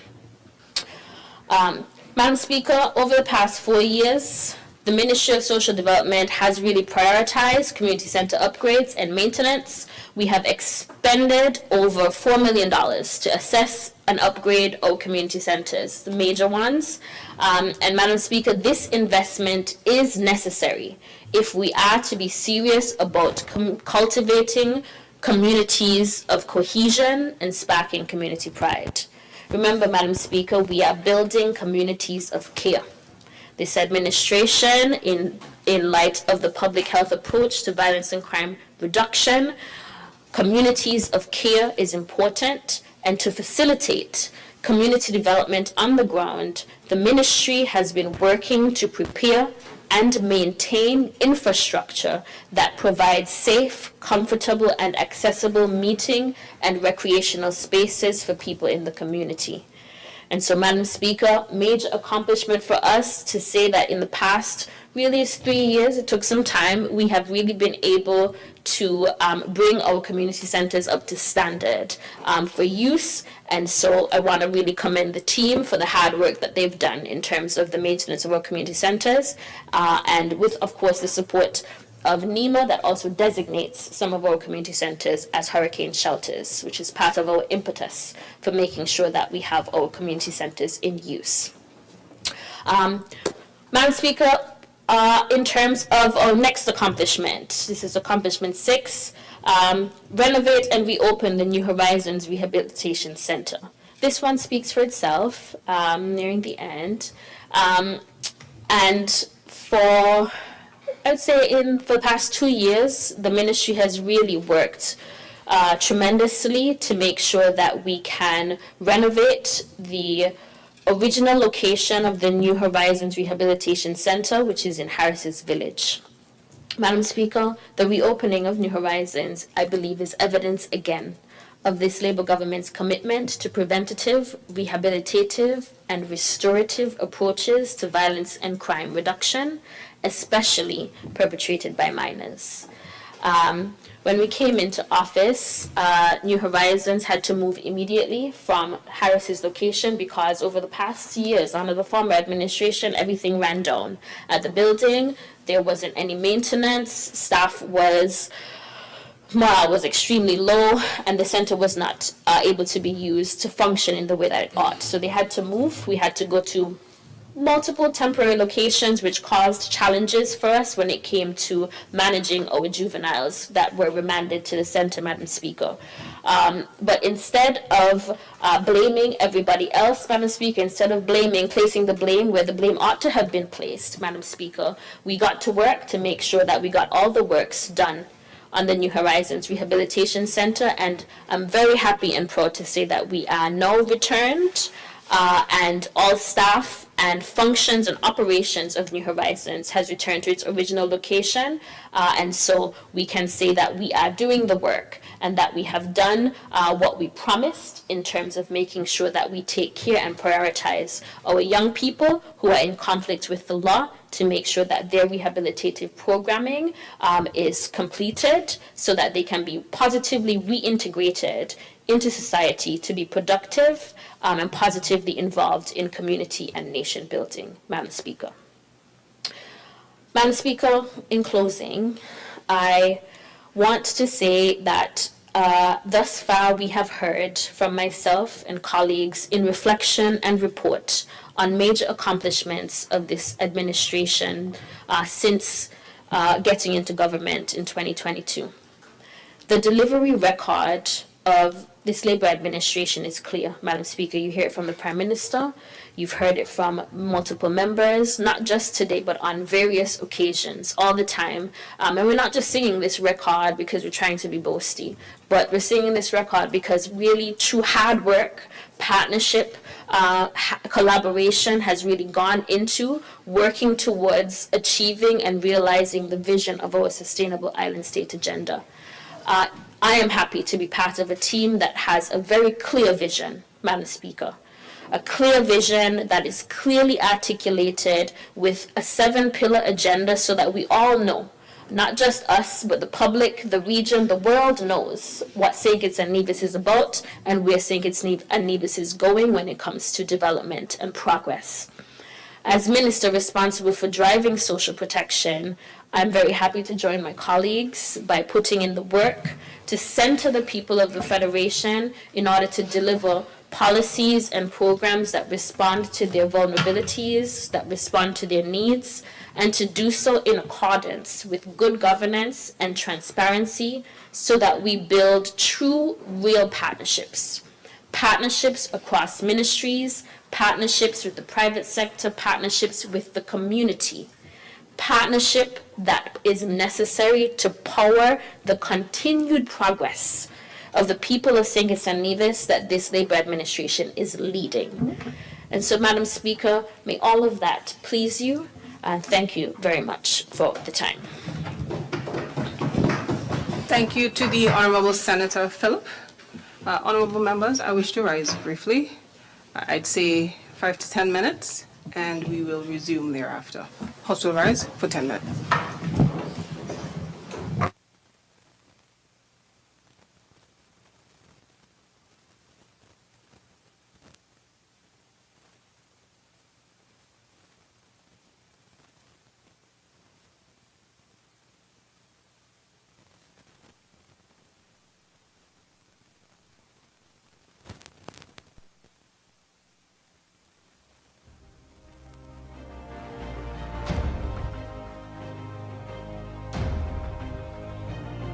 This morning we are here at the Cardin home that is about to make 100 years, and we reflect on Mr. Cardin, who would have contributed this to those who were having challenges with life, the homeless and other type of social issues. And so we want to remember him, even though that is so many years ago. This plan was on the books for some time now, and it's coming to fruition at this particular time. And I've seen some real nefarious things being done, trying to expose the Cardin home as if the issue just started. I say this is really bringing solutions, and we ask the community and all those who work at this institution to be a part of the solution and not the problem. The decision was made to upgrade the 4 buildings which specifically house patients at the Cardin home, the 2 buildings for the females as well as the 2 buildings for the males, and we have actively commenced the first part of this project, which is the roof rehabilitation on the lowest female wing. We will continue with the rehabilitation of the other areas as time goes on, and we also enhance the walls, the flooring, the lighting, the furniture, and every single aspect that we can of the Cardin home. Really proud of this project that is taking off, and look forward to its continued progress for the betterment of all. Thank you very much.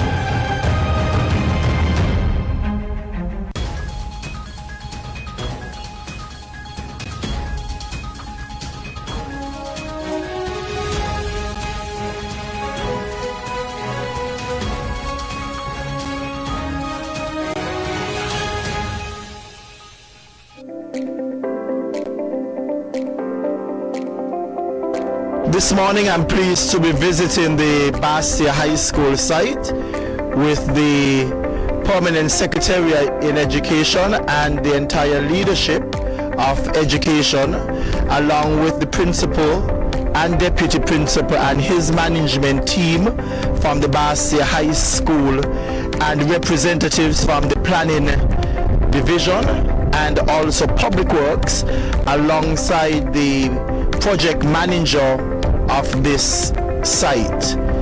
I thought it was necessary for us to visit as the construction is in full gear.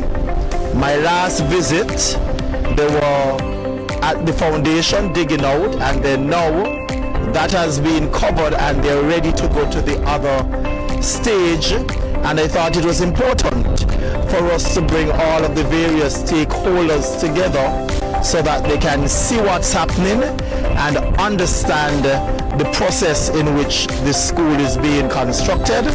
And I am happy that the project manager, he's going to give us an update as to where we are right now and what is the next step and the possible completion of this. As you look around, you can see all of the trailers with concrete slabs, but he will explain the correct term. So I turn it over to project manager Lewis. All right, good morning.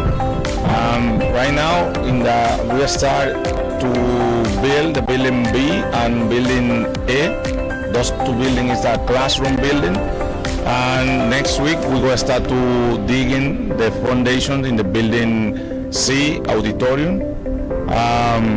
This building, the auditorium, is the most important building for the site right now. It's the more complicated construction too. Right now we have to pour in the upstand walls and the last column for building B. Next week we go continue with replace the fill and pour in the slab. For start with the inside to the precast element. You can see the elements here. We receive 15 trailers this week. Tomorrow we will start to unload the rest. There's some parking there. In 2 months and a half, we have to build the whole head structure for the building B already, upstand, and continue with the building B and C. The rest are building, just building a gym. We have to wait delivering some drawings for start to prepare everything in the process. That's it right now for the process. Building B ready within the structure in 2.5 months. Good morning. As the minister said, we are responsible to ensure that this development goes according to the approved drawings. We are regularly monitoring the development. We are always on site at different phases just to ensure that this building is built to code and built on time in accordance with the approved drawings. We have our team on site liaising with the different workmen to ensure that everything goes to plan.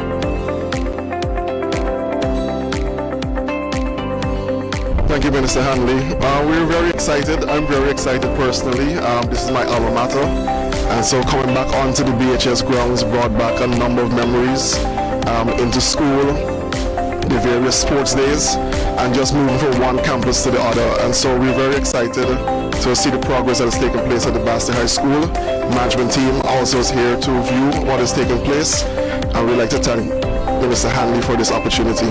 Thank you. We have with us here the Acting Director of Public Works and representative. Good morning, my name is Shea Claxton. I'm the Acting Director of the Public Works Department. As a past student myself of the Bastia High School, we are very excited to see this project come to fruition. As a stakeholder, we will play a major part, particularly in the completion of the project, the building, where we would have to execute any maintenance. So it's very important for us to even be a part of the construction phase so that we become familiar with all of the different elements of the building so that we can execute the maintenance as best and as efficiently as we can.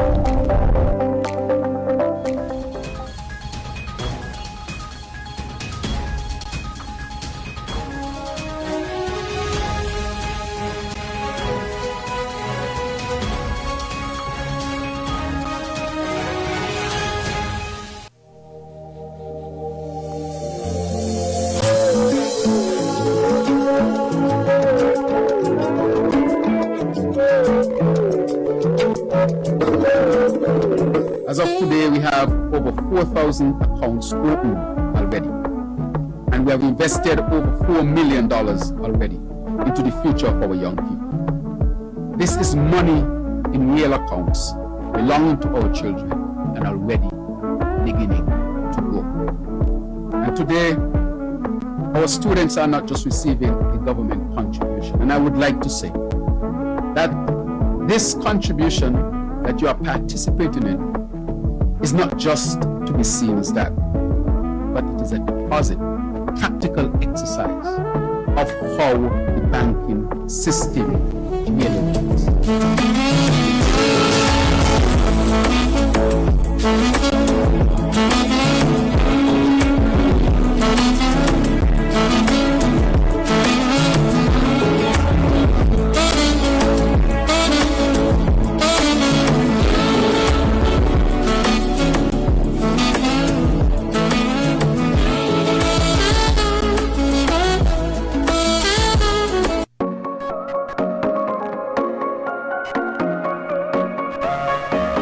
Ladies and gentlemen, this morning is a testament to the philosophy our Prime Minister often champions.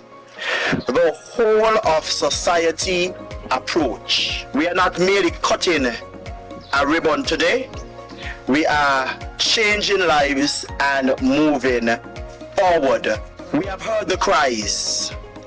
We have sat in the living rooms with mothers who have run out of tears.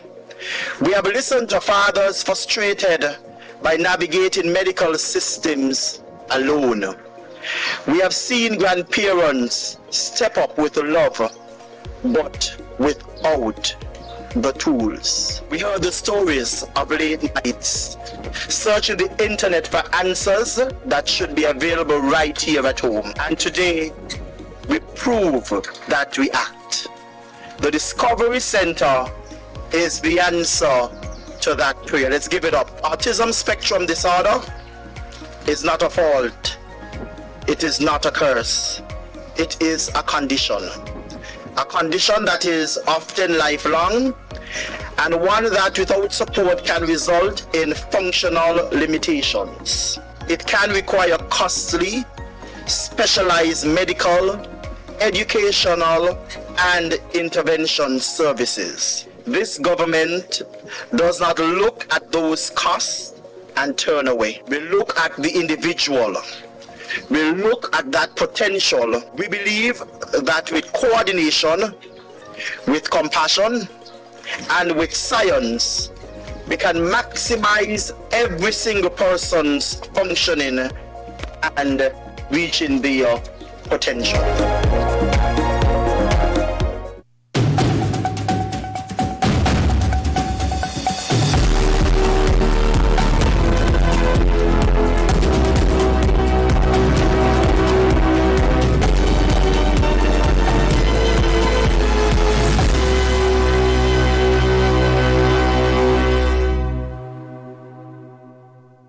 Greetings and a warm welcome to this week's post-cabinet briefing, your trusted source for updates on the decisions and initiatives shaping progress in our beloved federation.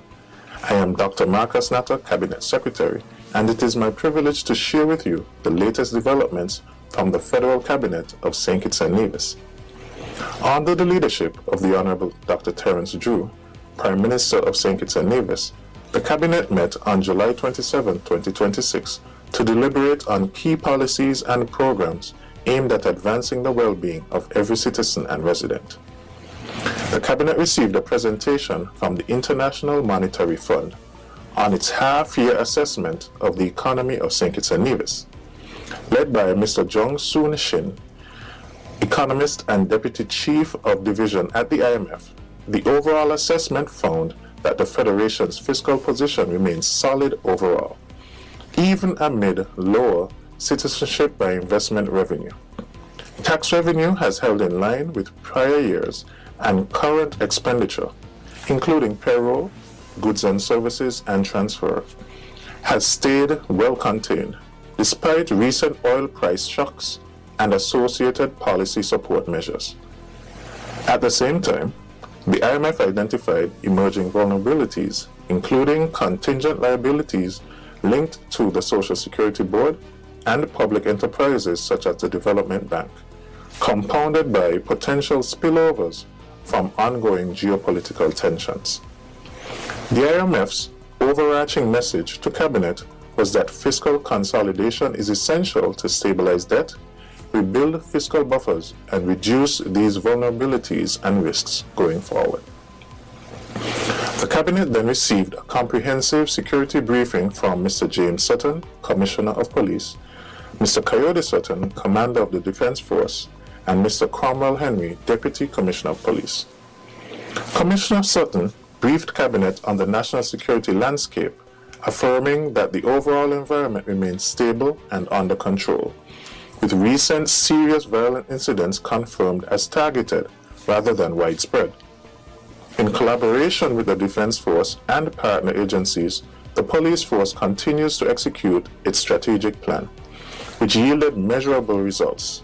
Major crime incidents fell by 10.4%, from 587 in the first half of 2025 to 526 in the corresponding period of 2026. Notably, murder rates remain well below 2024 levels, and robberies have seen a substantial decline, while strong drug enforcement detection underscores operational effectiveness. However, the Commissioner identified illegal firearms as a persistent priority and noted that larcenies continue to pose the greatest investigative challenge, requiring sustained attention. Deputy Commissioner Henry provided an update on progress in the digital transformation agenda, including a UNDP-assisted upgrade to the Police Record Management Information System. This enhancement will strengthen case file management by enabling a single digital case reference to follow matters seamlessly across the police, Director of Public Prosecution, the court, Criminal Records Office, and eventually the prison. In addition, the force is expanding its capabilities in CCTV and AI-assisted investigation, automated fingerprint identification, and police stores inventory management. Following the presentations, Cabinet formally reiterated its full support for the force's operational and strategic requirements. This endorsement encompasses the continued expansion of the national CCTV network, the provision of additional surveillance technologies, the procurement of modern investigative equipment, including desktop computers, to enhance case management efficiency, advancing legislative reforms to strengthen the legal framework, expanding youth intervention programs to address root causes of offending, sustaining investment in police training to build professional capacity, and reinforcing interagency intelligence capabilities to ensure a coordinated and proactive response to evolving threats.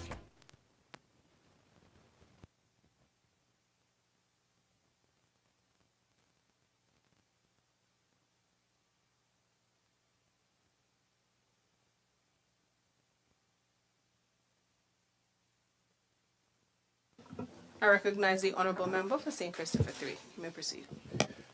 Madam Speaker, with your leave, I rise on the occasion of a statement by ministers to make just that, some statements on the ministries that I lead, particularly as this administration and myself as a minister comes upon our 4th anniversary of this particular position. And so it is quite fitting for ministers to give an account and a statement as to where their ministries are at, what they have accomplished, and what is still to come. So, Madam Speaker, with your indulgence, I would like to take this opportunity to, of course, congratulate the amazing A-team of the St. Kitts.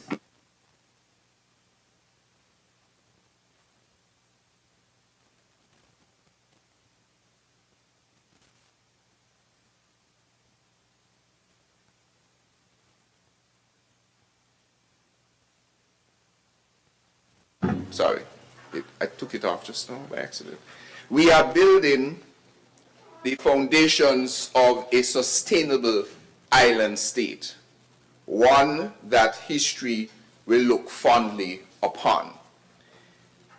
4 years ago, the people of St. Kitts and Nevis made a defining choice, and I think the Prime Minister went into detail on this. They entrusted the St. Kitts and Nevis Labour Party with more than the responsibility of governing. They entrusted us with the responsibility of transforming the Federation into the first sustainable island state. So they did not vote for just maintenance, they voted for modernization. They didn't vote for promises, they voted for progress. And today, 4 years later, our record speaks with clarity, credibility, and confidence that we are indeed powering progress. Now, Madam Speaker, before I provide a detailed statement on the ministries that I lead, permit me to speak briefly, not only as a Minister of Government, but as the humble representative for the poor people of constituency number 3. That gives me this opportunity to speak on my ministries. Representing the communities of West Bastia is, of course, one of the greatest honors of my life. It is a responsibility that I neither take lightly nor for granted. Every success we celebrate nationally must also translate into meaningful improvements in the lives of the people who entrusted us with their confidence. Over the past almost 4 years, together with, of course, my dedicated constituency teams and the support of this St. Kitts and Nevis Labour Party administration, we have worked tirelessly to ensure that constituency number 3 continues to move forward. Our communities have directly benefited from the national investments in roads, drainage and water infrastructure, improving mobility, enhancing resilience, and providing more reliable access to one of life's most essential resources. Madam Speaker, one of the achievements that gives me particular satisfaction coming from the Ministry of Sustainable Development, or in partnership with the Ministry of Sustainable Development, is the transfer of lands at Lagri to over 70 families who have occupied those lands for generations. Madam Speaker, for many, home ownership had remained an unrealized dream for decades. Today, because this Labour Party administration believes that long-standing occupants deserve security and dignity, many families are now able to call the land beneath their homes their own. That is not just a transfer of land, Madam Speaker. It is really the transfer of hope, the transfer of opportunity, and really the creation of generational wealth. We've also, in the constituency, of course, revived Village-O-Rama, restoring one of our community's most cherished cultural celebrations. We are in the process of building new homes for deserving families, because we believe that every citizen deserves the dignity, the security, the stability that comes with decent housing. At the Patsy Allis Playfield, we have renovated the storage facilities and bathroom amenities, creating a better environment for our young athletes, community organizations, and residents who utilize this important recreational space. And we are now eagerly anticipating the commencement of the construction of the Limekeel Playfield Stadium, which is presently out for tendering and due for submission very shortly, which will be a transformational project that will provide a modern sporting facility for our young people, and for what many argue to be one of the greatest football clubs that have ever been in St. Kitts and Nevis, the Rams Village Superstars, plus the other clubs including Village Galaxy and so on. But you know, congratulations, you lend out the trophy. I have a song like that, you know, we lend it out, because if we don't lend out the trophy, then how will all road know how we feel? Alright? A transformational project is the Limekiln Playfield, and as I said, will provide modern sporting facilities for our young people. It will encourage healthy lifestyles and create yet another source of community pride for West Bastia. So the constituency, of course, again in collaboration with Ministry, this time of Environment, also undertaken ongoing beautification and community cleanup campaigns, because we understand that a clean community reflects a proud community. These initiatives have not only improved our surroundings, but have also encouraged greater civic pride and volunteerism among our residents. Madam Speaker, while I'm proud of what we have already accomplished, I remain even more conscious of what still lies ahead. There is still work to be done. There are still dreams to fulfill. There are still lives to improve.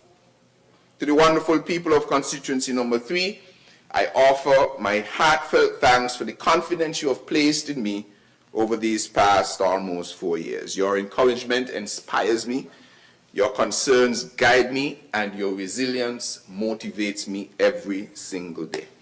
I thank you for this extraordinary privilege of serving as your representative, and by the grace of Almighty God, I pledge to continue serving you with humility, integrity, compassion, and unwavering dedication. My door will remain open, my commitment will remain firm, and I will remain, as I have always sought to be, at your service.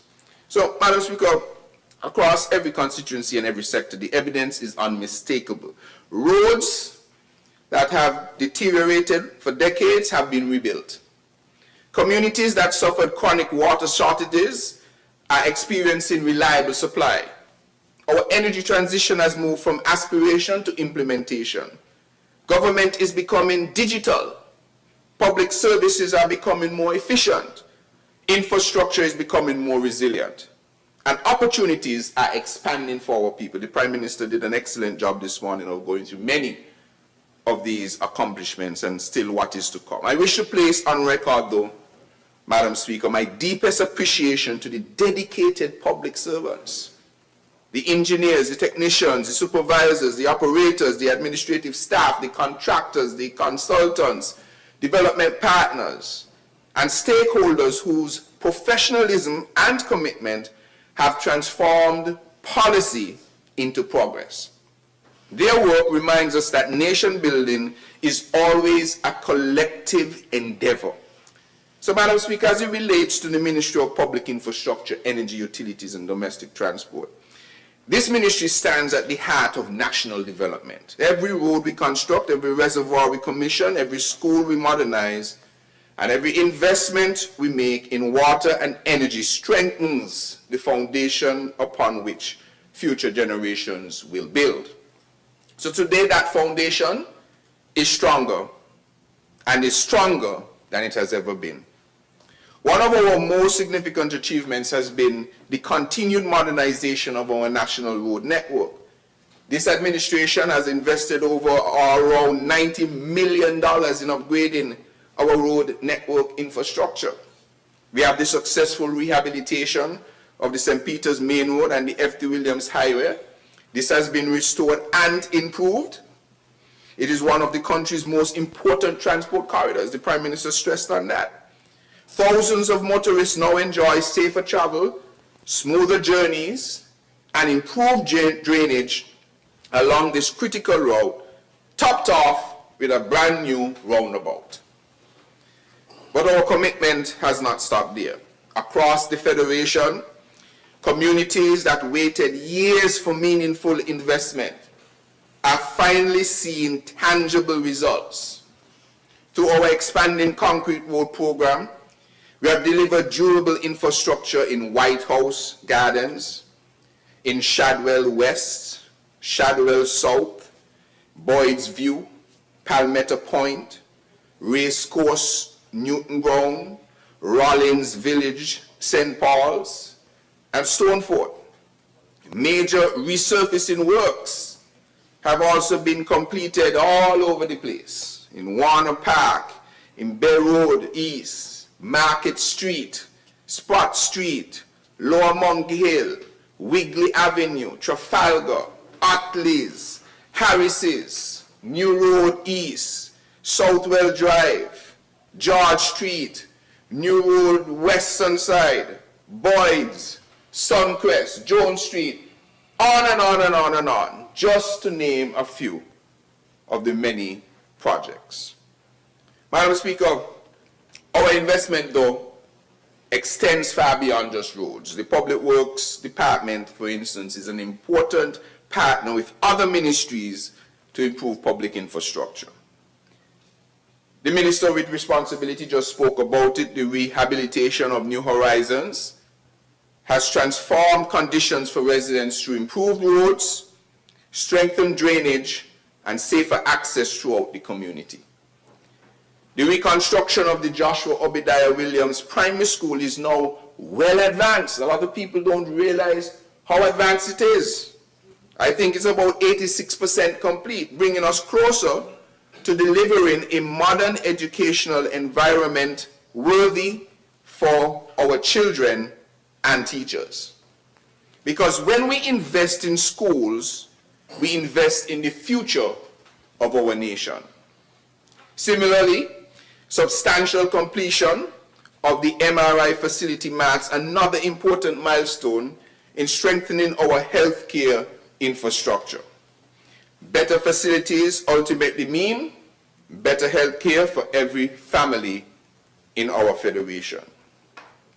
Madam Speaker, the Public Works Department continues to support almost virtually every arm of the government, whether maintaining public buildings, servicing the government fleet, operating the government quarry, or responding to emergency infrastructure needs. Much of its work happens quietly, often without recognition, yet it remains indispensable to the effective functioning of government. Another one of the projects for the healthcare, of course, which we saw earlier on screen, is the upgrade of the Cardin Home. And I want to thank the Ministry of Health for their continued push to get this critical housing solution for those among us who need additional care.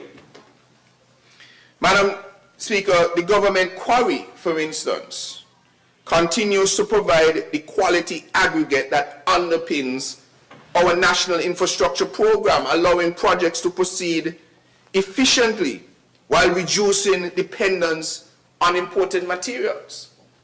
When I came to office, the quarry was definitely in large disrepair. And we went to the cabinet and said, look, if we are going to be building all of these things, hundreds of houses, arts center, Bastia desalination plant, Bastia High School, the brand new hospital, roads and hotels and private construction, then we must upgrade our quarry. We must spend and invest. And we are happy now that the quarry is continuing to increase its output to meet the production and construction needs of St. Kitts. Madam Speaker, these accomplishments demonstrate something much larger than completed projects. What we are seeing here and what we've heard from our Prime Minister, from our ministers, is that what we have heard demonstrates a government that plans strategically, a government that invests responsibly, and a government that delivers consistently. And while others, I think the cameraman, I think there was a Yes, there's somebody passed, and they did. So while this government delivers consistently, I was saying, and while others, may seek to measure projects by their speeches alone and big talk, the people of St. Kitts and Nevis measure projects by the roads they now drive on, the schools their children attend, the public facilities they use, and the communities that have been transformed before their very eyes, and the lives that they now have that are improved. That's the difference between making announcements, things to come, big billboards, things to come, and delivering results. It is clear, just like all the other ministries, the ministries that I lead have delivered results. That is the difference between administration and transformation. And under this Labour Party administration, transformation is exactly what the people of this federation are receiving. Now, Madam Speaker, that was a bit of public infrastructure. But I want to speak about a very critical one, and this Parliament should know what to say. Water is life, and every drop counts. Water is life, and every drop counts. If there is one issue that has affected the daily lives of our people more than any other over the past several decades, it has been water. For generations, Madam Speaker, successive governments have grappled with prolonged droughts. We're in one now that has been the longest or one of the driest in 100 years. Declining aquifers, aging infrastructure, and an ever-growing demand for potable water. Families adjusted their lives around unreliable schedules. Businesses struggled with uncertainty. Entire communities lived with the anxiety of not knowing when water would flow through their taps.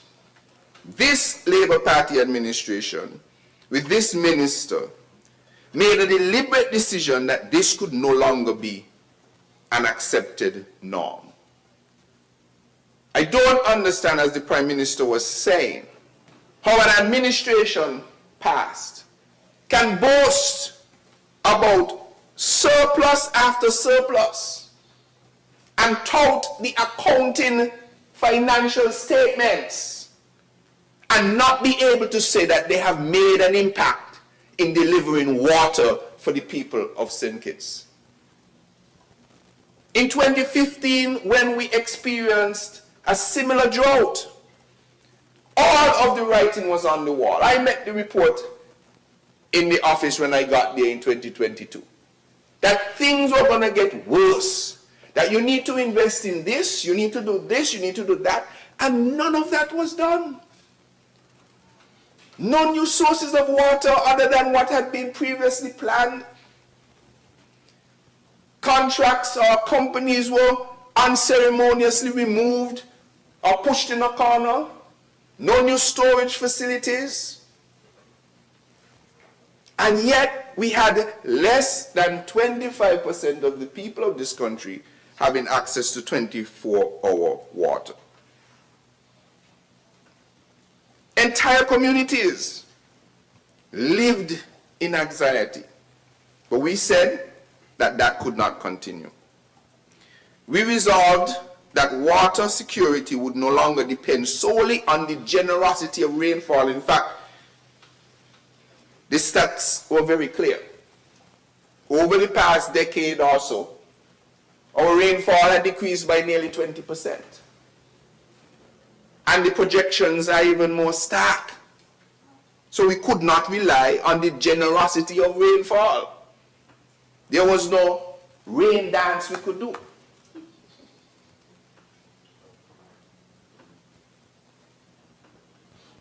But on strategic investment, innovation and long-term planning, that is what we sought and set out to do. Today, Madam Speaker, I can proudly report that this government has fundamentally changed the trajectory of water in St. Kitts. The centerpiece of that transformation is the commissioning of the 2 million gallon per day Basia desalination plant, the single largest investment in potable water infrastructure in the history of the Federation of St. Kitts and Nevis. Madam Speaker, this investment is a national insurance policy against drought. Unfortunately, it finished just before we've had the largest and longest drought in almost 100 years. If we did not have the Basset desalination plant right now, it wouldn't be just 25% who had 24-hour water. It would be closer to only 10% who had 24-hour water, because there simply would not be enough water. In the harshest times of the drought, the water was trickling into our sources. And it's because we had the ability to pump up to 2 million gallons of water every day into the system, we have been able to weather the significant impacts of this historical drought that the country is facing.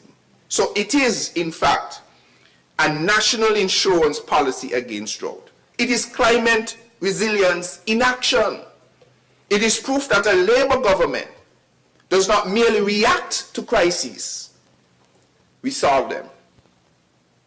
Or we put things in place to minimize the problem.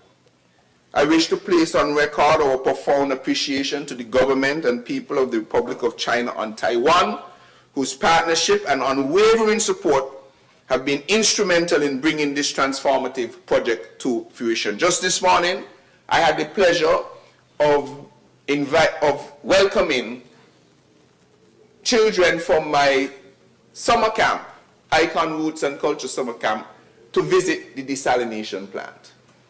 And so they were now able to see how it is we take seawater, go through all the processes, and make it to be completely pure, drinkable, potable water. That was a lovely experience to see the children doing that. I remember being small, and the major place you could visit was the brewery. On a school trip, that's the major big thing you could do. But now you can do a desalination plant, one of the largest in this part of the region. Madam Speaker, the results are already being experienced across the island. Today, approximately 70% of St. Kitts enjoys a continuous 24-hour water supply, a remarkable achievement considering where we stood only 4 years ago. Now, I must remind that nothing is perfect. In fact, the infrastructure that supports the advancements we have done also still need improving. So there are going to be times when the water has to be taken offline for maintenance purposes. We have still a lot of older infrastructure in place, like pumps and pipelines. And over the coming months and years, we have a plan to replace and upgrade these. But we have now done something that is critical in finding and securing a reliable source of potable water. So to raise the percentage from less than 20% to just about almost 70% is remarkable. That has never happened. In fact, I must remind or say to you, recently we went to the UN to report on our progress on our SDGs. And there was a country, I'm not going to call the country's name, who was presenting with us. And they were boasting that they have increased their water availability from, I think it was 64% to 69%. 5% or 3% was their increase. And they were reporting that. And right next to them, St. Kitts and Nevis was able to say, well, we have gone from less than 25% to almost 70%. Remarkable what we have done in the time that we've been here. So for thousands of families, this means no longer waking during the night to fill buckets and barrels. It means children can prepare for school with dignity. It means businesses can operate with confidence. It means our hospitals, schools, and public institutions can deliver services without unnecessary interruption. So it is not merely just an improvement in infrastructure. It's not just a capital project. It is an improvement in the quality of life of our people. And we are not stopping until every community enjoys that same level of service. Because 70% means we still have 30% to go. 30% to go. Producing water, and I'm going to report something shortly on water. Producing water is really only part of the solution though, and the major part of the solution by providing a source. But storing it and distributing it efficiently are critically important. That is why this administration has simultaneously invested in expanding our national storage capacity. The completion of a 500,000 gallon storage facility at the Bastia desalination plant, together with the completion of a 500,000 gallon White Estate reservoir that is in Keyon area, has increased our national water storage capacity by 1 million gallons. That additional storage strengthens our resilience during periods of drought, equipment maintenance, and emergencies, while providing greater operational flexibility throughout the national distribution system. We could keep up the picture longer so persons can see it if you're looking online or on the television.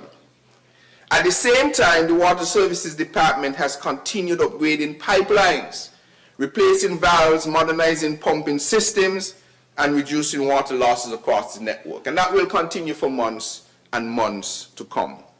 These investments may not always be visible to the public, but they are absolutely essential to delivering a reliable service. Madam Speaker, our strategy, though, has never relied on a single source of water.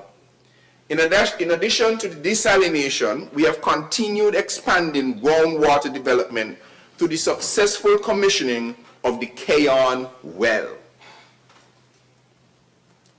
a few years ago to alleviate the situation of the Keyon community water woes that have plagued that area for many, many years.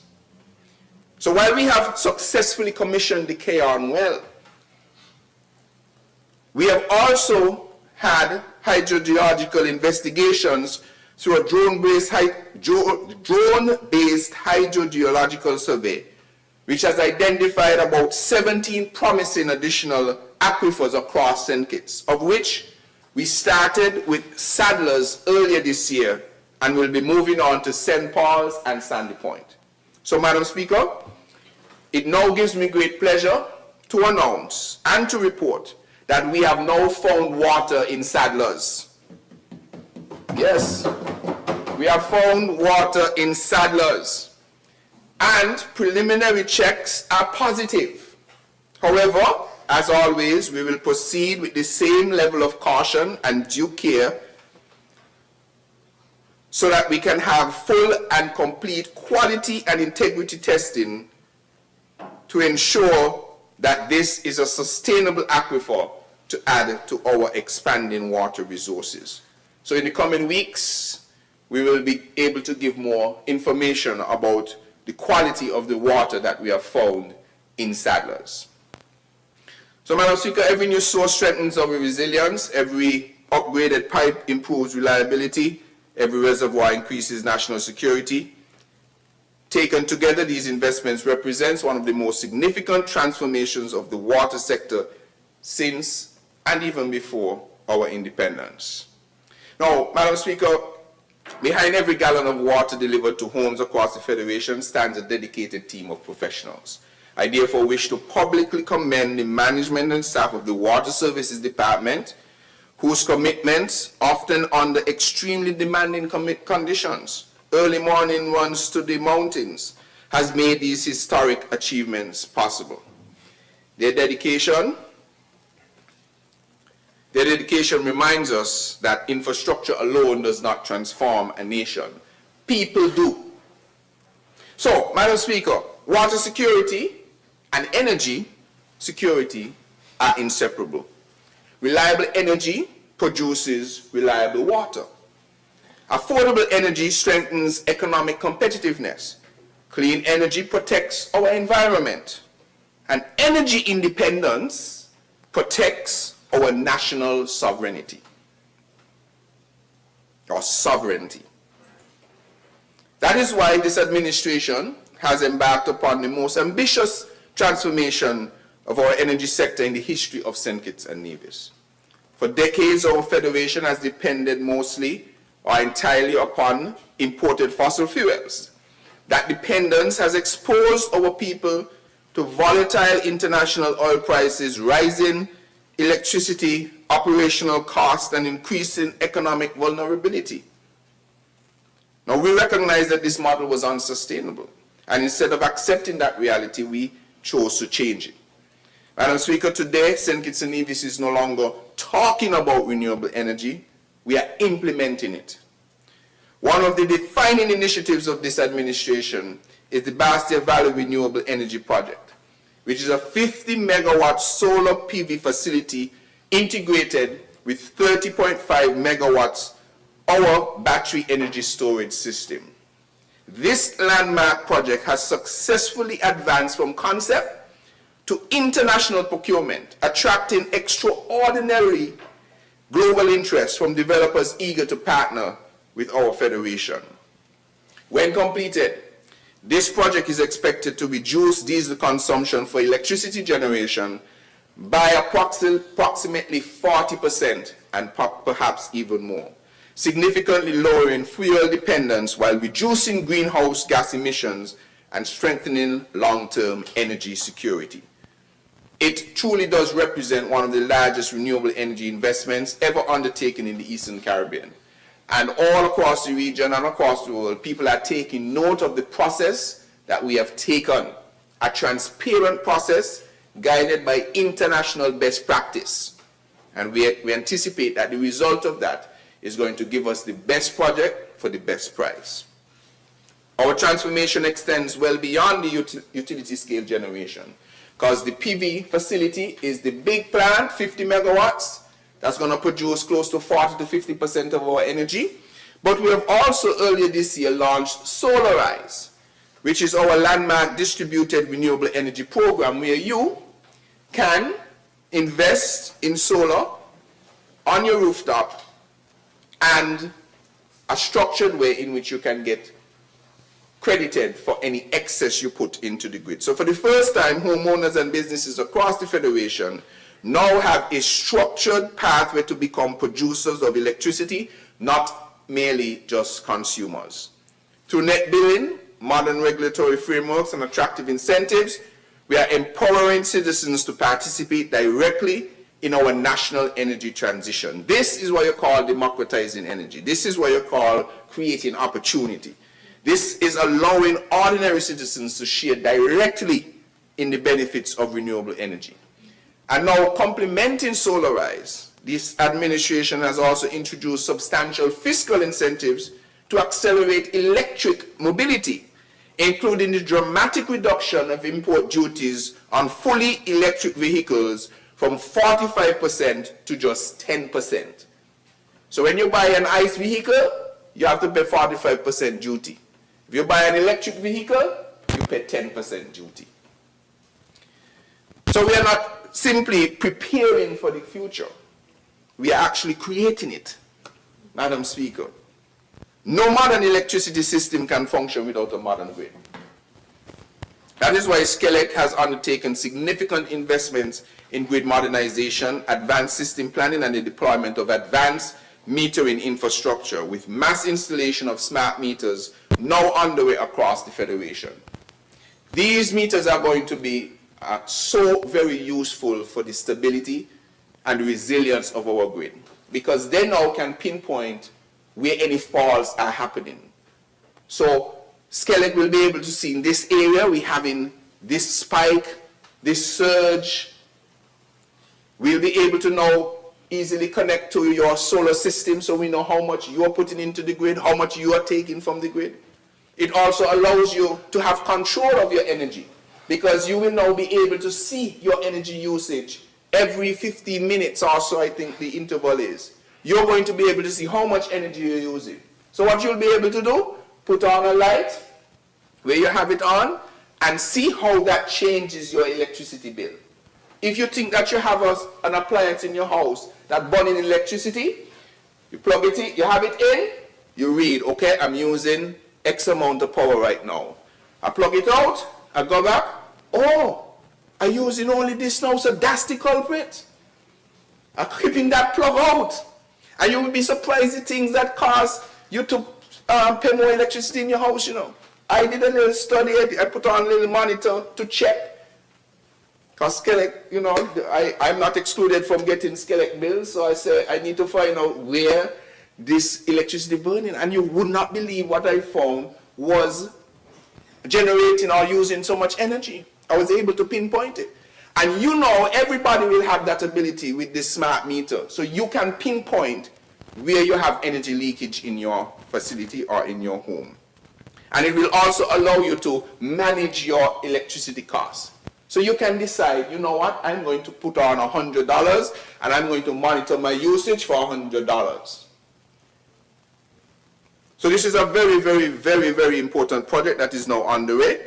Smart metering will improve operational efficiency, it will reduce system losses, it empowers consumers through better information and prepare our electricity network for a future dominated by renewable energy. So you will see Skelec coming to your homes and changing out so you can get the brand new smart meter. And you know, the other day when I traveled to go to the UN to do the presentation, and I happened to be by a residential home, and right on the wall I saw a meter. And the meter was actually in the yard of the residents. And for a second I said, well, how these people can come in here to read the meter? But then when I looked on the meter, it said AMI, Advanced Metering Infrastructure. They don't have to come to read the meter in the back of the yard. And I said, you know what, St. Kitts going there right now. They ain't gonna have to come nowhere to read the meter. So at the same time, work continues on the 18 megawatt Saudi fund supported dual fuel hybrid power plant, strengthening generation reliability while facilitating greater renewable energy integration. This is a very important project because when moving to renewable energy, you don't just put all your eggs in one basket. Your system must still be able, especially in the initial stages, to handle your grid. If something happens, you have a major event of some sort, it's like a backup generator.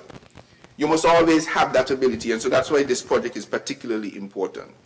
Madam Speaker, our vision extends beyond St. Kitts. We are working closely, of course, with our counterparts in Nevis in ensuring that we advance preparations for the 30 megawatt geothermal development and the One Grid initiative where the grid on St. Kitts will be connected to the grid on Nevis. So any renewable energy produced on Nevis can be exported to St. Kitts. Any renewable energy created on St. Kitts can be exported to Nevis so that we can have one sustainable grid in the Federation. Madam Speaker, these achievements we're talking about, obviously, they can't be accidental. They're not. They are a result of deliberate planning, strong partnerships, sound policy, and responsible governance. And also, Madam Speaker, the courage to pursue transformational change rather than temporary fixes. We could have done some patchwork in some of these things, but we decided, no, we had to make the investments. I want to therefore commend the board, in particular the management and staff of Skelec, together with the energy unit and the ministry as a whole, the administrative arm of the Ministry of Public Infrastructure et al. Also our regional and international development partners and every stakeholder whose expertise and dedication continue to drive this national transformation. Madam Speaker, 4 years ago we inherited challenges, we're now delivering solutions. Yesterday we spoke about energy transition, but today we are building it. Yesterday we depended on uncertainty, today we are investing in resilience. And tomorrow, because of the decisions of this St. Kitts Nevis Labour Party administration is making, the people of St. Kitts and Nevis will inherit a nation that is stronger, more sustainable, and more prosperous than ever before. That, Madam Speaker, is what transformational leadership looks like. Now I will conclude on digital transformation in the Ministry of ICT and Posts as we build a digital nation. Madam Speaker, as I conclude, I want to turn to this ministry that is quietly but fundamentally redefining how our nation will function for decades to come. Roads connect communities, yes. Water sustains life, certainly. Energy powers our economy. But in the 21st century, digital infrastructure connects opportunity. It drives innovation. It strengthens national security. It improves governance. And it determines whether small states merely participate in the global economy or compete successfully within it. 4 years ago, digital transformation in St. Kitts and Nevis was largely an aspiration. Today, under this Labour Party administration, it has become a reality. This government has not simply digitized services. We have laid the digital foundation upon which future generations will build. Madam Speaker, our transformation has been guided by 5 strategic pillars: digital government, national digital identity, cyber security and data protection, modern ICT infrastructure, and innovation, digital skills, and governance. Each pillar strengthens the other. Together, they are creating the digital architecture of the first sustainable island state. Perhaps, Madam Speaker, no initiative better illustrates this transformation than our National Digital Identity Program, or our EID. This is one of the most ambitious governance reforms ever undertaken in the history of our federation. And working alongside with our trusted partners, the government of the Republic of China and Taiwan, internationally renowned experts from Estonia's Cybernetica, and the International Telecommunications Union, ITU, we have moved from vision to implementation. The legal framework has been drafted, the secure national infrastructure has been installed, the government-grade servers, encrypted systems, secure card printers, and authentication platforms have been deployed on both St. Kitts and Nevis. Madam Speaker, this is not simply just another ICT project. It is the digital key that will unlock the future of public services. It will allow citizens to securely access government online, strengthen national security, reduce identity fraud, improve financial inclusion, and dramatically modernize the relationship between the citizen and the state. It places St. Kitts and Nevis among the regional pioneers in trusted digital identity. This is transformational governance. So this is, simply speaking, where you can present your digital ID, and whichever service you are presenting it to can be much more certain that, one, that you are that person, and two, that they can securely deliver the service that you want them to deliver. We have also modernized one of government's oldest institutions, our civil registry. For generations, thousands of birth records existed only on fragile paper. Today, birth records dating back to 1950 in the first instance, we're going further than that, have been digitized. Might have gone a little further than that by now.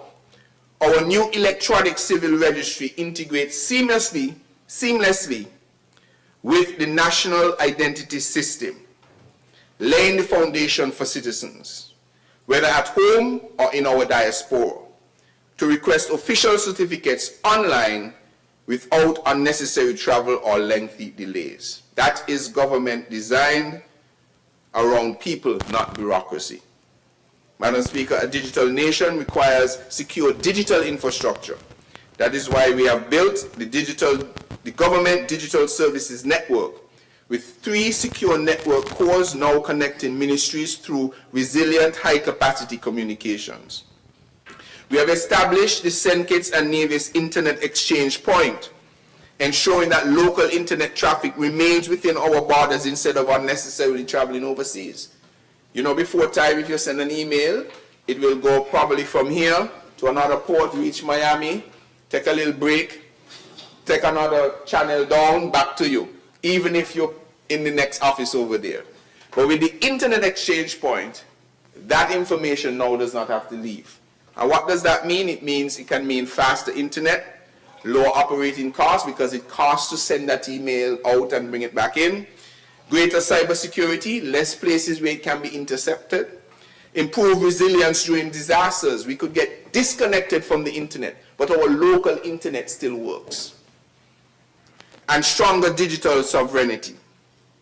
Now, for a small island developing state, that is not merely just technical infrastructure. That is really strategic national infrastructure. So, Madam Speaker, as we digitize government, we must also protect it. Accordingly, this administration has advanced an unprecedented legislative program, which we are going to be bringing, including the Digital Identity Bill, the Data Protection Legislation, Electronic Transactions Legislation, Digital Signatures Legislation, Cybersecurity Legislation, and Electronic Civil Registry Framework. Let me get this out to you. Together, these measures will create the legal architecture required for a secure digital economy, because digital trust is national security. Madam Speaker, technology is valuable only when it improves people's lives, though. And that is why this administration has expanded digital government through the Electronic Travel Authorization System, or the ETA. Everyone who has traveled now has had an opportunity to just come off the plane and walk straight through. Digital platforms within foreign affairs, consumer affairs applications, ministry websites, digital help desks, modern document management systems. Social programs have been tremendously helped by the digitization of those processes. Development continues on online passport renewal, business licensing, customs modernization, expanded government services, and integrated digital platforms that will make government more efficient, transparent, and responsive. Every digital service means less bureaucracy, less waiting, greater convenience, better government. And that is why we're doing it. Madam Speaker, I want to, in the interest of time, close off on POST, which through the National Addressing System, every home and business will receive a standardized geocoded address, strengthening emergency response, disaster management, postal delivery, e-commerce, and national planning. Our post office itself is undergoing its most significant modernization in decades through counter-automation, parcel tracking, enhanced security, and digital postal services. So we are transforming the post office into a modern logistics and digital services institution. Madam Speaker, when we reflect upon the last 4 years, one truth becomes unmistakably clear: that this Labour Party administration has governed not for headlines. We have governed for people, for the good that we can do. We are moving from scarcity to security. We are moving from aging infrastructure to resilient infrastructure. We are moving from paper-based government to digital government, from dependence to sustainability, from ambition to implementation. And while we are proud of what has been accomplished, we remain even more inspired by what still lies ahead. Because nation building is never finished. Every road we build creates new opportunity. Every gallon of water we produce strengthens resilience. Every megawatt of renewable energy brings us closer to energy independence. Every digital service expands opportunity. Every investment we make today lays another stone in the foundation of the first sustainable island state. Madam Speaker, this is the record of a government that keeps its commitments, a government that plans boldly, a government that invests wisely, a government that delivers consistently, a government administration that is powering progress and moving forward. And as we celebrate 4 remarkable years of this new Labour Party administration and Labour governance, we do so with humility for what has been achieved, gratitude to the people who entrusted us with this responsibility, and unwavering confidence that the future of St. Kitts and Nevis has never been brighter. That foundation has been laid. The transformation is well underway. And by the grace of Almighty God. And the very best is yet to come. May God continue to bless our beloved Federation of St. Kitts and Nevis. May it please you, Madam Speaker. Thank you to the Honourable Member for St. Christopher 3. I recognize the Honourable Member for St. Christopher 4. Madam Speaker, with your leave, I rise on this moment of Minister's statement to give my own account on the good work that this administration has been doing over the past 4 years since being given the mandate to lead this great federation of St. Kitts and Nevis. Madam Speaker, as I sat and I listened to my colleagues, I couldn't help but become a bit emotional. Thinking about not just 4 years that we've been here, but thinking about what inspired me getting into public life to begin with. But you see, Madam Speaker, as a young black boy, you sometimes could be told many things, and perceptions could be skewed based on what is achievable. But not only what is achievable, but what you should desire. And I've seen where many of us never really set the desire at the level that would represent the greatest accomplishment of that individual. I deem this a great accomplishment in my life. To be able to represent not just the citizens of St. Kitts and Nevis, but particularly the constituents of St. Christopher 4. And also to be given the mandate to lead a suite of departments and ministries which I have fundamental passion for. Because before any concept of politics or governing, I have been one of the drivers in the creative sector.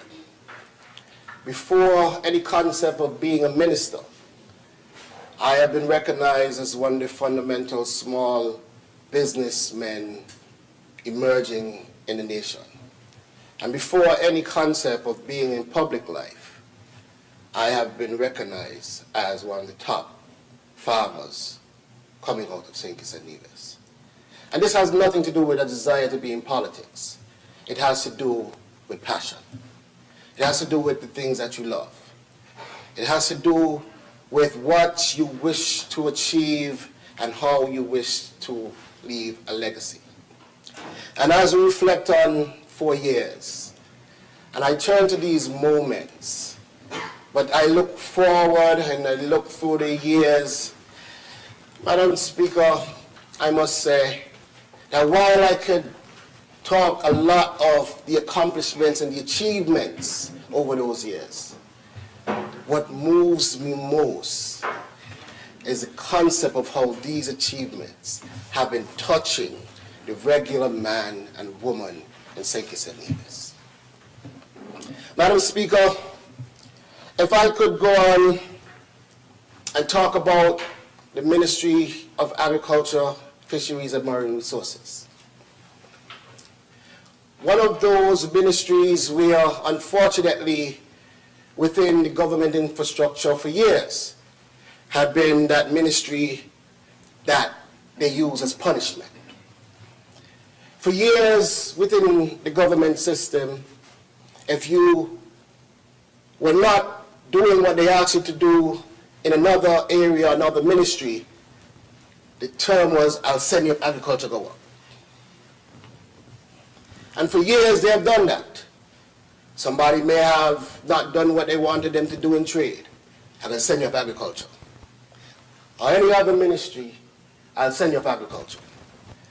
And we have been taking that ministry and transforming it from an area that is considered national dumping ground for bad behavior to a beacon of national progress. Madam Speaker, when we took office, we could talk about the numbers. And I was on a press conference just a few weeks ago where I outlined that within that sector, when we look over the last decade and the statistics, we recognize that our administration, this St. Kitts Nevis Labour Administration, led by our Honorable Dr. Terence Joe as Prime Minister, is responsible for the highest records on paper and the highest records accounted for. Over the last decade, the third highest record for earnings in the fishery sector stands at 15.5 million. That happened in 2023. The second highest record, again, under this administration, standing at 18.4 million. And the highest record of earnings in the sector, again, under this administration, standing at 19.6 million. And we can boast of the numbers, Madam Speaker. But to me, what these numbers represent is not the money that we earn as a government and into the government coffers, but the money that is circulating to the regular man in the industry. This isn't government revenue we are talking about. We are talking about economic impact. It means between the fisher folk, the support services, the stores that serve them, the markets that sell their produce, they all shared within $19.6 million. This is what truly moves me. To know that I have moved the number from a mere 9.6 million in 2022 to 19.6 million to date. So now our fisher folk and our people in the sector are earning more. That is important. Madam Speaker, but what also moves me is how supporting this sector has transformed and touched lives. And I want to talk about a particular story where a young teacher came to me and said to me, "Minister, I would like to work in the fisheries." And I said, I could see you fitted there. However, based on the jobs that we have available, what's your qualification? At the moment, she was not qualified for the job in which she was asking. I said to her, unfortunately, you are not qualified for this. However, if you go ahead, this is what you need to do, and you can qualify. She went and got qualified. Today, she's in that position. But not only that she's in that position, Madam Speaker, she conceptualized and brought to life the fisheries summer camp, where she's now training young fishers to come as the next driving force for the sector in the future. I had the privilege of speaking to over 30 young boys and girls who are all excited about the opportunities to be derived from the fisheries sector. And I thought about, what if I had just dismissed this person without giving that person the opportunity to go and get qualified and be able to contribute well to the development? But this is what service is about. It is understanding that sometimes people just need the opportunity. The opportunity. to be able to then push and provide that opportunity for others. And today I stand proud that I was able to give that young lady the opportunity. And I am even more proud of the opportunities she is now providing for others. And that again is important service that we are doing. But I'm also proud of the work that we have done in developing the fisheries landing sites across the country. Bastia Fisheries was in a mess. Today, we have renovated, gotten it back in function in order, and it's doing quite well. Old Fisheries was in a horrible state. Today, we have a renewed fisheries, building, operations, and the fishing market in Old Road is again up and running. Date Bay, we are working towards a modern building, but at least we have taken care of their needs as it relates to ice and storage and areas for them to function. And the strengthening of these cooperatives has gone a long way in making sure that our sector is robust and performs at a high level. But as I talk about the development, I must also talk about the fishing tournament that we introduced in Old Road. Everyone knows Old Road as a fishing community. I mean, I was given a presentation and I made a statement and everyone knew who I was talking about. And all I said is, get these guys. And everyone knew who I was talking about. From Old Road. And the truth is, I could not understand how one of the leading fishing communities in the country did not have something symbolic to celebrate the success of that community. And so we introduced a fishing tournament. And we've seen our young fishers and the fisher folk in Old Road participating and growing through that tournament. I speak of fishermen like Roger Otley, who is one of our lead longline fishers in the country. I talk about Ira Marshall. I talk about Everton Ford, Sir Patrick Sillidy, and so many that we see benefiting from these initiatives and development. Their lives are fundamentally improving because of the work that we are doing. And I want to encourage them to continue plying their trade and moving St. Kitts and Nevis forward.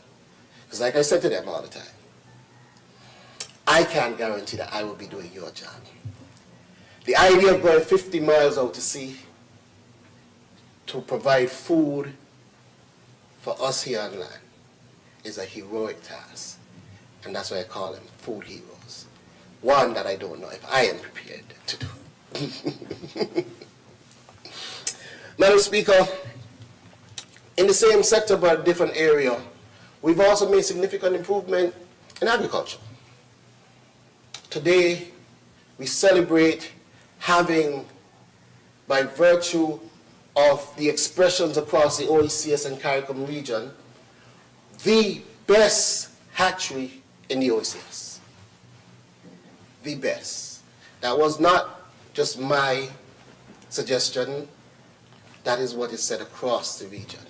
St. Kitts and Nevis has the best chicken hatchery across the OECS. We are exporting the old birds across the region while supplying our local farmers with their old birds. And what has that done for our country? Today, St. Kitts and Nevis is self-sufficient in egg production because of the work that we have been doing. Madam Speaker, this is what service is about. How does the work that you do touch the pockets of the people that you serve? So when I call Eat Right Farm on a Friday morning after they put out their display and say, I need some eggs, that, for me, is a reflection of the work when Eat Right can deliver those eggs. And I could see that farm making their money. But as we talk about farms and making money and being one of the best in the region, we are also hailed for the greenhouse village concept. I've had ministers from the entire OECS come to St. Kitts and have gone, wow. The greenhouse village concept is one of those concepts that has been hailed as one of the leading innovations across the OECS region. And it's a model now being adopted across different territories. Again, St. Kitts is at the forefront of that development in agriculture. And as the Minister of Agriculture, I'm proud not only for the work that is being done in agriculture, but I'm proud for my country, because St. Kitts and Nevis can stand tall across the region. But I'm also looking forward to what that means for production. Because today, while I celebrate farmers like Travis Huggins and the other farmers that are exporting food into the Virgin Islands and other countries across the region from St. Kitts, I am looking at the future and what it means for the new farmers coming up and using the technology of the greenhouses to then also get into the export market. So while we provide food on the ground, we are establishing and opening markets out in the region. And that was a commitment. And today, when I speak to Travi and he's saying, I am sending 1,500 pounds of tomato over to the BVI tomorrow, I'm happy. St. Kitts and Nevis is exporting food. And that was the commitment. And it is touching the pockets of our people. Because, as we say, he's making his money now in US dollars because he's exporting to a US territory. This is what we're talking about, improving the lives. But I want to, Madam Speaker, talk a little bit about another area that has inspired me, and I want to tell another story. We had the foresight and also the support to understand that while the droughts are getting worse, we must be prepared. And our agriculture sector must be able to sustain that. And we created a program that we termed DRIP, Drought Resilience Irrigation Project, DRIP. And that project was supposed to and aimed to support our farmers to be more resilient against drought and climate change. And I remember visiting through that initiative a farm in Middle Island. And I remember the farmer saying to me, Minister, no government has ever given me anything in support of my farm. No, his farm was one of the best maintained farms that I had seen. But here he is that's saying that no government had ever given him any support to his farm. And he was putting in his best effort, doing as best as he can, but just needed that little support. We gave him that support. Within a year of that support, that same young man established what is now known as Middle Island Market. He established a whole space where he now sells produce from that farm every week. Again, what support and opportunities can do. And Middle Island now has a market space where you can go and buy fresh vegetables produced by a local farmer. And I am happy that I go there and buy my produce as well. So when I go to Middle Island Market, Namad and the family is there, and I could buy my cabbage, or buy my plantains, or buy my celery, and cucumbers and tomatoes and pumpkins and dasheen and edos. Master chef in the kitchen, I'm pleased again to see how the work that we are doing in the Ministry of Agriculture is actually touching the lives of the ordinary person. And we saw it nationally. We created a program 2 years ago and distributed pineapples and plantain slips to farmers across the country for free.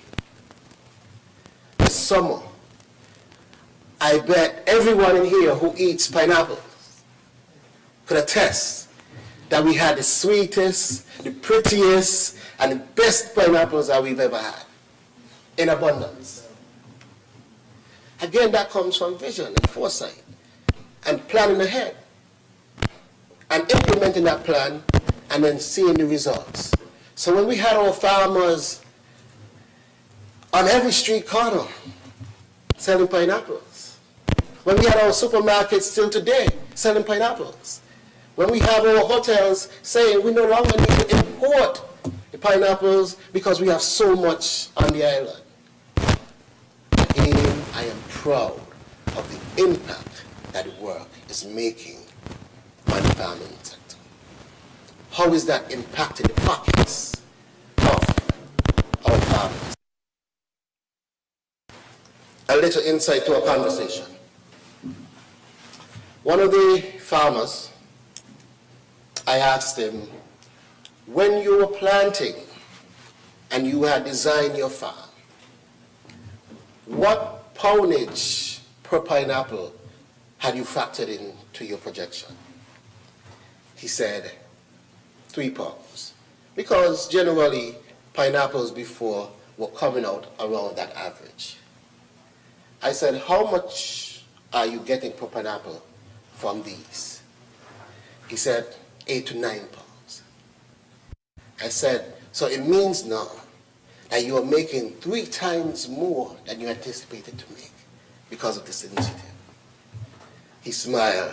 He said, yeah, yeah. And so I want to big up Yellows on the fact that he had the vision to turn his entire farm into a pineapple farm. And he was able to supply hotels, supply supermarkets, and supply the country as one of the farmers providing our sweet pineapples. These things make me proud to have done the work that I've been able to do over the last 4 years here in office in the area of agriculture, fisheries, and marine. Madam Speaker, I also sit as the Minister of the Creative Economy. And as a Minister of the Creative Economy, Madam Speaker, I couldn't be more proud. The St. Kitts creative sector has been a conversation across the globe. In fact, I remember sitting with a representative from the Commonwealth, and he said to me, do you know that St. Kitts Small Business and Creative Economy Ministry sits as a Commonwealth best practice in the way you have executed your initiative? That was news to my ears, but proud news that I was willing to accept anyway. Because you see, many times the creative sector is brushed into the corner as a hobbyist sector. These people just doing whatever they're doing. And we didn't see them for years as entrepreneurs. We didn't see them for years as businessmen and women. They didn't even see themselves as businessmen and women. Today, the average entertainer is telling you, I have my business license. The average entertainer is telling you, I have a business license. So the entire concept of what it means to be an entertainer has changed. They now see themselves, as they rightfully should, as businessmen and women. But one of the other areas that I committed to is to ensuring that we export our talent to the world. Today, as we stand here, 4 years as an administration leading this country, we can proudly say we have never seen more of our talent exported globally than in this era. You name it. We had our artists and cultural practitioners in Japan. We've had them in Nigeria. We have them in Ghana, in Germany, in the UK, in Miami, across the entire region. Everyone from the Collision Band to the Novice Band to the Grandmasters Band to DJ Terror to Akai. Our models just got back from training in New York. You name it, we have exported talent across the globe.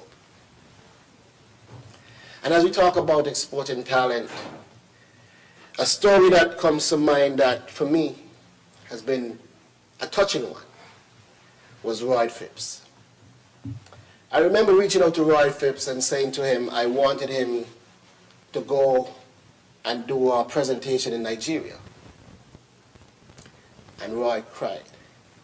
And I couldn't understand why a big man would just start crying on a request like that.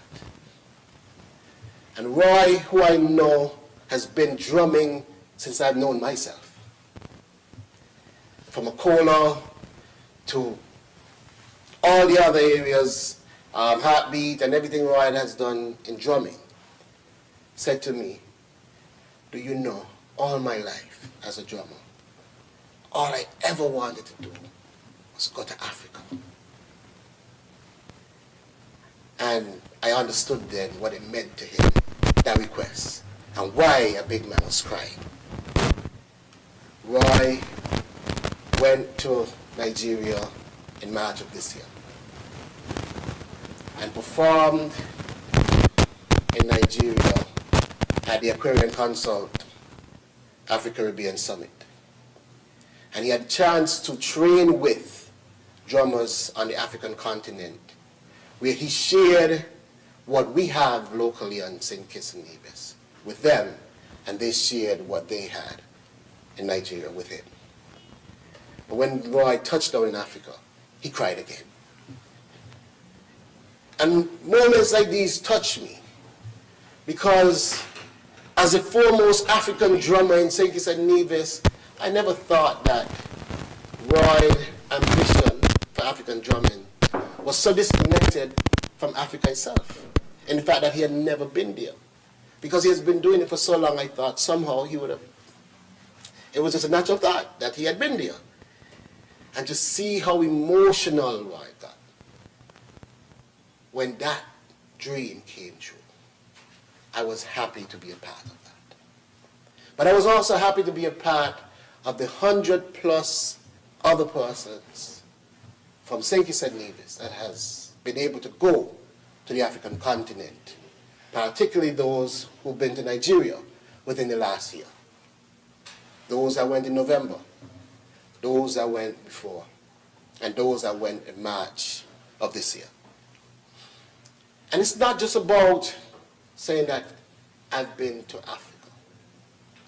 It is understanding that the globe and where it is going right now, we need to reclaim our pride and our identity. I watch the news articles coming out, and I don't know if we recognize, but Africa is rapidly becoming a new superpower. And Nigeria is one of the most powerful economies on the continent of Africa.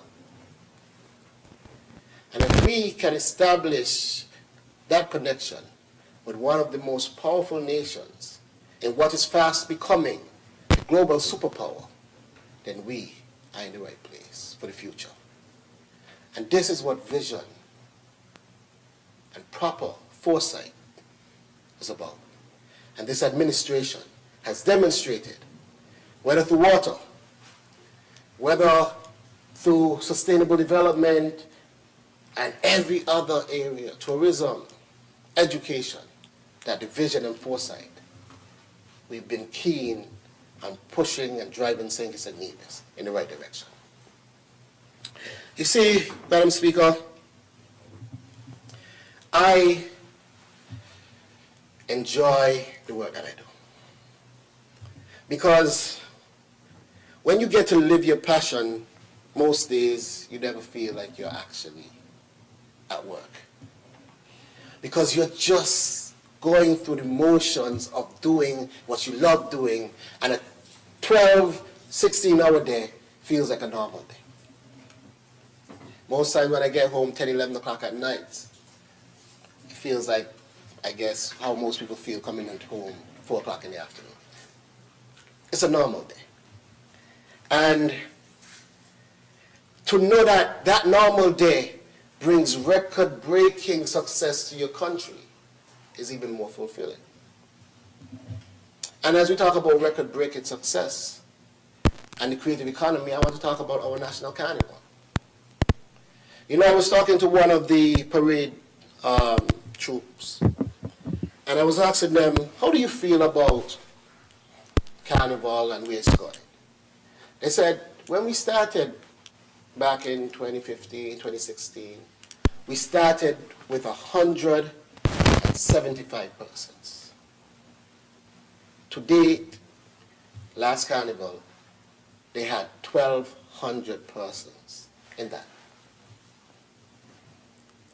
This is the type of growth we are talking about. In fact, if we talk about the records, the largest carnival, the second largest carnival, and the third largest carnival have all been under this administration. Let's just say the numbers just purely that I just gave. 1,200 plus natural, and that was parade day.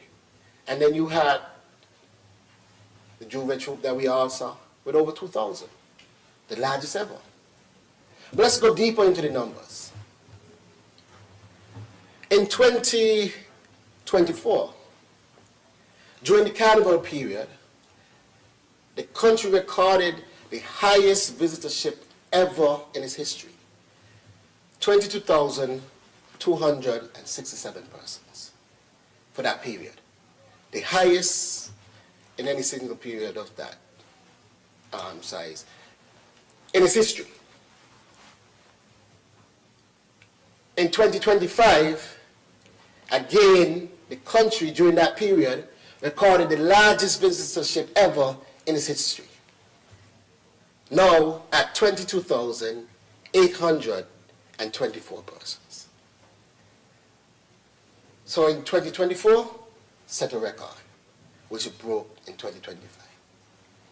That is what the National Carnival is doing. But we could boast about those numbers, but what do they mean? Well, I've asked the Carnival Committee to assess the economic impact over the years. The first economic impact assessment that they were able to do was in 2024. That economic impact showed that Carnival had an economic impact of 21 million, or we said 21.7 million. Again, the cleaners, the vendors, the carnival mass bands, the masquerades, these are the people that are earning within that 21.7 million. The makeup artists, the nails tech, those at Wild Ashes. These are the people that are earning their portion of that 21.7 million. And we thought that was great. And in 2025, and the economic impact of 2025 was recorded at 29.5 million. Again, breaking a record and going further.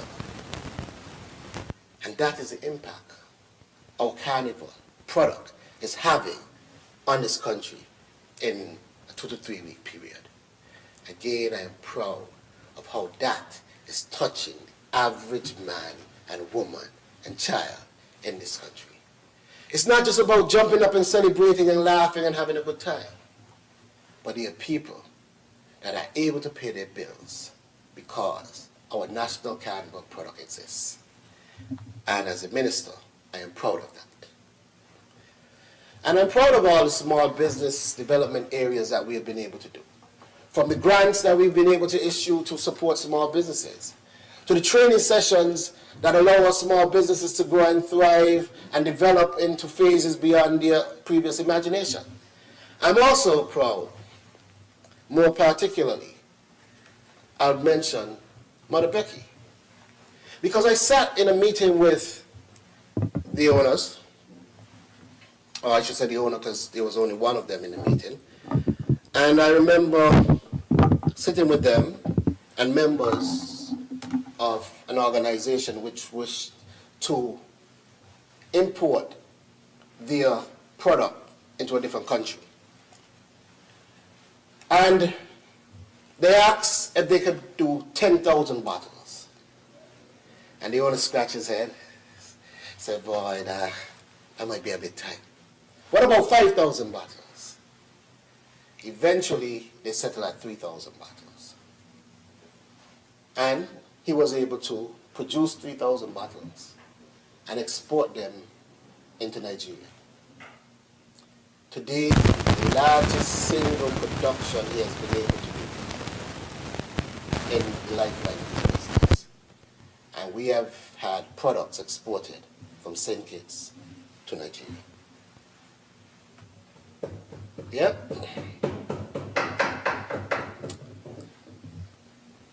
And that money that he has earned, I do hope that he is now investing, recognizing the potential that this can have for growth and development.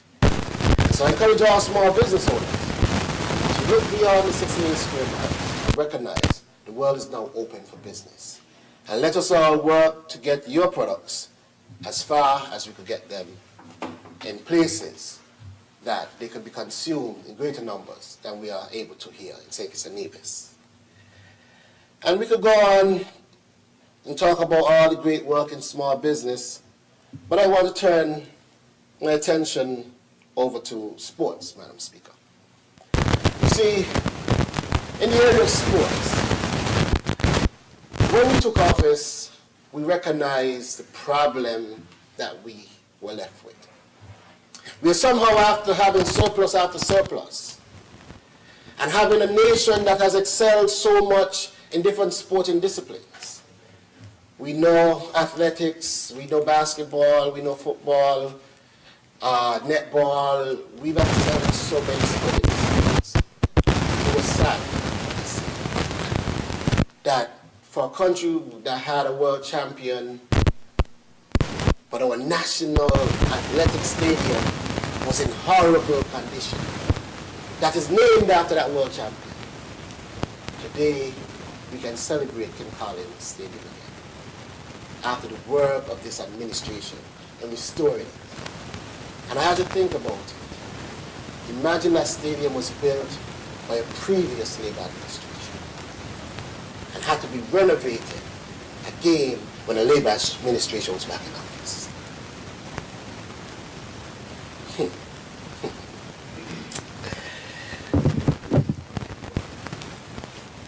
This is better, as we say. Madam Speaker, again, talking about excelling. We had our previous sport minister, Honorable Ben Philip. We know basketball. Fortunately, late.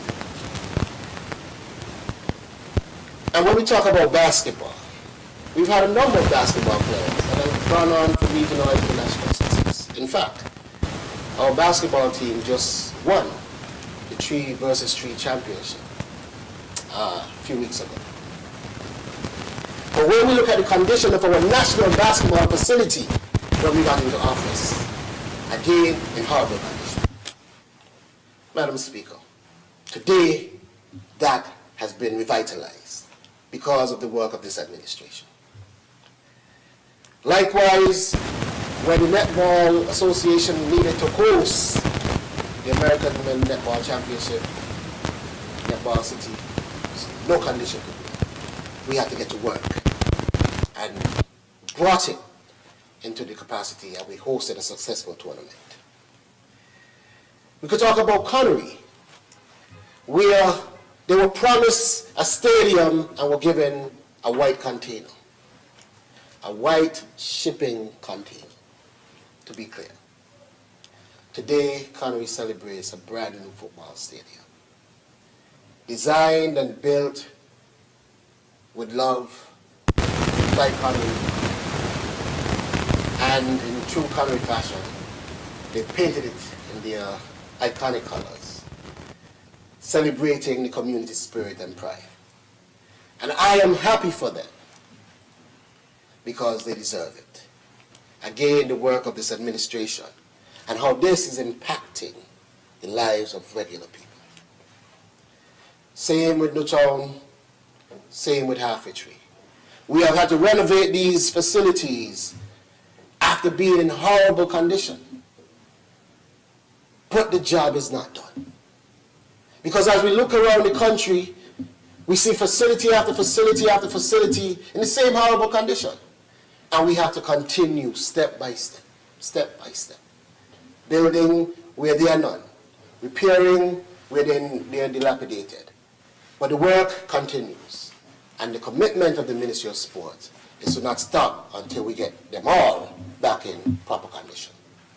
And with that, I want to say to the people of the village, I heard my colleague minister talking this morning or today about the football stadium in the village, which is actually out for tendering. We're talking about Village Superstars Club. And I applaud them for the years of success. I applaud them for their years of success. But there has been no club that has done it iconically like the Old Road United Jets. So long. But there could never be a first. After the first. Congratulations, congratulations. So everybody had their time. We just did it in grand style. And in a way that is going to be etched in history forever. And so, while I celebrate all the other football clubs, I want to give special credit to Old Road United Jets for the iconic and historic victory, having not lost a single match across the FA Cup and across the Premier Cup, the Premier Division Cup tournament as well. Congratulations to the Invincibles. But, Madam Speaker, we have a rich legacy of sport development and iconic global athletes. Right now we have Jazara Claxton, who is doing exceptionally well in the West Indies female cricket team. Our first West Indies female cricket player. Again, this has happened within the last 4 years. And then we could turn to the Louis brothers, who have done our nation proud, having been the first players from St. Kitts side ever, and that again has happened within the last 4 years. And I am proud to note that the Louis brothers have been in India for the past few months at a high-performance facility, enhancing their skills. And I want to note that in the most recent conversation with them, they said to me, this is the most special moment of our lives.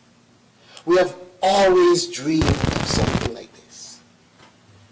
And when I saw the way Mikhail has been batting, I am looking forward to his CPL performance and forward to seeing him now playing at the West Indies level for years to come.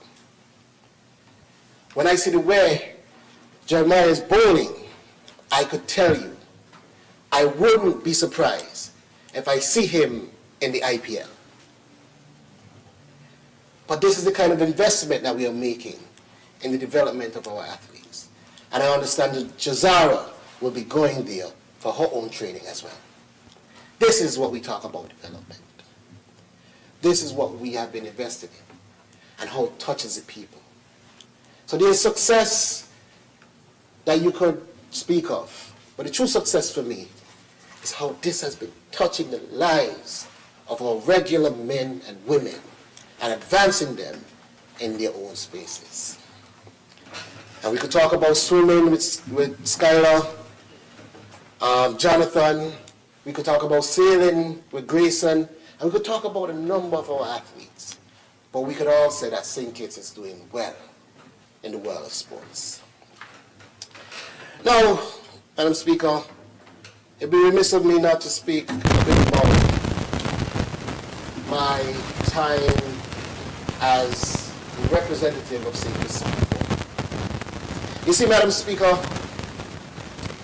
St. Christopher IV placed their confidence in me to be here. And that, in turn, was on a commitment to provide opportunities. I can remember my billboard was one word: opportunities. That was the entire billboard. And the people of St. Christopher IV said, we believe that. And they placed me here to deliver. And deliver I have been doing. When we talk about the opportunities in employment, hundreds of persons from St. Christopher IV have received those opportunities across various sectors of interest. But I want to talk about some specific areas of opportunities. You see, Madam Speaker, I heard my colleague Minister for St. Christopher II talk about the Youth Parliament and the Youth Cabinet, and the sitting Prime Minister's discussion, and they mentioned that all schools should have ACs. You see, Madam Speaker, futures. Yes. But I remember going into the daycare centers down in my constituency and realizing the need for that. And we were able to outfit the challenge daycare and the oral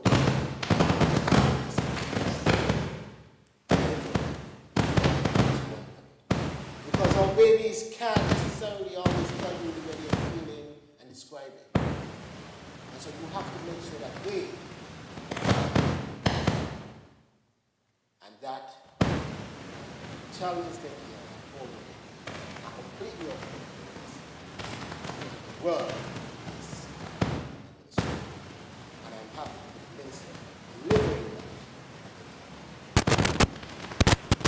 Madam Speaker, when I look at the farmers and the fishers in Godwin Gut and the people of Godwin Gut, they are saying thank you.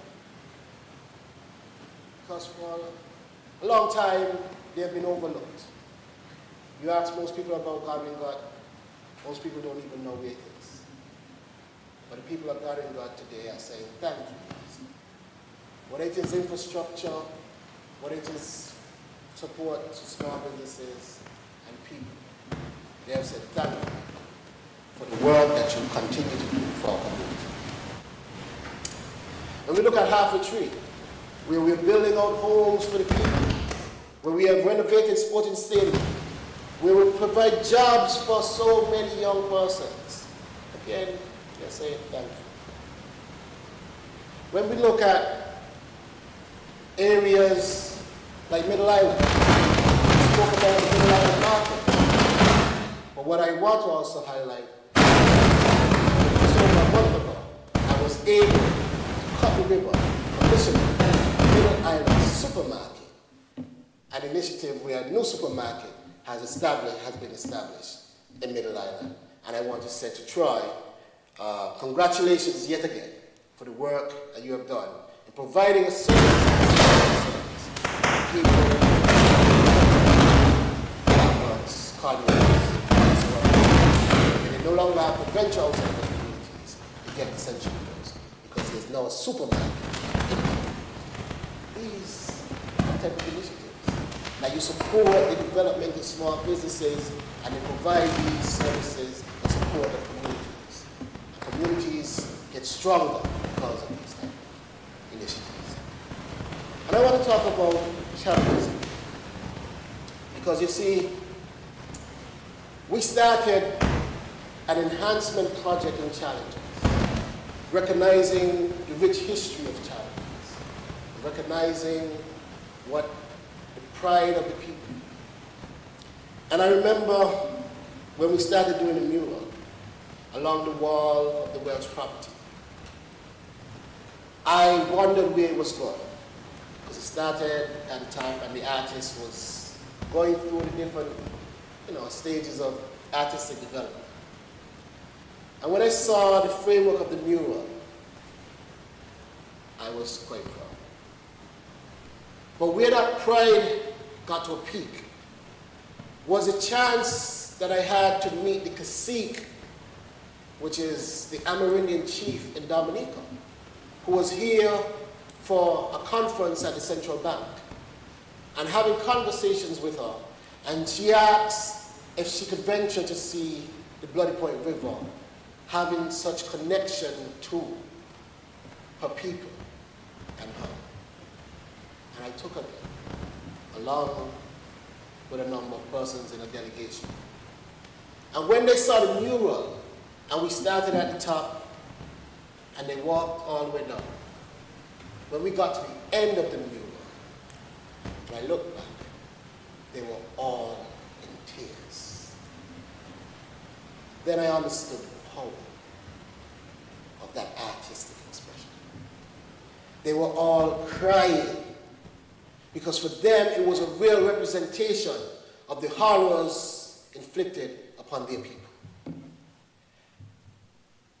And we have captured that story and etched it for the world to understand what has happened and where it happened. And I want to continue in letting the world know that we could never go back to those dark days. And as a part of that, we are now planning a series of activities that will mark the 400th anniversary, which coincidentally is this August, of the enslavement. And we want to ensure that we document what has happened, because many people brush it over as if that was in the past, let's forget that. No, we will not forget it. We will ensure that we understand what happened and understand where we need to go from here as a people. And you will understand how we dialogue to ensure that as a people, our true rights, respect, and who we are as a people is appreciated. And so as we plan these activities, again, we are going to be doing a number of things around that area. And we've been developing Bloody Point, signage, beautification, mural, showing that people understand the rich history of the area. And Madam Speaker, I want to say thank you to all the people for putting your confidence in me to lead the development of the communities. I also want to say thank you to the Honorable Dr. Terence Dew and the rest of the Cabinet for working along as a team. Whether it was support by water services, tourism, by education, social services, sustainable development, by the Attorney General's office. We work on behalf of all. Madam Speaker, I also want to say thank you to my permanent secretaries, directors, staff, and stakeholders across the various ministries and departments.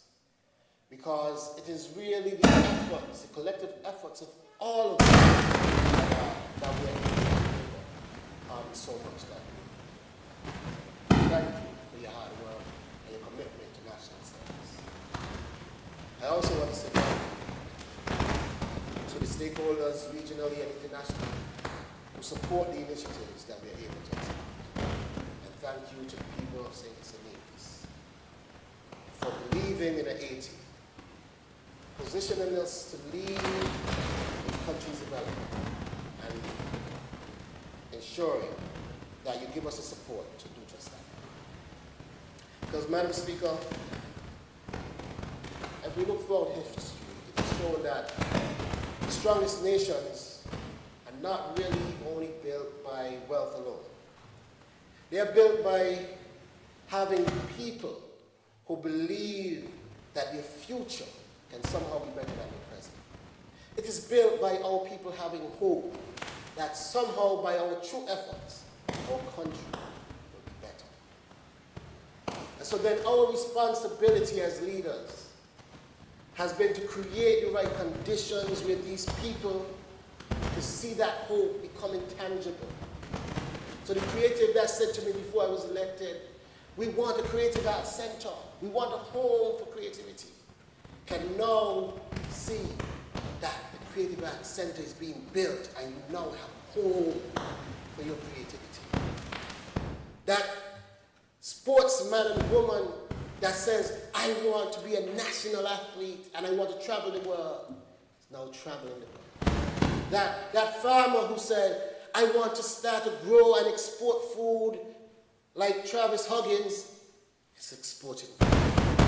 It is creating these opportunities where this becomes tangible delivery. Whether it is through education, innovation, whatever it is that we have to, we must make sure that it is inclusive and the growth is sustainable. And we see the successes that we are having. And that is happening because when our people have a stake in the future, they work harder naturally. They dream bigger naturally. And we build stronger communities. So when people ask, how is it so many artists are now going all over the world? What happened before?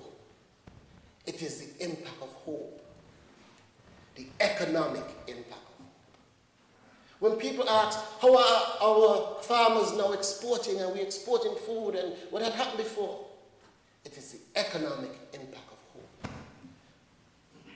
When our sportsmen and women are winning tournaments around the world, and people are asking, how is it for so many years we could not get a West Indies cricketer out of St. Kitts? And now we have 1, 2, 3. It is the economic impact of hope. And as a part of this deity, I recognize my own responsibility in driving the vision and the aspirations of our people so that they feel connected to the development of this country and they continue to deliver the economic of hope.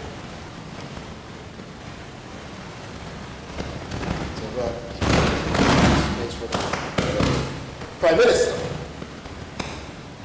because as I close, Madam Speaker, I want to say that economic impact will ensure that St. Kitts and Nevis remains a shining beacon across the Caribbean and a model of best practice for all to see. Again, I thank my cabinet colleagues and the Honourable Prime Minister and the A team for the work that they continue to do and we continue to do collectively. I could not be here standing with such pride without them. And Madam Speaker, I want to thank you as well for managing this Parliament so effectively. That sometimes can go unnoticed. I believe we have had one of the most decent parliaments in the region, and that's largely to your management. So again, thank you all. May it please, Madam Speaker. Thank you to the Honourable Member for St. Christopher Forward. Just a moment, Honourable Member. I think this is a convenient time for the lunch break. I propose, however, that we return within a half an hour. So I'd say 4:30 promptly, so that we can continue and finish before it's dark outside. Very well. So, House will adjourn for 30 minutes.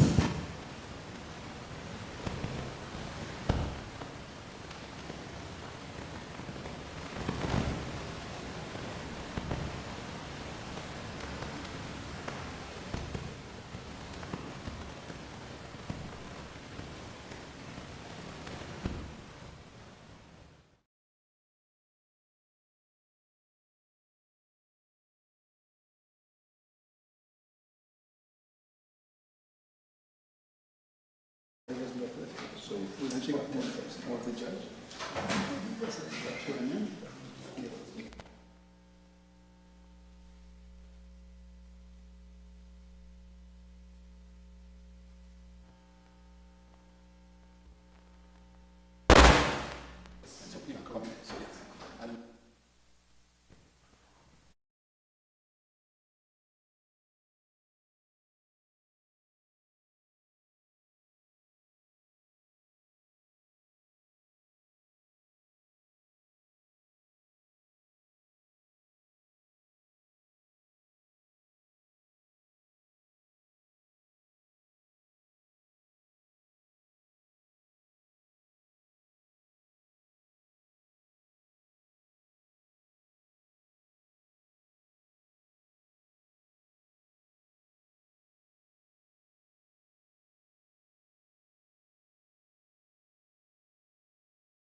against corruption.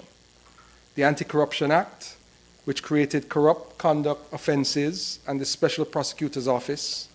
The Integrity in Public Life Amendments, which activated annual declarations of assets and liabilities by senior public officials.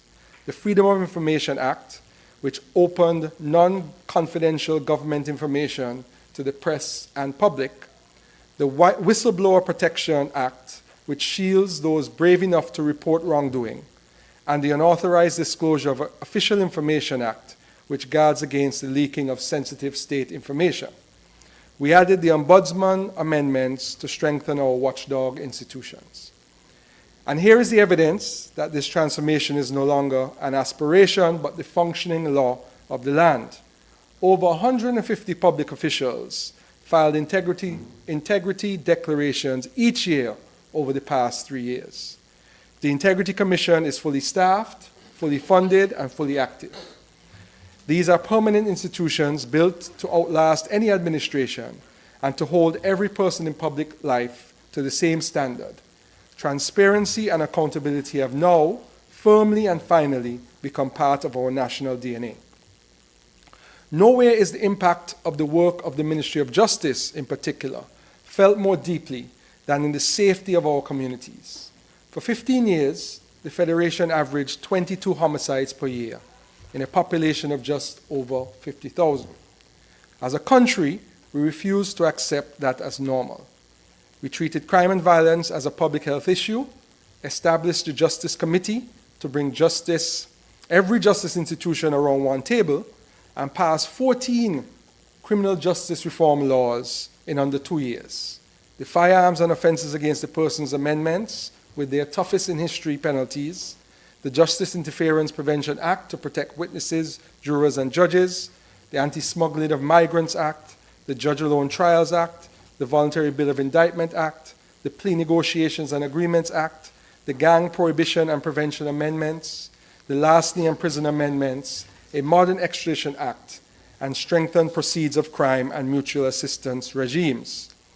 The results speak for themselves, Madam Speaker. Since October 2024, homicides have fallen drastically. At one point, we went 7 consecutive months without a single gun-related homicide. Credit for that belongs first and foremost with the Royal St. Christopher and Nevis Police Force, to the Judiciary and the Director of Public Prosecution's Office, to our social service agencies, to our communities, and to the young men in particular who chose change. The Ministry of Justice and Legal Affairs is proud to have contributed to St. Kitts and Nevis being the safest it has been in the last 30 years. Lives are being saved, the lives of our classmates, our neighbors, and our children. We also fortified our financial system against money laundering and terrorist financing with sweeping amendments to the Companies, Banking, Virtual Asset, Anti-Terrorism, Anti-Proliferation, Financial Intelligence Unit, Limited Partnerships, Foundations, and NGO legislation. That work has been recognized internationally. In November 2025, St. Kitts and Nevis received the Caribbean Financial Action Task Force BRIMOLT Award, the region's top honor for the best money laundering case. And in July 2026, this month, our federation earned the ARIN Carib Best Case for International Cooperation Award for a complex transnational financial crime investigation. These honors belong to our Financial Intelligence Unit, our White Collar Crime Unit, and their partner agencies, which we at the Attorney General's Office support. They confirm that this small state is a serious and reliable partner in protecting the integrity of the international financial system. Progress must also be felt in the future of our children. The ASPIRE Act, Achieving Success Through Personal Investment, Resources, and Education, places a EC $1,000 savings deposit and share purchase in the hands of every resident citizen child between the ages of 5 and 18, paired with a financial education curriculum developed with the Eastern Caribbean Central Bank. We are teaching our children to save, to invest, and to build wealth from young. We are proud at the Attorney General's Office to have helped in the drafting of the ASPIRE Act. We also delivered a pension reform long discussed and long deferred. The Pensions Amendment Act 2025 created a contributory, financially sustainable pension system for public servants. And for the first time in our history, the government auxiliary employees, otherwise known as GAEs, workers who had been excluded for generations, into the same pension protection framework as every other public servant. That is fairness, that is justice, and it is a reform that will serve this country long after all of us have left this chamber. We are building an economy of ideas. After 24 years, we modernized our copyright law with the Copyright Act 2024 and acceded to 6 international intellectual property treaties, including the Hague Agreement and the Marrakesh Treaty. In 2025, the Industrial Designs Act made designs protectable in St. Kitts and Nevis for the first time in our history, from fashion to packaging to pottery. Our Intellectual Property Office cleared the entire pre-2025 trademark backlog, reducing processing times by up to 67%, trained women entrepreneurs, athletes, and creatives to protect and monetize their brands, and is now exploring geographical indication protection for treasures like the Nevis polymango. To every young creative, your talent is now protected by law at home and abroad. The Attorney General's Chambers has been strengthened into an institution whose first duty is to protect the public purse. By recruiting excellent Crown Counsel and defending legal actions brought against the state with diligence and rigor, and succeeding in a vast majority of them, the Attorney General's Office is now saving the Federation almost $4 million per year in claims against the government. A budget line that once stood at $5.4 million and was regularly exceeded is now met at a fraction of that figure. That is millions of dollars every year available instead for schools, hospitals, and communities. But the work is not finished. This year, after 2 years of development, we will bring to the National Assembly one of the most fundamental justice reforms in our history, the diversionary caution system. Our data reveal that 70% of police charges between 2022 and 2024 were for minor or mid-level offenses, congesting our courts and in many cases marking young people with criminal records for mistakes that need not define their lives. The caution system will provide for the first time a structured, lawful off-ramp, a formal caution issued under strict safeguards with conditions such as restitution, counseling, community service, or enrollment in the Elevate program, recorded in a national diversion registry, resulting in no conviction. It will hold people accountable, protect their future opportunities, ease pressure on our courts so that they can focus on serious crime, and build a more humane restorative justice system. Preparation is already well advanced. This July, over 100 police officers, judicial officers, prosecutors, attorneys, prison and social service personnel completed national training with our partners at the UNDP Pace Justice Project and the UN Office of Drugs and Crime. And officers have been trained on the digital framework that will support it. Should this bill find favor with this Honorable House later this year, St. Kitts and Nevis will stand at the forefront of people-centered justice in our hemisphere, fitting for the only country in Latin America and the Caribbean selected for the UN Justice Action Coalition Catalytic Fund. And in conclusion, Madam Speaker, I wish to repeat, 101 bills, 49 sittings, good governance made law, the safest federation in 30 years, historic pensions, Aspire accounts for our children, a protected economy of ideas, millions saved for the public purse each year, and a justice system being rebuilt to be firm, fair, proportionate, and humane. None of this happened by accident, and none of it is the achievement of any one office or any one office holder.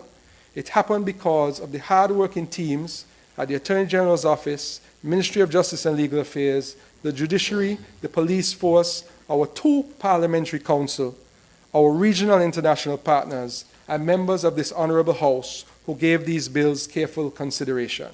And because our people asked for better and believed that better was possible, as our national anthem ordains, Madam Speaker, as stalwarts we stand for justice and liberty.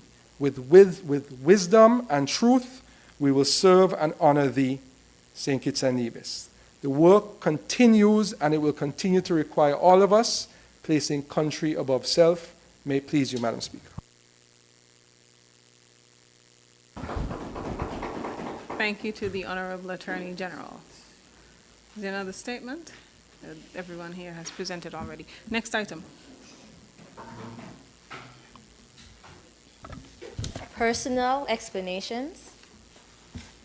Motions relating to the business of the National Assembly and moved by a minister. Introduction of bills and first reading. I recognize the Honorable Member for St. Christopher 8. Madam Speaker, with your leave, I rise to lay before this Honorable House and have read for the first time a bill shortly entitled Banking Amendment Number 2, Bill 2026. May it please you, Madam Speaker. Thank you. Is there a seconder? I recognize the Honorable Senator Dr. Clark. Madam Speaker, I rise to second that motion. The question is that the bill shortly entitled Banking Amendment Number 2, Bill 2026 be read a first time. Those in favor? Aye. Those against? The ayes have it. A bill to amend the Banking Act, Cap 21.01, otherwise known as the Banking Amendment Number 2, Bill 2026. The bill shortly entitled Banking Amendment Number 2, Bill 2026 has been read a first time. Next bill. I recognize the Honorable Member for St. Christopher 8. Madam Speaker, once again, with your leave, I rise to lay before this Honorable House and have read for the first time a bill shortly entitled Payment Systems and Services Bill 2026. May it please you, Madam Speaker. Thank you, Honorable. Is there a seconder? I recognize the Honorable Member for St. Christopher 3. Madam Speaker, with your leave, I rise to second the motion. The question is that the bill shortly entitled Payment Systems and Services Bill 2026 be read a first time. Those in favor? Aye. Those against? The ayes have it. A bill to provide for the licensing and regulation of payment service providers, the oversight of the payment system, and related matters, otherwise known as the Payment Systems and Services Bill 2026. The bill shortly entitled Payment Systems and Services Bill 2026 has been read a first time. Next bill. I recognize the Honorable Member for St. Christopher 8. Madam Speaker, once again, with your leave, I rise to lay before this Honorable House and have read for the first time a bill shortly entitled Liquor License Amendment Bill 2026. Is there a seconder? I recognize the Honorable Attorney General. I rise to second the motion, Madam Speaker. The question is that the bill shortly entitled Liquor License Amendment Bill 2026 be read a first time. Those in favor? Aye. Those against? The ayes have it. A bill to amend the Liquor License Act, Cap 18.21, otherwise known as the Liquor License Amendment Bill 2026. The bill shortly entitled Liquor License Amendment Bill 2026 has been read a first time. Yes, please. Public business, bills, second reading. I recognize the Honorable Member for St. Christopher 8. Madam Speaker. Mover of the bill. Yes. Madam Speaker, with your leave, I rise to lead the debate of and have read for the second time in this Honorable House the bill shortly entitled the Banking Amendment Bill Number 2, Bill 2026, which is a bill to amend the Banking Act, Cap 2101. Madam Speaker, let me begin where this bill begins, and let me be clear. This bill does not take away anybody's money. Every depositor keeps full legal ownership of his or her funds. Every depositor keeps the right to reclaim those funds, and establishing a valid claim, every valid claim will be honored. Indeed, this bill strengthens the position of the depositor because it preserves that right of recovery beyond the point at which our present law extinguishes it altogether. Madam Speaker, the problem in the present law, Part 12 of the Banking Act deals with the abandoned property in two categories: dormant accounts and financial instruments, and the contents of safe deposit boxes. The principal focus of this bill is the first category, although it makes clarifying amendments to the second, Madam Speaker. Under Section 167 of the Principal Act, as it now stands, a deposit is presumed abandoned only after 15 years of inactivity. Under Section 168, it is then paid over to the Eastern Caribbean Central Bank under Section 169. It must sit in the custody of the central bank for a further 15 years before it vests in the Crown. And under Section 117.3, once that period expires, no claim may be made at all. Madam Speaker, these are many years giving our people the opportunity. The practical effect is a 30-year wait, 30 years, at the end of which the depositor's entitlement is not preserved but extinguished. For 3 decades, those balances earn, Madam Speaker, nothing for anyone. They support no investment, no employment. They build no resilience. As of 31st May 2026, dormant balances held at the Eastern Caribbean Central Bank on behalf of financial institutions across the currency union stood at approximately EC 143.4 million. Of that sum, approximately EC 21.4 million originates from St. Christopher and Nevis. Historically, only about 2% of balances transferred to the central bank are subsequently reclaimed. So we have a settled body of idle capital, a rule that keeps it idle for a generation, and a rule that then takes it from the owner outright. This bill corrects both, Madam Speaker. Madam Speaker, the bill is short. Permit me to take the House through it clause by clause. Clause 1 provides a short title. Clause 2 identifies the Banking Act, Cap 2101, and the Principal Act. Clause 3 inserts new definitions of abandoned property and owner into the Principal Act so that the two expressions carry a single consistent meaning throughout: abandoned property and owner. And 4 is the substance of the bill. It substitutes the whole of Part 12, which now contains new sections 167 and 174C, Madam Speaker. Madam Speaker, firstly, sections 167 to 170, accounts and funds, Madam Speaker. Section 167.1 reduces the period of dormancy after which the listed property is presumed abandoned from 15 years to 10 years. This is a central bank bill that will go across the whole currency union, Madam Speaker, not just St. Kitts and Nevis. New section 167.2 preserves the existing safeguards. Property is not presumed abandoned where the owner has increased or decreased the balance, presented a passbook or record, corresponded in writing, or otherwise indicated an interest in the property to the licensed financial institution. Madam Speaker, new section 168 requires a licensed financial institution to report abandoned property to the central bank and to pay it over. It restricts the reduction of interest and the levying of charges on such properties. It provides that once the property is paid over, it ceases to accumulate interest and that liability for it passes from licensed financial institution or licensed financial holding company to the central bank. New sections 169 deals with the existing stock. Abandoned property already in the custody of the central bank together with the liability attaching to it is transferred to the respective member country, and the central bank is required to publish the aggregate value transferred. New section 170 fixes the dates of vesting. Property presumed abandoned under section 167.1 and paid into the custody of the central bank vests in the Crown 5 years from the date it was paid over, and liability passes with it. Existing abandoned property held by the central bank vests in the Crown on the date of its transfer to the member country under section 169.1. The combined effect is that the outer period moves from 30 years to 15 years, then 10 at the central bank, or commercial bank rather, 5 at the central bank, and the entitlement of the owner instead of dying at the end of it survives it. Madam Speaker, section 171 to 173, safe deposit boxes. This section retains the presumption that a safe deposit box is abandoned 5 years after the expiry of its lease or rental, or expiration of its lease or rental, and retains the duty of the licensed financial institution to report and deliver the contents to the minister, at which point liability for those contents is assumed by the minister.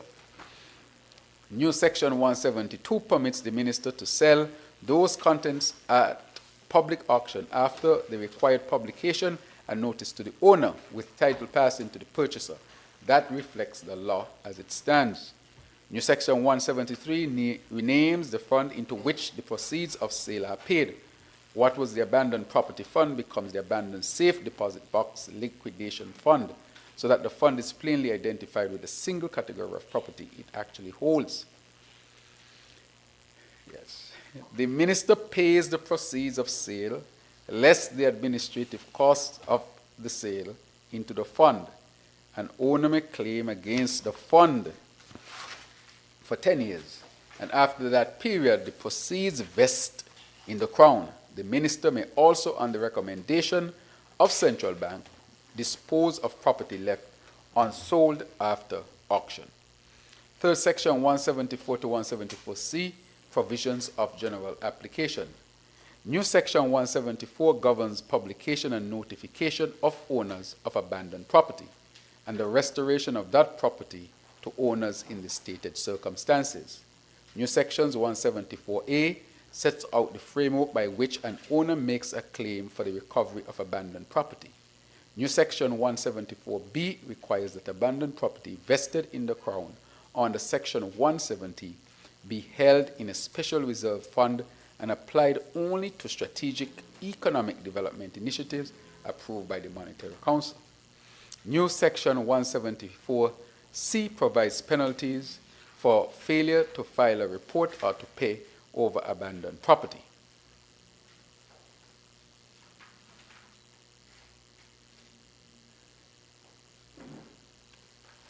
Clause 5, in transitional, on commencement, property that has been dormant for more than 10 years is presumed abandoned and must be paid over to the central bank by the licensed financial institution or licensed financial holding company, and the provisions of the Principal Act on reporting, vesting, publication, reclamation, use, and failure to file, report or pay over apply to that property. Protection of the owner. Madam Speaker, the principle at the center of this bill is this: the state takes stewardship of dormant funds for productive public purposes.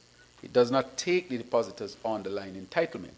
Before property is presumed abandoned at all, the licensed financial institution must make reasonable efforts to find and notify the account holder.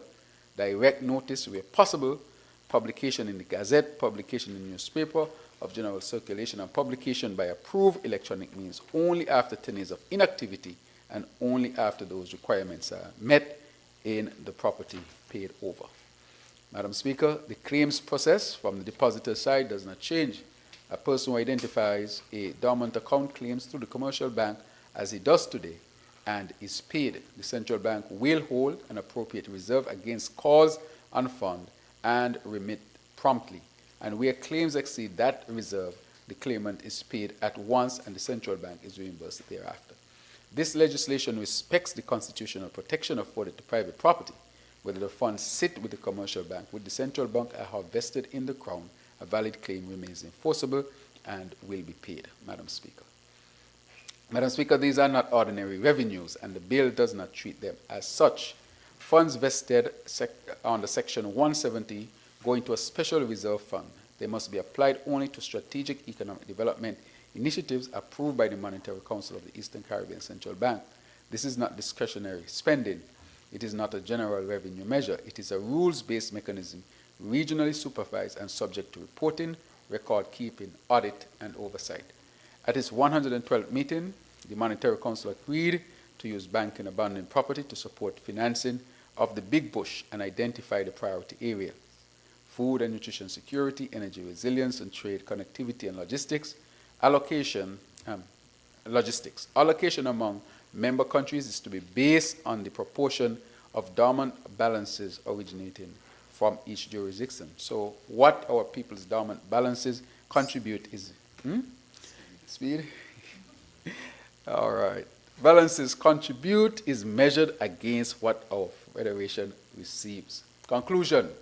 Madam Speaker, this bill replaces a framework under which the depositor's rights eventually expire with one in which those rights are protected, while resources that have been idle for a generation are put to work for the people of this federation and of this currency union. It preserves ownership, it guarantees repayment, it strengthens confidence in our financial system, it converts dormant capital into productive capital, into food security, into energy resilience, into connectivity, and of course into jobs and the security for our people. Madam Speaker, I commend the Banking Amendment number 2, Bill 2026, to this Honorable House, and I beg to move. Madam Speaker, may it please you. Thank you to the Honorable Member for St. Christopher 8. Mover of the bill. I recognize the Honorable Member for the Honorable Attorney General. My apologies. Madam Speaker, I rise to support the Banking Amendment number 2 Bill 2026, very briefly. The Honorable,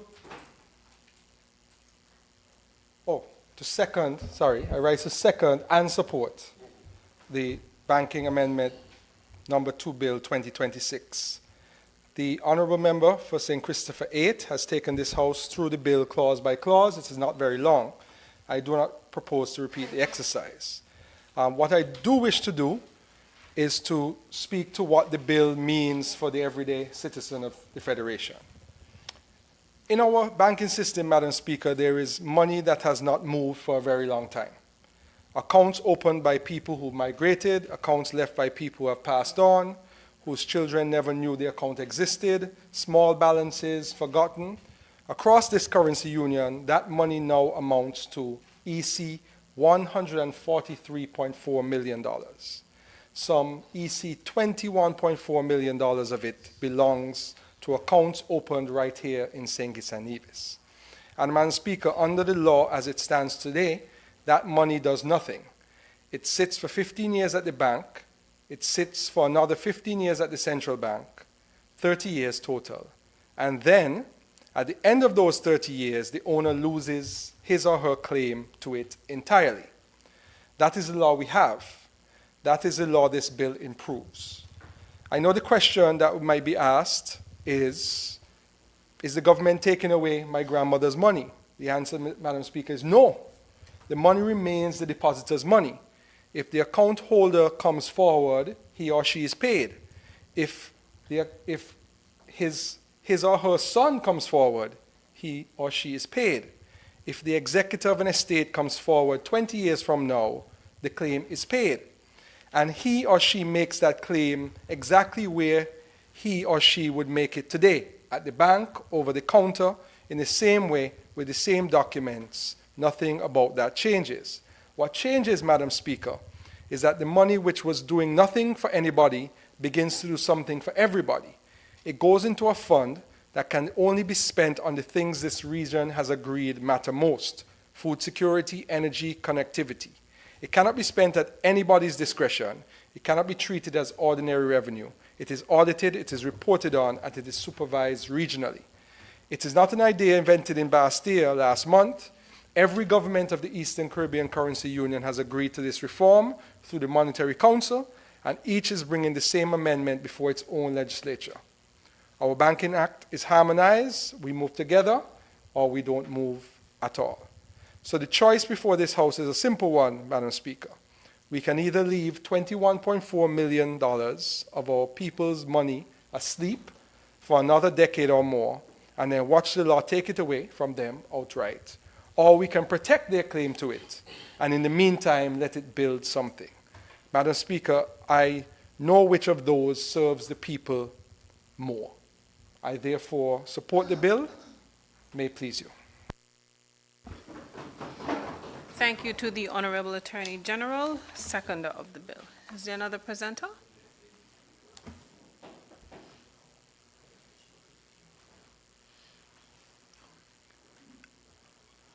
I recognize. Yes, Madam Speaker, I rise I to recognize the honourable member for St. Christopher 8, Yes. mover of the bill, to do his wrap-up.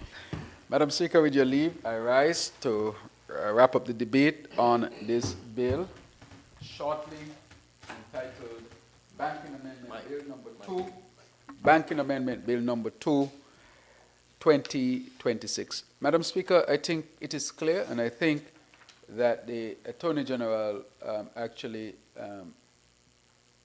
recorded before this Honorable House the principle of this bill, which is this: it does not seek to take away money from anyone, but what it does do is to ensure that money that has been sitting there for a generation can be used in St. Kitts and Nevis and across the currency union for the advancement of our country, and I stated that as well in essence when I made my presentation. As for Madam Speaker, I therefore want to wish this bill safe passage, and I therefore want to wrap it up and wish this bill safe passage. May it please you, Madam Speaker. Thank you to the honourable member for St. Christopher 8, mover of the bill, who did his wrap-up. The question is that the bill shortly entitled Banking Amendment Bill Number 2 Bill 2026 be read a second time. Those in favor? Aye. Those against? The ayes have it.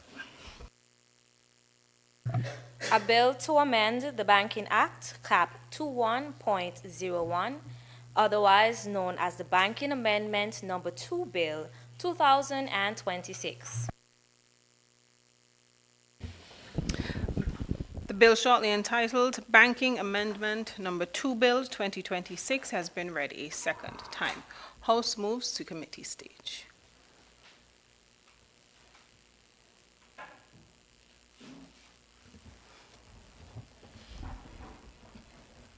Should you move? Thank you. Yes, please. Yes, please. The arrangements of sections. Question is that the arrangement of sections stands part of the bill. Those in favor? Aye. Those against? The ayes have it. Clauses 1 through 5. The question is that clauses 1 through 5 stand part of the bill. Those in favor? Aye. Those against? The ayes have it. The enacting clause. The question is that the enacting clause stands part of the bill. Those in favor? Aye. Those against? The ayes have it. The title. The question is that the title stands part of the bill. Those in favor? Aye. Those against? The ayes have it. House resumes.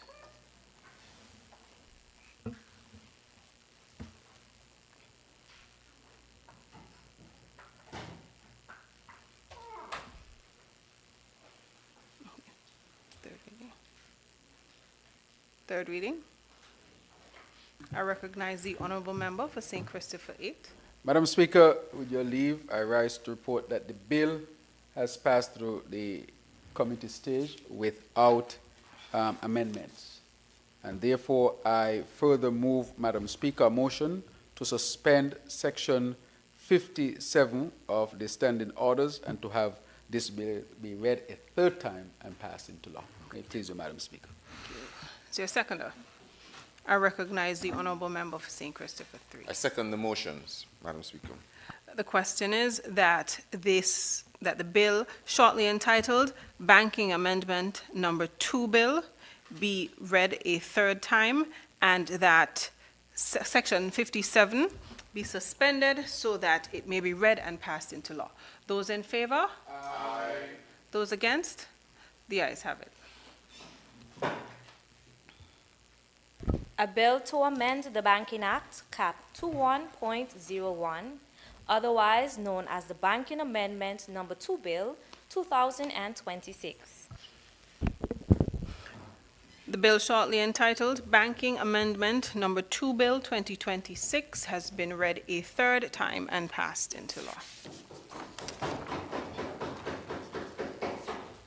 Next bill.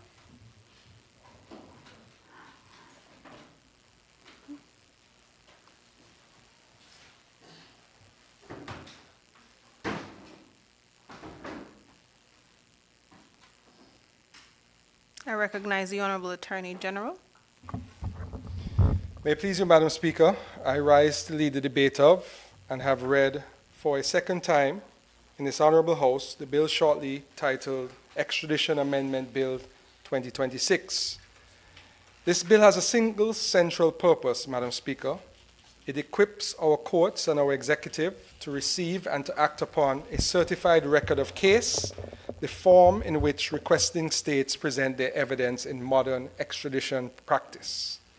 Last year, this Honorable House passed the Extradition Act 2025, which repealed the Extradition Act Cap 4.08 and gave this federation, for the first time in more than a century, a single modern statute governing extradition to and from CARICOM countries, Commonwealth countries, treaty partners, and other foreign states. That act was a substantial reform. Experience since its commencement has, however, exposed one gap in its evidential framework. This bill closes that gap. Section 27 of the Principal Act tells our courts which documents they may receive.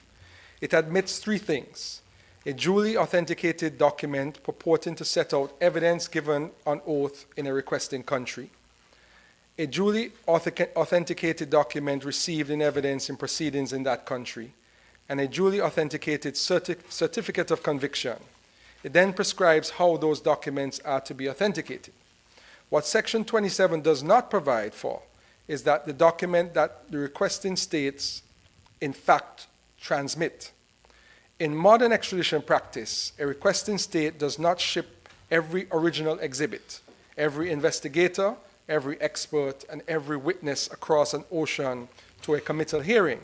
It prepares a certified summary and compilation of the evidence available to it. And a competent authority of the state certifies that the evidence is real, that it is available for the trial, and that it meets the prosecutorial standard of that state. That document is known internationally as the record of the case. Our Act is silent on such a record. It is equally silent on the operation of the hearsay rule in extradition proceedings. That silence is the mischief. It leaves it open to argument that material which every comparable jurisdiction receives as a matter of routine is inadmissible here. And worse, that even where such material is admitted, it cannot satisfy the committal test in Section 20. Madam Speaker, this federation cannot carry that uncertainty. It weakens our ability to honor obligations we have freely assumed by treaty, and it weakens just as surely our ability to have persons returned to answer for crimes committed on our soil. We have not invented this mechanism, which is the model that we've adopted. The record of the case is the model long established in Canadian extradition law and adopted across the Commonwealth Caribbean, including Jamaica and in Guyana.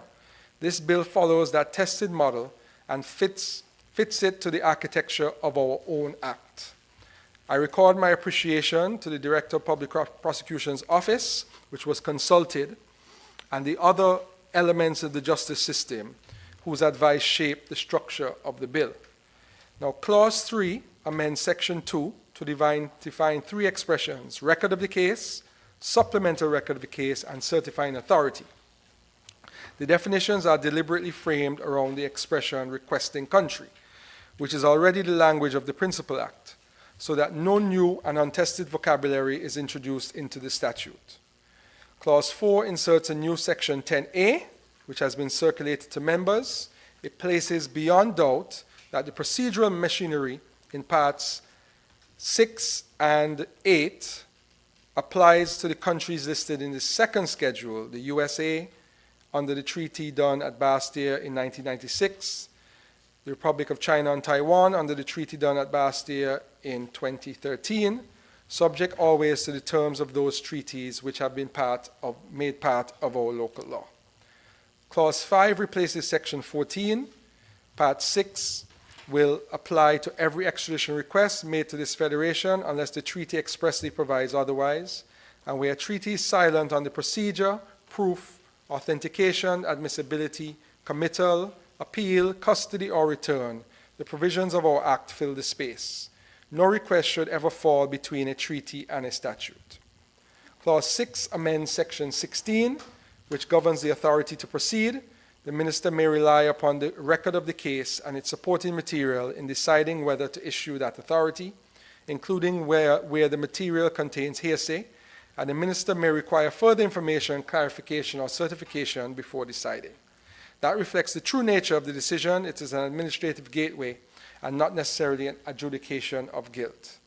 Clause 7 amends Section 19, which governs arrest. It broadens the material upon which a magistrate may issue a warrant or a provisional warrant. A foreign warrant, a request for provisional arrest, information transmitted through diplomatic, police, prosecutorial, or judicial channels, a record of case, or other sufficient material. It also replaces the rigid 3-day rule in Section 19.4, a period shorter than that allowed by any treaty to which we are party, and unworkable in practice, with the period specified in the applicable treaty, or where none is specified, a reasonable period fixed by the magistrate. Extendable only on application and only where the treaty permits it, or in the interest. Oh, sorry. My apologies. Where the treaty permits it or the interest of justice requires it. Clause 8 amends Section 20, and it is the operative provision of this bill. The court of committal may rely upon a record of the case in determining whether the evidence is sufficient. It may treat the evidence summarized in that record as evidence before it, and it shall not refuse to act upon the record merely because the maker of the statement, the investigator, the expert, or the record's custodian has not been called as a witness. But, Madam Speaker, I ask the House to note what stands beside that provision. The court is never required to act upon material which is manifestly unreliable, materially deficient, conclusory, or lacking in particulars that it would be unjust to rely upon it. The court may call for further material, and nothing in the clause affects the right of the person sought to raise any restriction, bar, or objection available under the Act, under the applicable treaty, or under the Constitution. Let me also be plain about what Clause 8 does not do. It does not touch the test in Section 23A.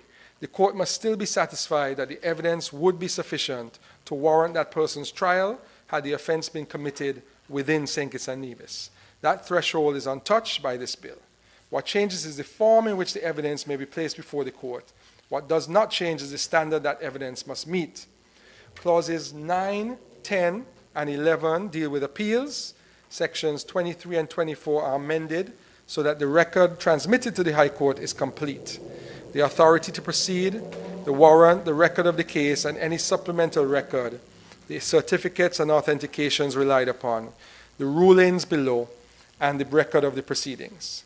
A new Section 24A permits the High Court, where the interests of justice require, to allow a record or supplemental record to be filed or corrected on appeal, but expressly forbids the court to act upon it unless the person sought has had a reasonable opportunity to consider and respond to it. Clause 12 amends Section 27 so that a record of the case is admissible as evidence of the matter set out in it, and makes clear that Section 27 and the new Section 27A operate side by side, neither limiting the other. Clause 13 inserts the new Section 27A, which is the core of the bill.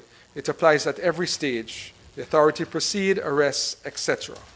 It admits a record of the case, notwithstanding the Evidence Act, the rule against hearsay, the rule against opinion evidence, and the rule governing proof of foreign public business and investigative records. Section 14 and 15 are consequential. 14 extends the language and translation provisions in Section 32 to the new categories of documents. Clause 15 confirms that a record of the case is not required where the person consents to extradition, waives formal proceedings, or where simplified extradition applies, unless the court or the minister considers it necessary in the interests of justice. Clause 16 replaces Section 36. The present regulation making power extends only to prescribing the form of the warrants and orders. That is far too narrow for the scheme this bill creates. The minister will be able to prescribe the form and content of the records of the case, supplemental records, certificates, affidavits, authentications, and translations, and to provide for filing, service, electronic transmission, and electronic authentication. Now, this bill, Madam Speaker, is not a one-way instrument where a person commits a serious offense in this federation and flees. our Director of Public Prosecutions must place our case before a foreign court in the form that the court expects to receive it. A state which will not receive a record of the case is poorly placed to complain when its own requests are received without enthusiasm. Reciprocity is the currency of international criminal cooperation, and this bill puts us in good standing to spend it. Madam Speaker, extradition proceedings are not criminal trials, and that's the foundation of this amendment. They do not determine guilt or innocence. They determine one question only: whether there is a sufficient basis tested by a court in this federation for a person to go and answer a charge in the courts of a country with which we have entered into a treaty. This bill makes that process workable and doesn't make it looser, and it is very important. And I'll tell you, in wrapping up, Madam Speaker, what we have learned is through experience. We created the new Extradition Act, which was based on a regional model, and we put it to the test. And when we put it to this test, we found that there were some ambiguities and gaps. So we have spoken to our international partners. We have looked for the best practices, which we found in Jamaica and Guyana, who process many more extradition requests than we do.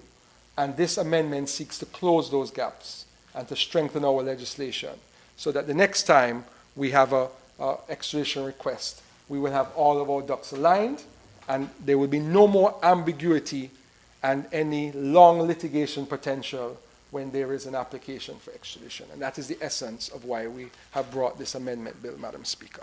So I commend it to this honorable House, the Extradition Amendment Bill 2026, for safe passage. May it please you, Madam Speaker. Thank you to the Honorable Attorney General, mover of the bill. I recognize the Honorable Senator, Dr. Clark. Madam Speaker, I rise to second the bill shortly entitled the Extradition Amendment Bill 2026, and also to lend very brief words of support. Madam Speaker, I really do not propose to repeat the detailed explanation already given by the Honorable Attorney General. However, I rise instead to say very briefly why this bill deserves the support of every member of this honorable House. Crime no longer respects borders. Persons who commit serious offenses move between countries with an ease that our laws must be able to match. When such a person comes to our shores, this federation must be able to answer the request of a country with which we have entered into a treaty. And when a person commits a serious offense here against our people, our communities, in our communities in fact, and then flees, we must be able to bring that person back to face our own courts. Both of these things depend on the same thing: a legal framework that actually works. What this bill does, Madam Speaker, is allow the evidence of a requesting country to be placed before our courts in the form in which such evidence is presented everywhere else in the world, as a certified record of the case vouched for by a competent authority of that country. It's very simple. It changes the form in which evidence may be presented. It does not change the standard our courts must apply. And Madam Speaker, I want the people of this Federation of St. Kitts and Nevis listening to this debate to hear very plainly: nothing in this bill allows any minister, any attorney general, or any government to send a single person out of this country. That decision belongs to a magistrate and to the High Court, as it always has and always will. The protections in our extradition law remain exactly where this House placed them, and the Constitution of this Federation stands untouched. Small states are judged by whether they honor the commitments they make, and our reputation for cooperation is part of our standing in the world. And our standing in the world protects our people, the people of St. Kitts and Nevis, our financial sector, and our economy. This is a modest and technical bill, but it keeps this federation in good standing, and it keeps our courts firmly in control. Madam Speaker, as I close, I commend the Honorable Attorney General and his team for bringing this measure, and I give this bill my full support. May it please you, Madam Speaker. Thank you to the Honorable Senator Dr. Clark. I recognize the Honorable Attorney General, mover of the bill, to do his wrap-up. May it please you, Madam Speaker, I rise to wrap up the debate on the bill shortly titled Extradition Amendment Bill 2026. And I wish, Madam Speaker, if the Honorable Senator the Honorable Senator to my right, if she would allow me to use, she will never be the opposite again, you're right. Allow me to use her language because it is very accurate. And as a professional, she zoned in on what this amendment bill is. It's a technical bill, very true, with a plain objective, to allow the Federation to receive and give international criminal cooperation on the terms that the rest of the world uses. That is what it is, while safeguarding our law and the rights to utilize our courts and the decisions of our courts in such matters. That is what it does. I have gone through the entire bill, clause by clause. The Honorable Senator has provided a wordly view of the short amendment, and therefore, Madam Speaker, without further ado, I wish it safe passage. Thank you to the Honorable Attorney General, mover of the bill, who just did his wrap-up. The question, therefore, is that the bill shortly entitled Extradition Amendment Bill 2026 be read a second time. Those in favor? Aye. Those against? The ayes have it.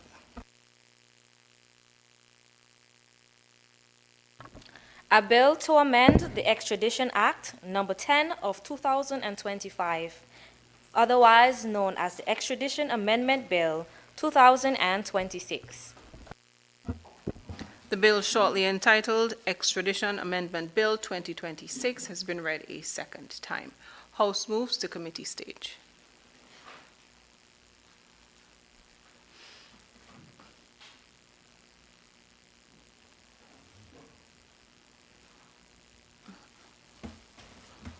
Proceed.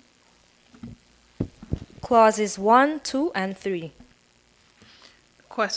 The question is that clauses 1 through 3 stand part of the bill. Those in favor? Aye. Those against? The ayes have it. Clause 4. The question is, very well. Have an adjustment? Yes, as circulated to members, there is a proposed change to the language of clause 4, which should read, "This act shall, as far as is reasonably practicable, be interpreted and applied in a manner consistent with any treaty to which St. Christopher and Nevis is a party, and which has been given effect in domestic law, unless this act provides a method of procedure, proof, authentication, or admissibility, which is accepted by the law of St. Christopher and Nevis for the purposes of that treaty or arrangement." Any issues?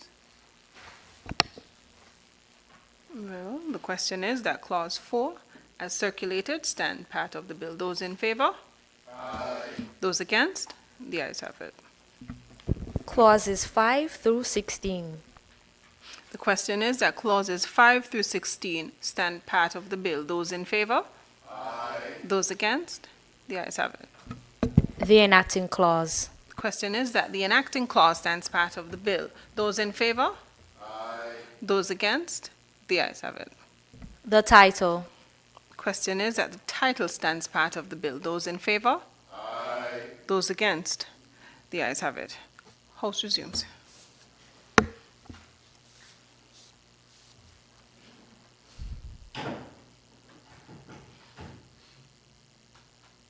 Thank you. Third reading.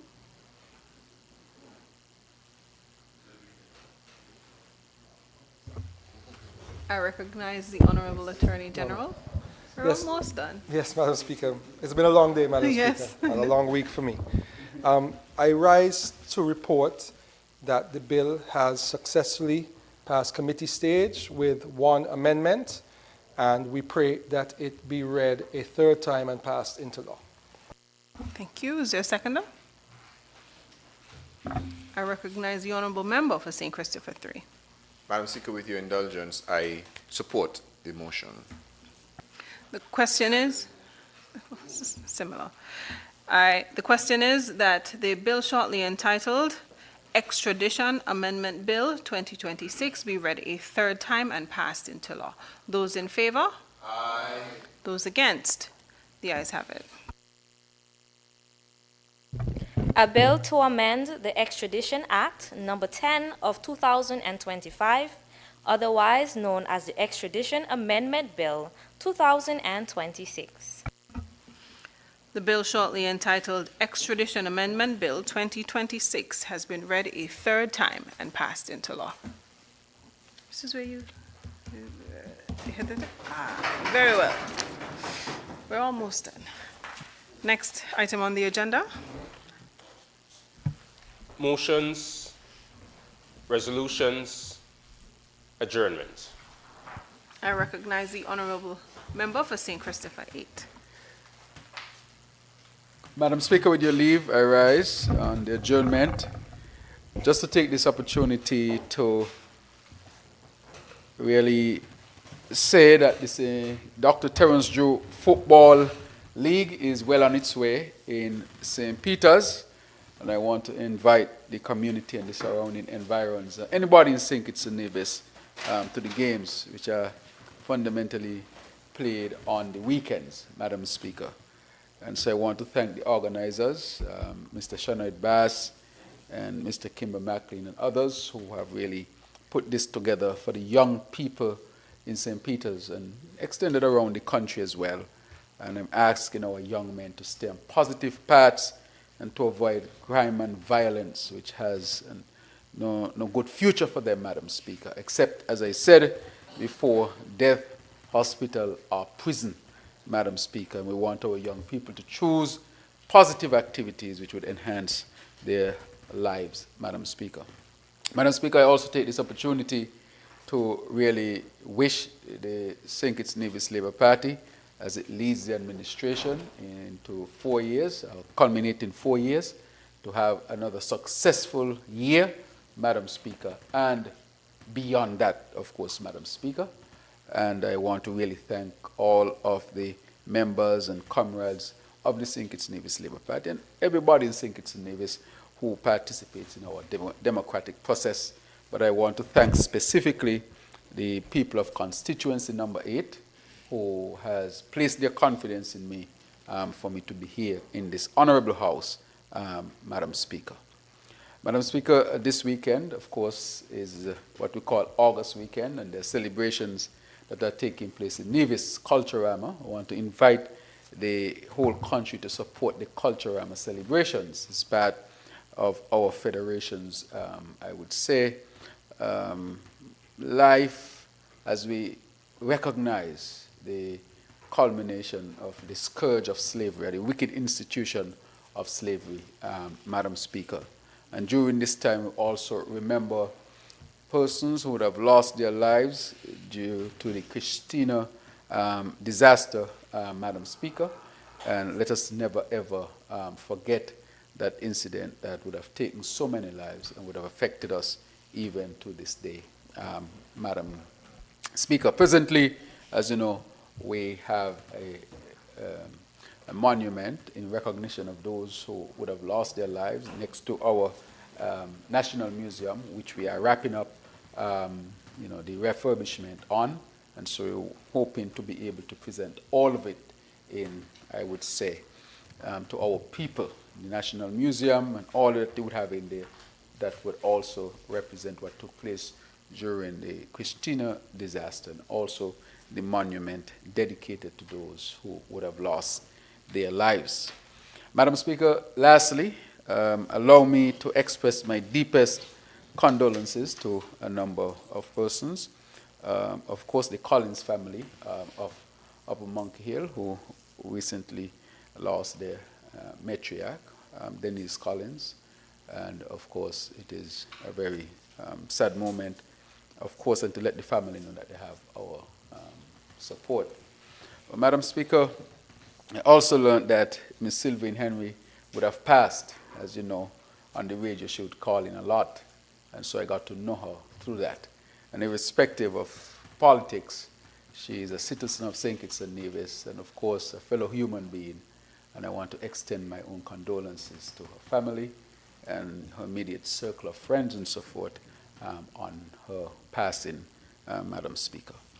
Madam Speaker, I want to take this opportunity to extend deepest condolences to the family and, of course, firstly, our Attorney General, Honorable Garth Wilkin and his family, and the passing of his father, Mr. Charles Wilkin, QC, who would have been one who would have contributed significantly to the development of our legal system here in St. Kitts and Nevis. As you know, he was also involved in sports and many other things, Madam Speaker. And so he has contributed significantly to the advancement of St. Kitts and Nevis, and I want us to recognize his significant contribution, even through his descendant, his son, the Attorney General, who we know contributes so significantly to our advancement. And so I want to recognize that and to extend our deepest condolences to his family and, of course, to his son, as mentioned, on behalf of the people and government of St. Kitts and Nevis, and his contribution would never, ever be forgotten. And so, Madam Speaker, as we go into the weekend of festivities, I want to ask our people to be safe. I want to ask our people to be mindful. The drinking and driving doesn't mend, Madam Speaker. That can lead to all sorts of things, including deadly accidents. I'm asking our people to be mindful, to enjoy themselves, and to take care of themselves, and to take care of each other. And lastly, to say, I wish member from number 6, the former Prime Minister, Senior Minister, the Right Honorable Dr. Denzel Douglas, who has made public that he has undergone surgery. I wish him a speedy recovery and that he return to full health. And I think he's on his way, Madam Speaker. But at this time, I just want to say, Madam Speaker, as we come to this 4th year, it has been really, really rewarding for the impact that we have had on people's lives. That impact is felt and is being felt. And so I am satisfied. However, I am aware and always would say, I am not perfect and I don't hold myself to a standard of perfection. But I will not sacrifice the good for perfection, and where the opportunities to get it even better, I am open to that and will continue to work towards that. And to thank the team for their tremendous support and hard work and sacrifices in navigating this country through all of the challenges and difficulties that we are facing in the world today, from wars to climate change, to droughts, geopolitical matters, supply chain, inflation that we are importing, all of these matters. But with this team, we have been able to navigate all of that and bring a sense of calm, peace, and comfort to the people of St. Kitts and Nevis. And I want to say to all people, let us continue to work and to strive for even better. May it please you, Madam Speaker. Thank you to the Honourable Member for St. Christopher 8. I recognize the Honourable Member for St. Christopher 3. Madam Speaker, as I rise to move a motion to have this House adjourned, please allow me to add to the sentiments expressed by the PM in particular in offering sympathies to our dear colleague, the Honourable Attorney General, Honourable Garth Wilkin, on the passing of Casey Charles Wilkin. Needless to say, Mr. Wilkin has contributed significantly to the landscape of St. Kitts and Nevis in many different areas, whether it is sports, whether it is in the law, or whether it is in social commentary and in the political discourse of this country. And I pray that his soul rest in eternal peace. I also extend best wishes from my wife, who is also a lawyer and who had her first opportunity in the law chambers of Charles Wilkin and Ferdinand. And so she is grateful for the tutelage that she would have had and expresses sympathies to the entire family. I would also like to take this opportunity to congratulate all the youngsters presently participating in the Icon Roots and Culture Summer Camp. That is our annual children's summer camp for constituency number 3, where they get involved and are taught everything to do with our culture, whether it is baking, cooking, sewing, dancing, drumming. Yesterday I did calypso with them, and a young one who saw me again today when we went to the diesel plant, he said, "That's the singing man." He looked like, I guess he's no more than 5 or 6. That's the singing man. And so they're having a ball of a time. They were able to visit the diesel plant today because the theme is water is life. Every drop counts, because we want to reinforce the importance of conservation of water and what we have to do to generate water. So I wish them all the best as the camp comes to a close tomorrow. With that, I want to wish everybody a safe August weekend.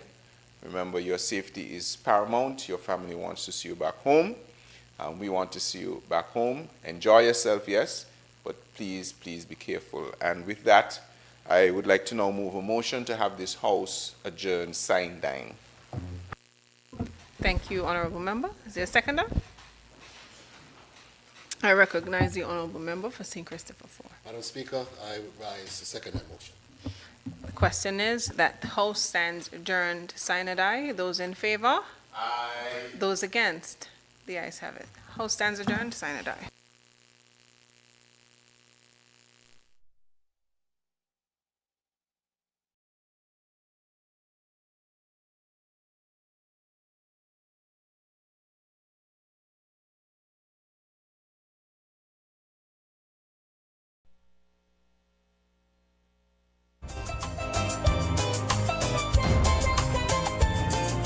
This morning we are here at the Cardin home that is about to make 100 years, and we reflect on Mr. Cardin, who would have contributed this to those who were having challenges with life, homeless and other type of social issues, and so we want to remember him, even though that is so many years ago. This plan was on the books for some time now, and it's coming to fruition at this particular time. And I've seen some real nefarious things being done, trying to expose the Cardin home as if the issue just started.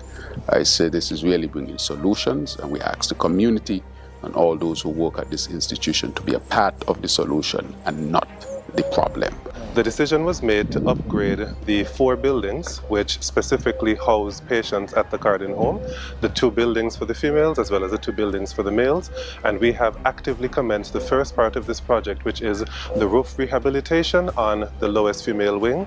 We will continue with the rehabilitation of the other areas as time goes on, and we'll also enhance the walls, the flooring, the lighting, the furniture, and every single aspect that we can of the Cardin home. Really proud for this project that is taking off, and look forward to its continued progress for the betterment of all. Thank you very much.